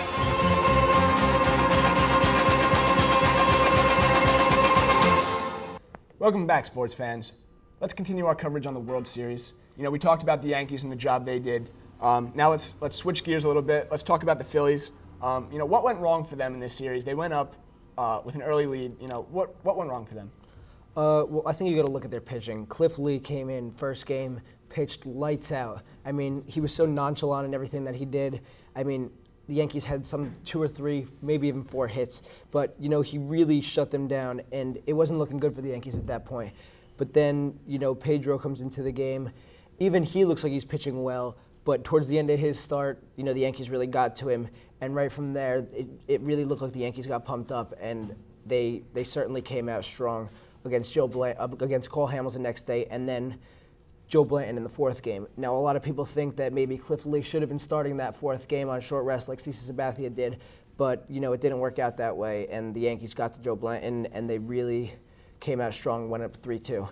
Cliff Lee wins the 5th game, but that wasn't enough because, again, on a pitcher like Pedro, who doesn't even have that fast of a fastball anymore, he was only pitching 60, 70 miles per hour. I mean, obviously, he's got a strong curveball, but at a speed like that, when you see a pitcher twice in that short of a time period, you're really going to hit him, and that's what the Yankees did. 7-3, they won that last game, and it was really a great game for the Yankees. And, you know, I really think the turning point of this series, Game 2, it's really a must-win for the Yankees. If they don't win that game, they go down 2-0. You know, the Phillies would have all the momentum. I really think that if they did not come out and win that game, that it would have been disastrous for the Yankees, and I think they could have possibly got swept. Right. Well, A.J. Burnett was certainly clutch in that game. He pitched fantastic, certainly up to the expectations that the Yankees had for him coming into the season. He certainly was worth the money. Obviously, in Game 5, he didn't pitch as well as he did. He only got through 2 innings in that game, but still, that Game 2 was a turning point, like you said. But again, what went wrong for the Phillies? Certainly not Chase Utley. Chase Utley had a record-tying 5 home runs in this series, which was absolutely fantastic. I think it was Ryan Howard, who usually is a huge part of this team, and he did seemingly close to nothing in this World Series. I mean, the only thing he really did was in the last game, he hit a 3-run home run, but when they're down 7-1 or when they're down 7-0, it doesn't really matter. Too little, too late. Right. But, you know, it seemed like every time Chase Utley got up there, you know, Yankee fans clenched their fists. It felt like every time he got up there, he was going to hit a home run. He was going to do something big. And, you know, he really produced in the series. You know, there was a possibility that he could have won the MVP. You know, if the Phillies won, obviously, do you think that he would have won the MVP? Definitely. I mean, there's no doubt in my mind. He played better than any player in this World Series. But, you know, that's what baseball is about. It's not about just having one player who plays well. It's about having your whole team play well. I mean, any day you'll take a few good players over one great player because one great player can't carry an entire team. And, you know, you talk about Ryan Howard, how he didn't really have anything for the Phillies. You go over to first base for the Yankees. I guess you could say that really the one disappointment that the Yankees had was the production of Mark Teixeira. What do you think went wrong for him? Do you think he put too much pressure on himself? What did he do wrong there? Well, you know, that's a good point. I mean, both first basemen for both teams, they just didn't produce. Mark Teixeira, coming in, this was his first World Series, and, you know, he really, I think he was nervous up there. He looked nervous. His swing was off. He didn't produce much. But like I said, that's why it's not about having one great player carry your team. It's about having a few good players who can make up for lost production if one of your players isn't producing well. And, you know, his offense may have been a little down, but his defense, you know, it sure helped out with his defense. He was outstanding all year long at first base, making plays left and right, diving for balls. You know, and it really makes you realize that, you know, Jason Giambi, you never really realize that how big of a job the first baseman really does. Giambi, obviously, first baseman for the Yankees the past couple years. And Mark Teixeira comes in. He makes a lot of plays that you probably wouldn't have seen being made past years. And, it just surprised, I think, all the fans. Well, what you got to look at is the last time the Yankees had a good defensive first baseman, I think, was Doug Mankiewicz.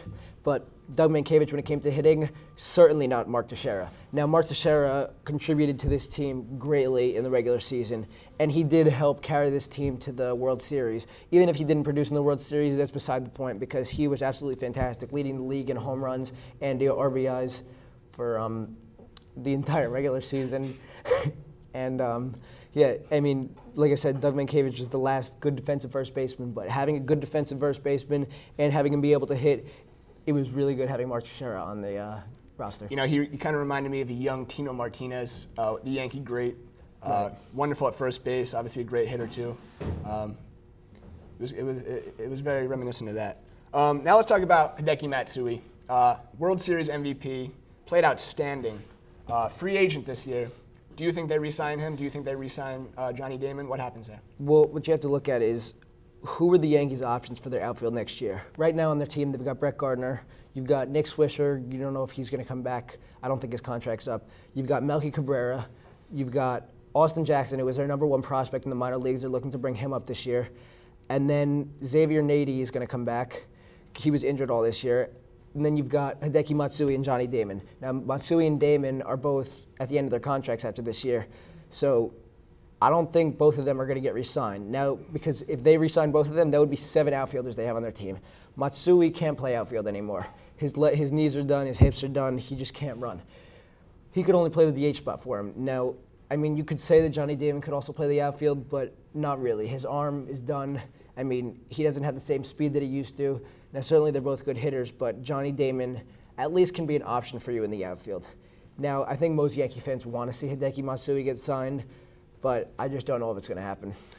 Yeah, and it would be definitely a hard thing for the Yankee organization to do, to let somebody like Hideki Matsui go when he produced so well for the Yankees in a time of, necessity. Well, I think what you're going to have to look at is you might end up coming to the same situation with what the Yankees did with Joe Torre.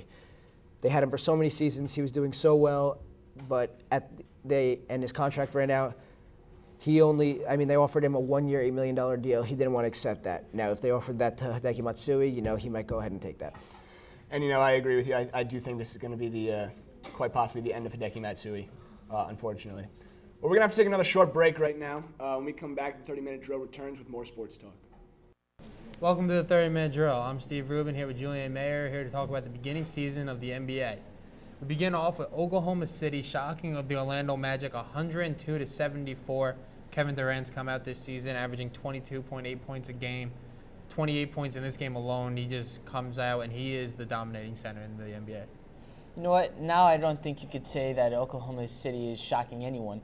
They really have developed so many good young players, especially after the Ray Allen trade, that I think they'll become the elite team this year. They might even win their division. I could see Kevin Durant possibly winning the NBA MVP award, like analyst Max Beck said earlier this year. The LA Lakers played the Hornets this week, which was 2 big powerhouses last year and probably this year again. But Kobe Bryant comes out on top, 104-88. He has 28 points in this game, averaging 33.6 a game this year. And Chris Paul was held to 15, while he's normally averaging 26 a game. This just shows how good defensively that the LA Lakers are. They definitely have improved with the addition of Ron Artest, and I think that their defense will improve as the season goes by, and then they get back Paul Gasol and the rest of the team. And I think they'll probably be contending at the end of the year for a repeat. It's definitely Phil Jackson. He's probably the best NBA coach in history. He'll win probably the most titles in history. So, we'll see what happens. Talking about titles, we will go to New York next, where the New York Knicks played the Cleveland Cavaliers, which is a big game mainly because people think that New York could be LeBron's next stop in his career. After this game, I don't think so. He had 33 points. I watched the game. He had fadeaway shots every time. He wasn't even they didn't even contest him. And they bring in a couple of celebs to say hello to LeBron. champs CC Sabathia, Teixeira, and A-Rod, and then Jay-Z, the owner of the Nets, comes by and says hello to him during this time. It's like he was the biggest guy in town, even during the day of the Yankee parade. Yeah, I'm going to have to be one of those people who are going to say that he's going to be part of the New York Knicks. I mean, really, I don't think that they're going to win a championship this year, which will be the only deciding factor to show that he's going to be back with the Cavs. But really, I don't like the Knicks right now. The Knicks aren't doing too well. They are going to have to pick someone up in addition to LeBron to even compete for the next few years. Well, they do have Gallinari, who's proving himself. You know, he didn't really do that well before, but he's proving himself now. But I think that's a negative for LeBron because that's his position, a small forward position. He likes to be the big guy shooting. Yeah, but I would like to see Gallinari be maybe a small guard or a shooting guard, or maybe even a power forward, in exchange. That could be possible, yeah. David Lee is having a pretty good year. He's consistently pretty good.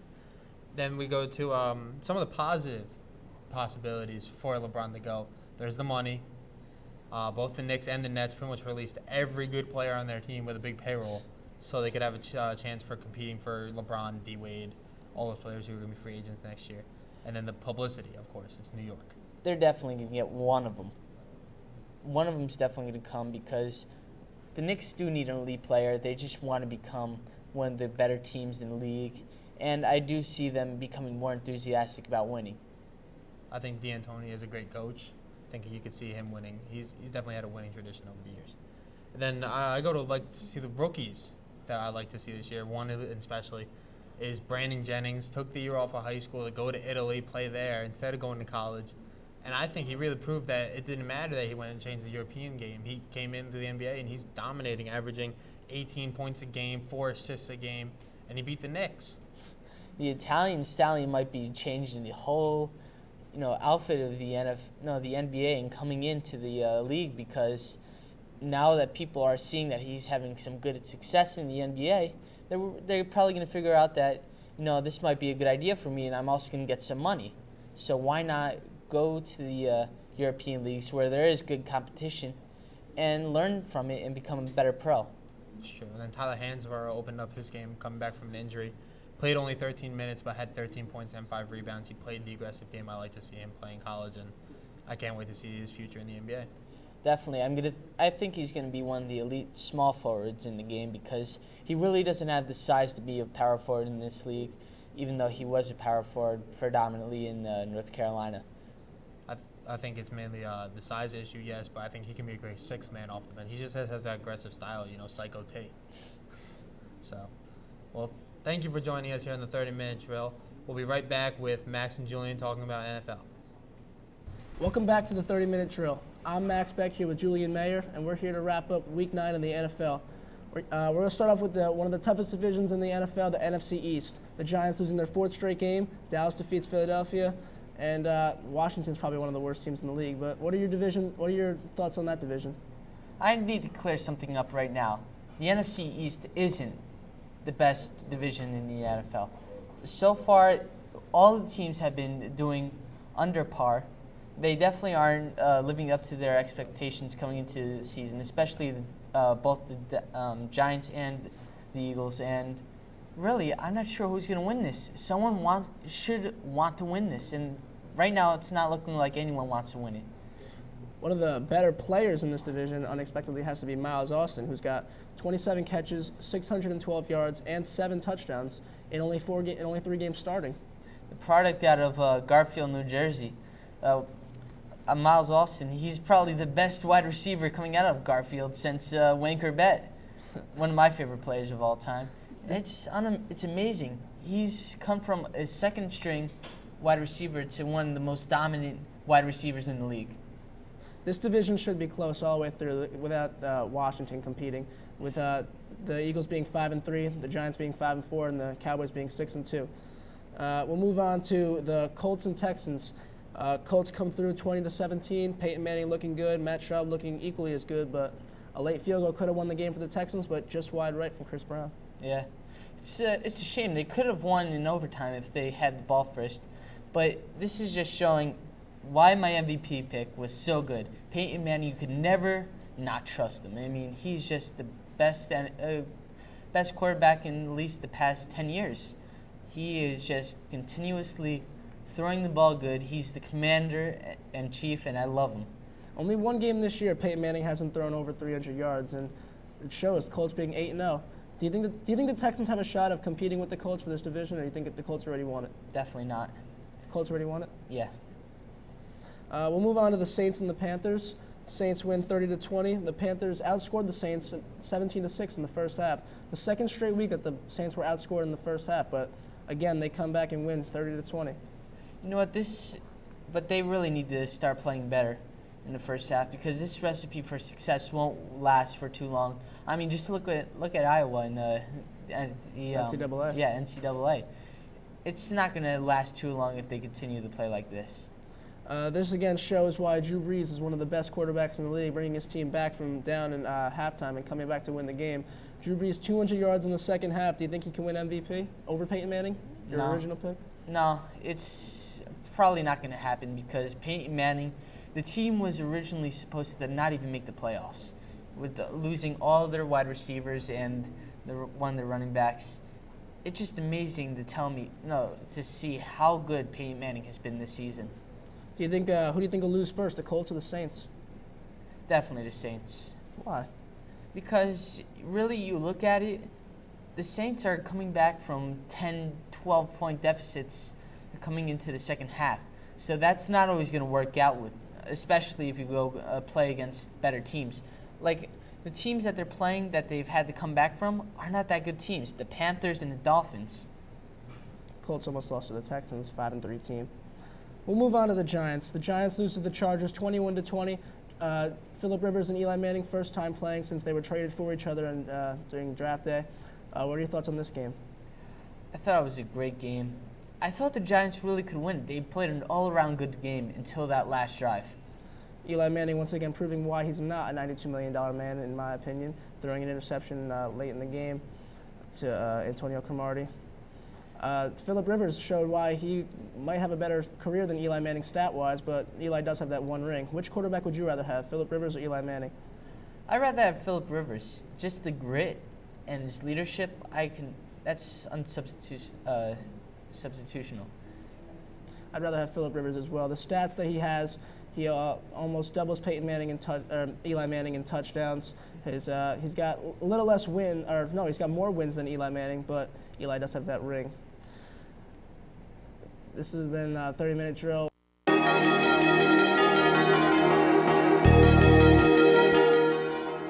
Patriots come up to the ball in pro right. Monaghan under center, takes a snap. Play action, rolls around the outside. He's sprinting out, looking for open receivers. Throws a bullet on the run, and his pass is caught on the outside by Chris Massood, and he keeps his feet in. Wow, what a throw by Andrew Monaghan. A bullet, 35-yard pass right to Chris Massood. Great play.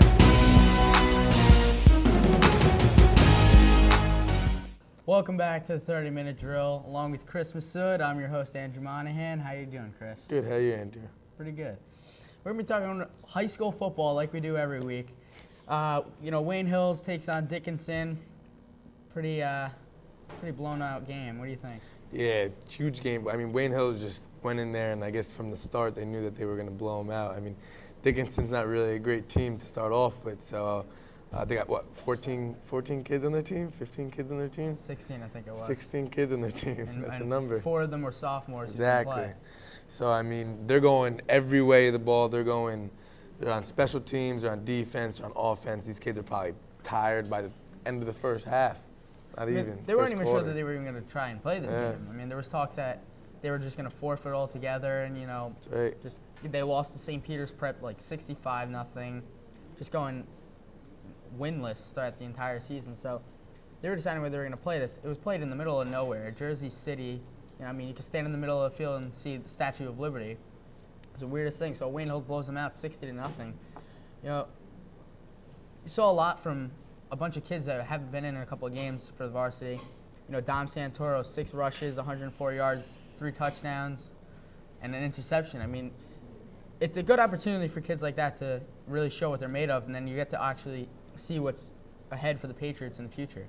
It's so true. I mean, Dickinson, the head coaches didn't want to play Wayne Hills, but I guess the teammates, they said they wanted to play us, they wanted to experience what Wayne Hills was all about, so that's why they went forth with playing Wayne Hills. You know, you got Mike Quinn, 7 for 12, 122 yards, 2 TDs right off the bat. So I mean, that was what? That was the first half, and he was out. They put in Kevin Olsen, freshman right, Kevin yeah. Olsen, coach's son. I mean, he looked pretty good as a first freshman. You know, pretty comfortable out there. It's a big stage of the varsity. I feel like you get a little bit of tunnel vision out there as a young kid. Stats weren't there, but you know those will come over time. Yeah, definitely. You know, in the next couple of years, I'm sure he'll progress and become a better player, just like his brothers were. That's right. You know, what I'm really impressed by is Dom Santoro's performance. Yeah, you know, going in the second half, you don't play in the first half. Coming out after halftime, you know, it's a big difference. The play calling changes. It's not too harsh or, you know, anything like that. So he gets 6 rushes and takes advantage of it, goes 104 yards and 3 touchdowns with the second team. That's crazy. It's nuts. It really is. I mean, Dom Santoro is one hell of a player. It's crazy to say, but he's one hell of a player. He is. Yeah, Trevor Jacobs also with 5 rushes, 41 yards, 2 touchdowns in the first half. I mean, you see just a complete performance throughout the whole program. That's how you know that the coaching and everything going on in Wayne Hills is just, it's outstanding. That's right. I mean, Brian Dowling also had a great game too, but I guess it's expected every game. So he played well. I mean, the starters were taken out the first half. Second half, the second string went in, and they just added more points to the board. Yeah. So for the first round of the playoffs, Wayne Hills is going to be taking on Oltapan, 6-2. Pretty good team. Lost to Ramsey last week, which was kind of unexpected. You know, they thought they were going to come out on top in that game. Then I think Wayne Hills would have played Ramapo. But since Oltapan lost, Wayne Hills is going to take on Ramapo from, you know, a tough matchup in their old league, NJSIAA. Well, Oltapan, I mean, they got some really good players on their team.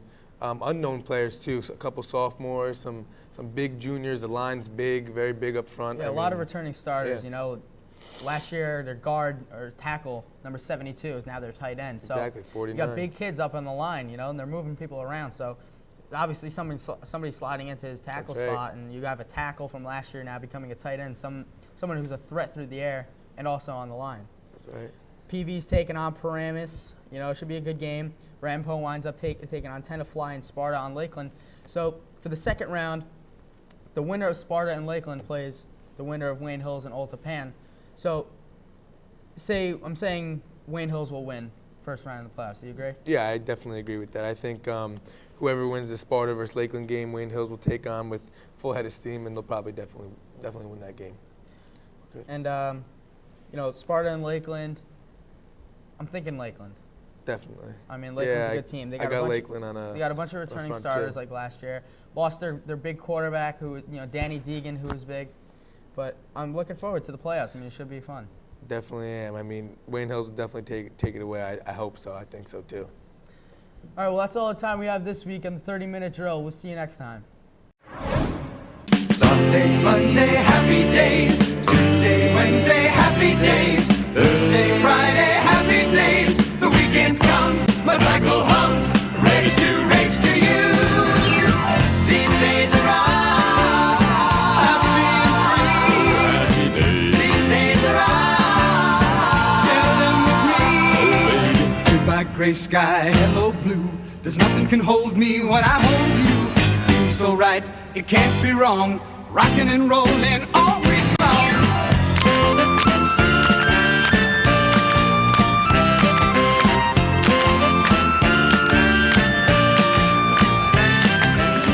These happy days are yours and mine. These happy days are yours and mine. Happy days.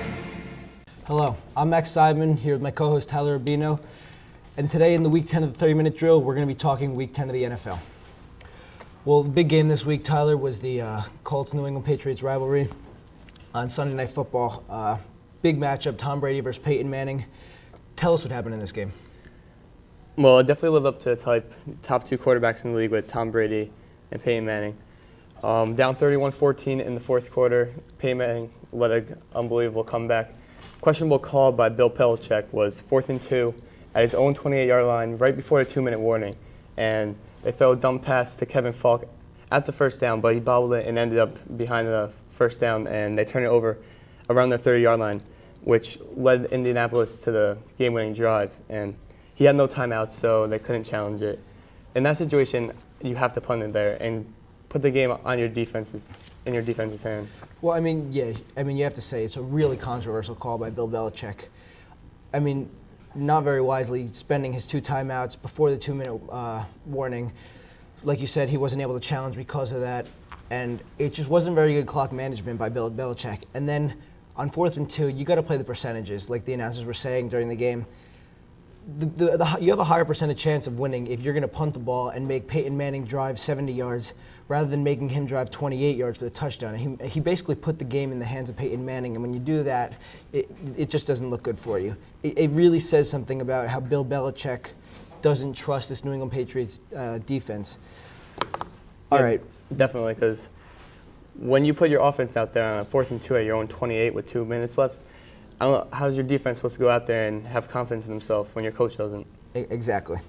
A big part of this game were the turnovers. Tom Brady throwing 1 pick, Peyton Manning throwing 2 interceptions. The Patriots also had 1 fumble lost. Tell us about how big the turnovers were in this game. The turnovers were very important. New England fumbled the ball inside the red zone, which could have led to a touchdown and put the game away. And red zone scoring was really big in this game. New England got in there 6 times. They only scored a touchdown 3 times, kicked field goals twice, and then turned it over on that fumble. And the Colts got in there 3 times and scored touchdowns 3 times. And that's one of the biggest things in the NFL. When you get in the red zone, you have to come out with touchdowns if you want to win games. Right. Well, another big part of this game, you have to say, was the time of possession for both teams. The Patriots had over 10 minutes with the time of possession on the Colts. Patriots had about 34 minutes, and the Colts had about 24 minutes. Why did it turn out the way it did with the Colts on top if the Patriots outplayed them so much? I don't know, but the Patriots definitely did outplay them. But when the Colts had the ball, they scored. Also, field position, as you saw in that last drive, it didn't take that long to score when you only need 28 yards to get a touchdown. Right. Let's talk about the wide receivers in this game playing a huge part. You know, a really classic game. Tom Brady going to his main wide receivers, Randy Moss and Wes Welker, each with 9 receptions. Randy Moss with 179 yards, unbelievable. And then Peyton Manning throwing to Reggie Wayne, 10 receptions, 126 yards. Then Randy Moss and Reggie Wayne each had 2 touchdowns. I mean, this really shows how confident these 2 quarterbacks are with their number 1 wide receivers right now. Right? Yeah, definitely. With Moss, you know, he's the go-to guy. He goes deep. And in the beginning of the game, they went deep across the middle of Randy Moss, and that opens everything up for Wes Welker. Welker is under the coverage, and when Welker gets the ball, he's so good after the catch. And with Peyton Manning and Reggie Wayne, one of the best connections in the NFL, might be the best quarterback, goes to the line of scrimmage with 3 plays, reads the defense, then picks what play he's going to do. And Reggie Wayne's just one of the best receivers in the league. Right. Well, I think you got to say, I mean, Tom Brady usually does read the defense well until it came to that 4th and 2. I think he actually did call an audible at the line, and audible didn't seem to work. Having thrown a dump pass to the first down marker didn't really work out. Now, what role do you think the running backs played in this game? I mean, the Patriots seem to be a little iffy on what running backs they should be using. Lawrence Maroney and Kevin Falk both splitting carries, and what could you say about the running backs in this game? Well, not very much. Indianapolis only ran the ball 18 times. And New England, even though they didn't run the ball that much, they did have a pretty good run game with Kevin Falk, who had 12 rushes for 79 yards. And if you can run the ball and then have those weapons at receivers, it definitely opens up the game. Right. Well, that's all we have this week in the 30-minute drill. We'll be back with more 30-minute drill next. I always dreamed of being a sports commentator. That's all I ever thought about when I was little. All I ever did was practice. I guess that's the thing that means most to me, is that I want to be remembered as a commentator. I remember when I used to go to the Yankee games, I used to listen to the great Bob Shepard over the loudspeaker. It inspired me. Till this day, I can only dream of my voice being as famous as the voice of God. I guess it's just something you're born with. I guess it's something you just have to love. I live for this. Hello, sports fans. Welcome to Week 8 of the 30-Minute Drill.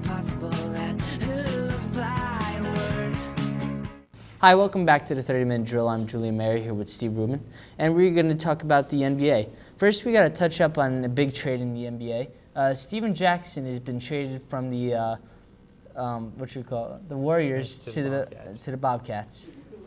How do you feel about this? I think it was a long time needed. Steven Jackson's been a bad attitude in that locker room ever since they got rid of Baron Davis.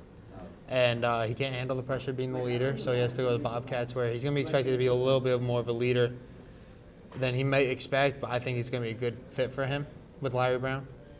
This really, to me, cements the whole depletion of the Golden State Warriors ever since they did go to the playoffs and defeat the Dallas Mavericks in the first round when they were an 8th seed and Dallas was the 1st seed, which really I find really a disservice to the NBA itself. I think Golden State Warriors have been falling down, but I don't think they've ever been an elite program in the NBA. Yeah, but they were a potential playoff team every year.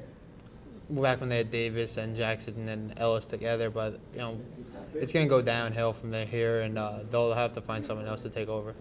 Now, what's the positives and negatives for the Warriors and Bobcats? I think one of the main positives for the Warriors is Stephon Curry gets more time.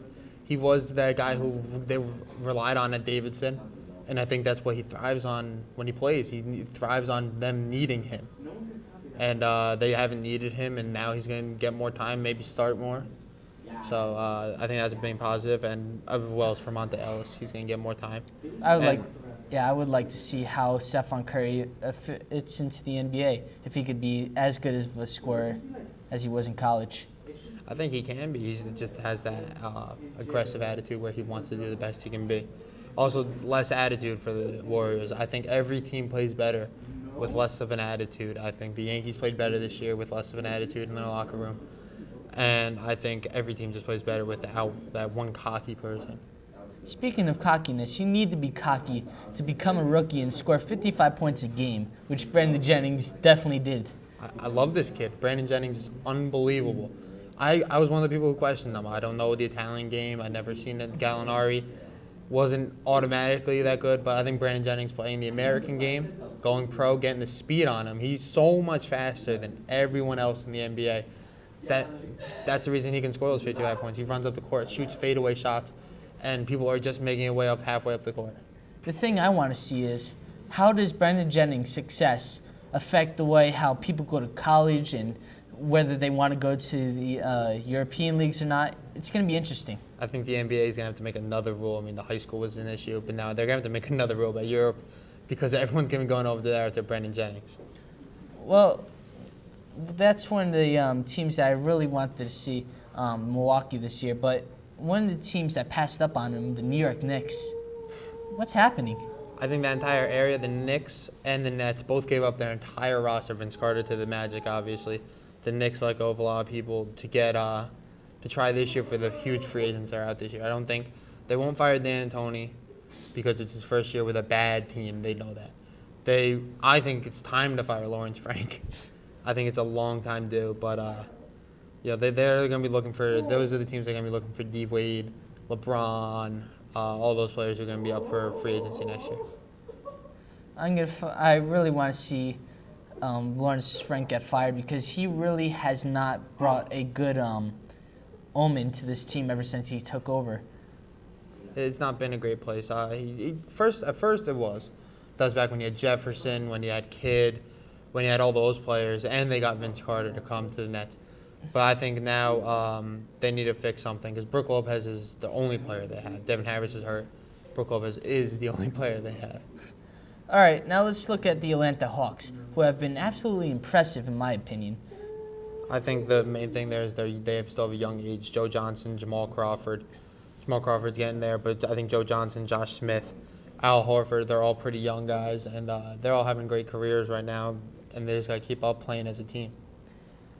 But I'm looking at here, and it says Jamal Crawford, he has 17.7 points a game, and he was with the New York Knicks in the beginning of the year. How could they have gave him up?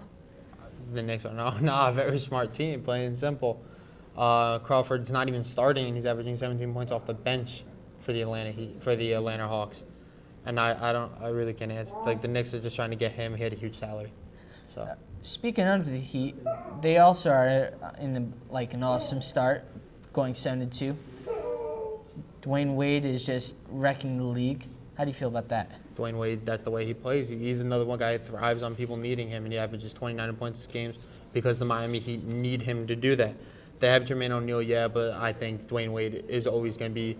That's why I question if he'll leave next year, because he's the heart and soul of that team. It would be absolutely disastrous if he left. And there's also some rumors coming about where LeBron actually might go to Miami. That would be a great combination, and I think that's his best choice to win a championship. All right, let's quickly look at the Phoenix Suns, 9-2. The Phoenix Suns are a questionable team. I always say I think getting rid of Shaq was another getting rid of the attitude issue, and I could see them having a great future. But I think it's just the coaching and everything that's going on down there. It just works. That's all he has. All right, that's all the time we have today. We'll be back with Beck and Schweibel. There's more to sports than many people know. It's about the drive. It's about the fuel that produces greatness. It's about the rivalries. Sports is about giving more than you have to give when the game is on the line. It's about the fear. It's about the pain that comes with losing and the drive to never feel that pain.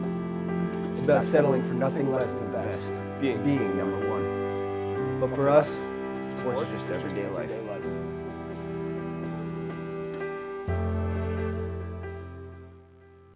Welcome back to the 30-minute drill. I'm your host, Max Beck, here with Doug Schweibel, and we're here to wrap up Week 10 of the NFL.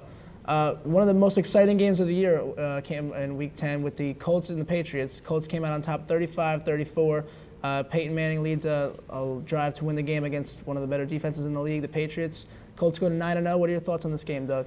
Definitely a great offensive game. The Colts looked down and out in the first half, going down 17-7, but then pulled off the come-from-behind victory. Peyton Manning had monstrous stats with throwing 4 touchdowns and 327 yards. Brady, equally as good, 375 yards with 3 TDs. Both of them had at least 1 interception, so the defense didn't do that bad, but 35-34 pretty much sums it up as a great game. Yeah, fans came into this game knowing that both quarterbacks were going to give a good game, and that's exactly what they got. Randy Moss gives a season-high 179 receiving yards, 2 touchdowns. I really think that the Colts are better than the Saints, who had a close win today, or last week, 28-23 against the Rams. It's always a good game when these this bitter rivalry comes to town. Before this game, they were both 7-7 versus each other, and now the Colts get upper hand, 8-7. It was a great game. In your opinion, who do you think is a better team, both undefeated, the Saints or the Colts? Definitely the Colts. The Colts have been playing some great football against some great teams, and the Saints have been playing some lackluster football against some bad teams. Yeah, I got to go with the Colts, too. Coming into halftime, the Saints were either losing or tied against 3 teams who had a under 500 record, which is not going to get you anywhere in the playoffs. But you can never count Drew Brees and the Saints out. They're a great team. Yeah, but if I told you Mark Bulger was going to throw for more yards than Drew Brees in the Saints-Rams game, what would you have told me? I'd never believe you. I'd never. Moving on to the Jaguars and the Jets. The Jaguars come on top 24-22. Maurice Jones-Drew takes a knee on the 1-yard line with a minute left. Josh Scobie kicks a game-winning field goal as time expires. You think the Jets are out? It's been a rough week for the Jets. It's been a rough 3 weeks, actually. They've lost 3 in a row. Jones-Drew takes the knee, probably the best move of his career. And it's been a game. I always thought the Jets would be a very defensive team, but they've been holding out on their offense, who has given up many fumbles and many interceptions thanks to Sanchez, and they've just had a bad stretch, and they've just been on a bad stretch so far. The Jets defense, who started off the season so hot, number 1 defense in the league, have dropped to the 20th defense in the league. It doesn't look like the Jets can go anywhere with the Patriots being 6-3. Jets dropped to 5-5 or 4-5. And surprising to me, David Garrett had a great game, which he hasn't had a good game in a while. Yeah, it's going to be tough to see if the Jaguars can do anything in their division with the Colts being 9-0 and the Titans actually on the rise. And also the Texans and are the a team Texans that you can't forget about. Moving on to the Bengals and the Steelers for a game for first place. The Bengals come out on top 18-12. A great defensive game. What are your thoughts on this game? The Bengals and the Steelers, both part of probably the best division in sports right now, the AFC North. Both teams very good. Big Ben got sacked 5 times in the game when he was only sacked 3 times in the last 3 games. And Carson Palmer had a great game, but the leading story is Cedric Benson gets hurt and has to leave midway through the game, and we'll see how that goes for the Bengals. And Bernard Scott comes in. Bernard Scott, who actually had a kick return for a touchdown in this game, 98 yards, which was the only offensive touchdown of the game. So we'll see how that works out for the Bengals. The Packers and the Cowboys, 17-7. The Packers come out on top. This could be a game. This was a game that the Cowboys needed to win. They could have gone up 2 games against the Eagles. The Giants had a bye. This would have been a great win for the Cowboys, but it looks like the Packers had a good win. Well, the Packers needed a big win after their last Tampa Bay loss, which was an absolutely horrible game. But Green Bay needed this win. Aaron Rodgers actually didn't hit the ground as much this game as he does usually every other game. He threw for a TD and 189 yards. Great game for him. They needed this game as a boost to hopefully get in the playoffs. Tony Romo being Tony Romo, trying to force the ball to his receiver, Roy Williams, who had a key fumble in that game. Also, Miles Austin was not who we thought he was, only held to 20 receiving yards. I don't think he's a great receiver in the NFL. He just got lucky some weeks. It looks like the Packers might have come up with a game plan to stop the Cowboys. If you can hold Miles Austin to a bad game, you could probably beat the Cowboys because he's been the most productive receiver for the team, even though you don't think he's a good receiver. Yeah. But Denver loses to Washington. Washington, one of the worst teams in the league. Denver drops to 6-3 after starting the season off 6-0. The Chargers beat the Eagles. Who do you think's going to win that division? The Chargers or the Broncos? I think the Broncos are on a losing streak that'll probably continue for 4, maybe 5 more games. They got a tough schedule coming up, playing all the teams from the AFC North. Especially a loss right now to Washington is rough, and I don't think Denver can pull off the divisional win. Yeah, on paper, the Broncos are not one of the better teams in the league. They have one Pro Bowler, Brandon Marshall. Kyler Orton is not a great quarterback. He got hurt, too. Yeah, he got hurt. Chris Sims came in 3 for 13. Not a good game for him.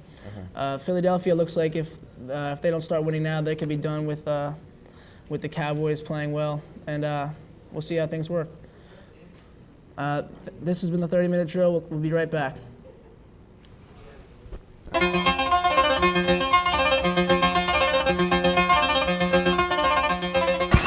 the crowd is fired up. What a huge play. We cannot stress this enough. This is just an outstanding kick. All the pressure relying on Dave Adamo. The kick is up, and it is gone! He kicks it through the uprights, and Wade Hills takes a 25-24 lead.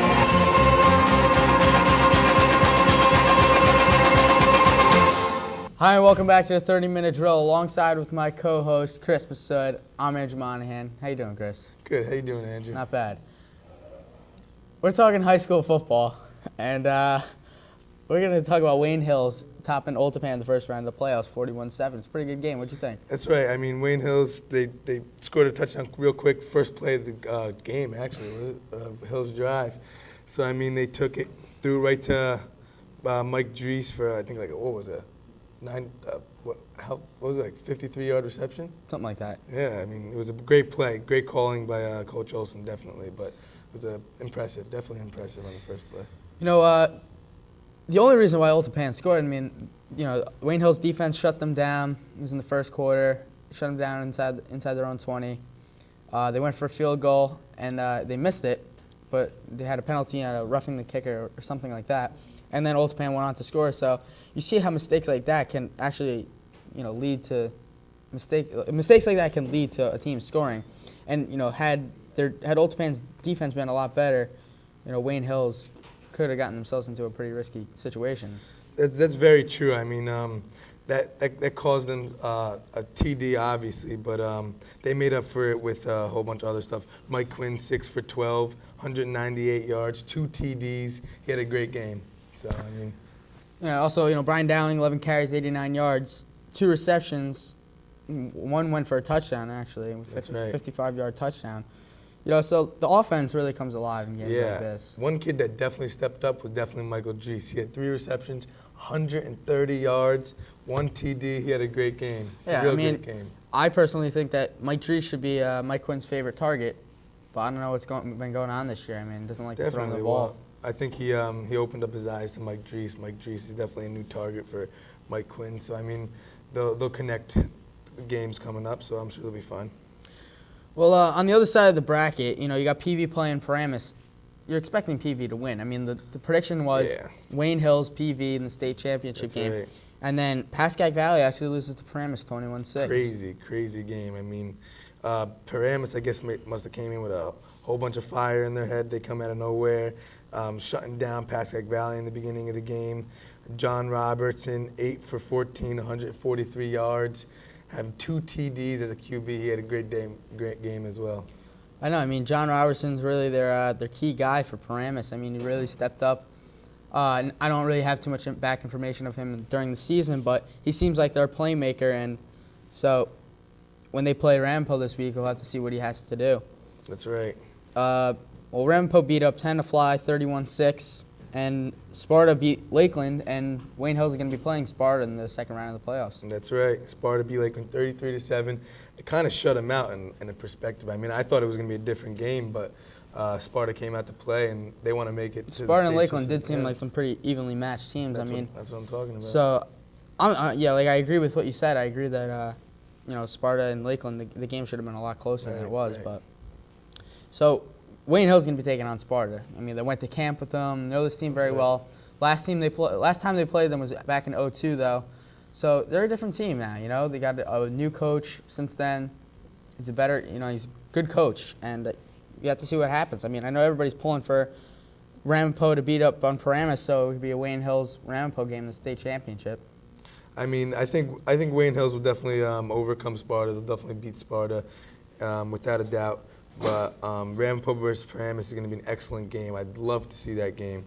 So, I mean, definitely going to be a great week coming up. Yeah, I agree. I mean, there's talks about originally the state championship game was supposed to be in Giant Stadium, like December 5th. Now there's talks that it's actually, say if Wayne Hills gets to it, could actually be home here in Patriots Stadium. What do you think of that? That's true. I mean, I'm sure all the seniors at Wayne Hills definitely want to play at their state championship game at Giant Stadium. I mean, who wouldn't want to play there, right? I mean, it's a great atmosphere there. But, I mean, having it at your home field is nothing better, too. They're both great places to play. From another perspective, a senior, you don't really want your last time. I wouldn't want my last time to be playing in Wayne Hills. Yeah. I want my last time to be winning a state championship. Exactly. And if you want it at your home field, that'd be the greatest memory of your life.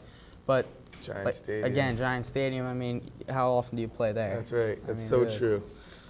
So you just got to look forward to these next couple weeks in the playoffs. It should be pretty exciting. I mean, we'll see. We'll see who comes out on top versus Ramapo and Paramus. That's going to be the big note about who's going to versus Wayne Hills in the state. So that's definitely what's going to be the final note. So. Right.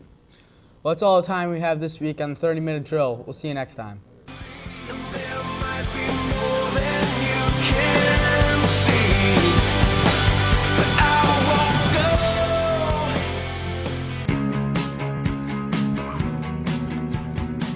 I always dreamed of being a sports commentator.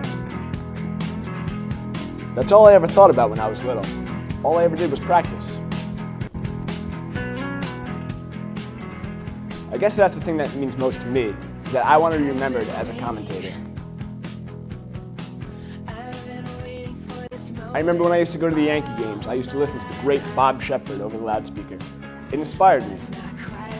Till this day, I can only dream of my voice being as famous as the voice of God. I guess it's just something you're born with. I guess it's something you just have to love. I live for this. Hello, sports fans. Welcome to week 8 of the 30-minute drill.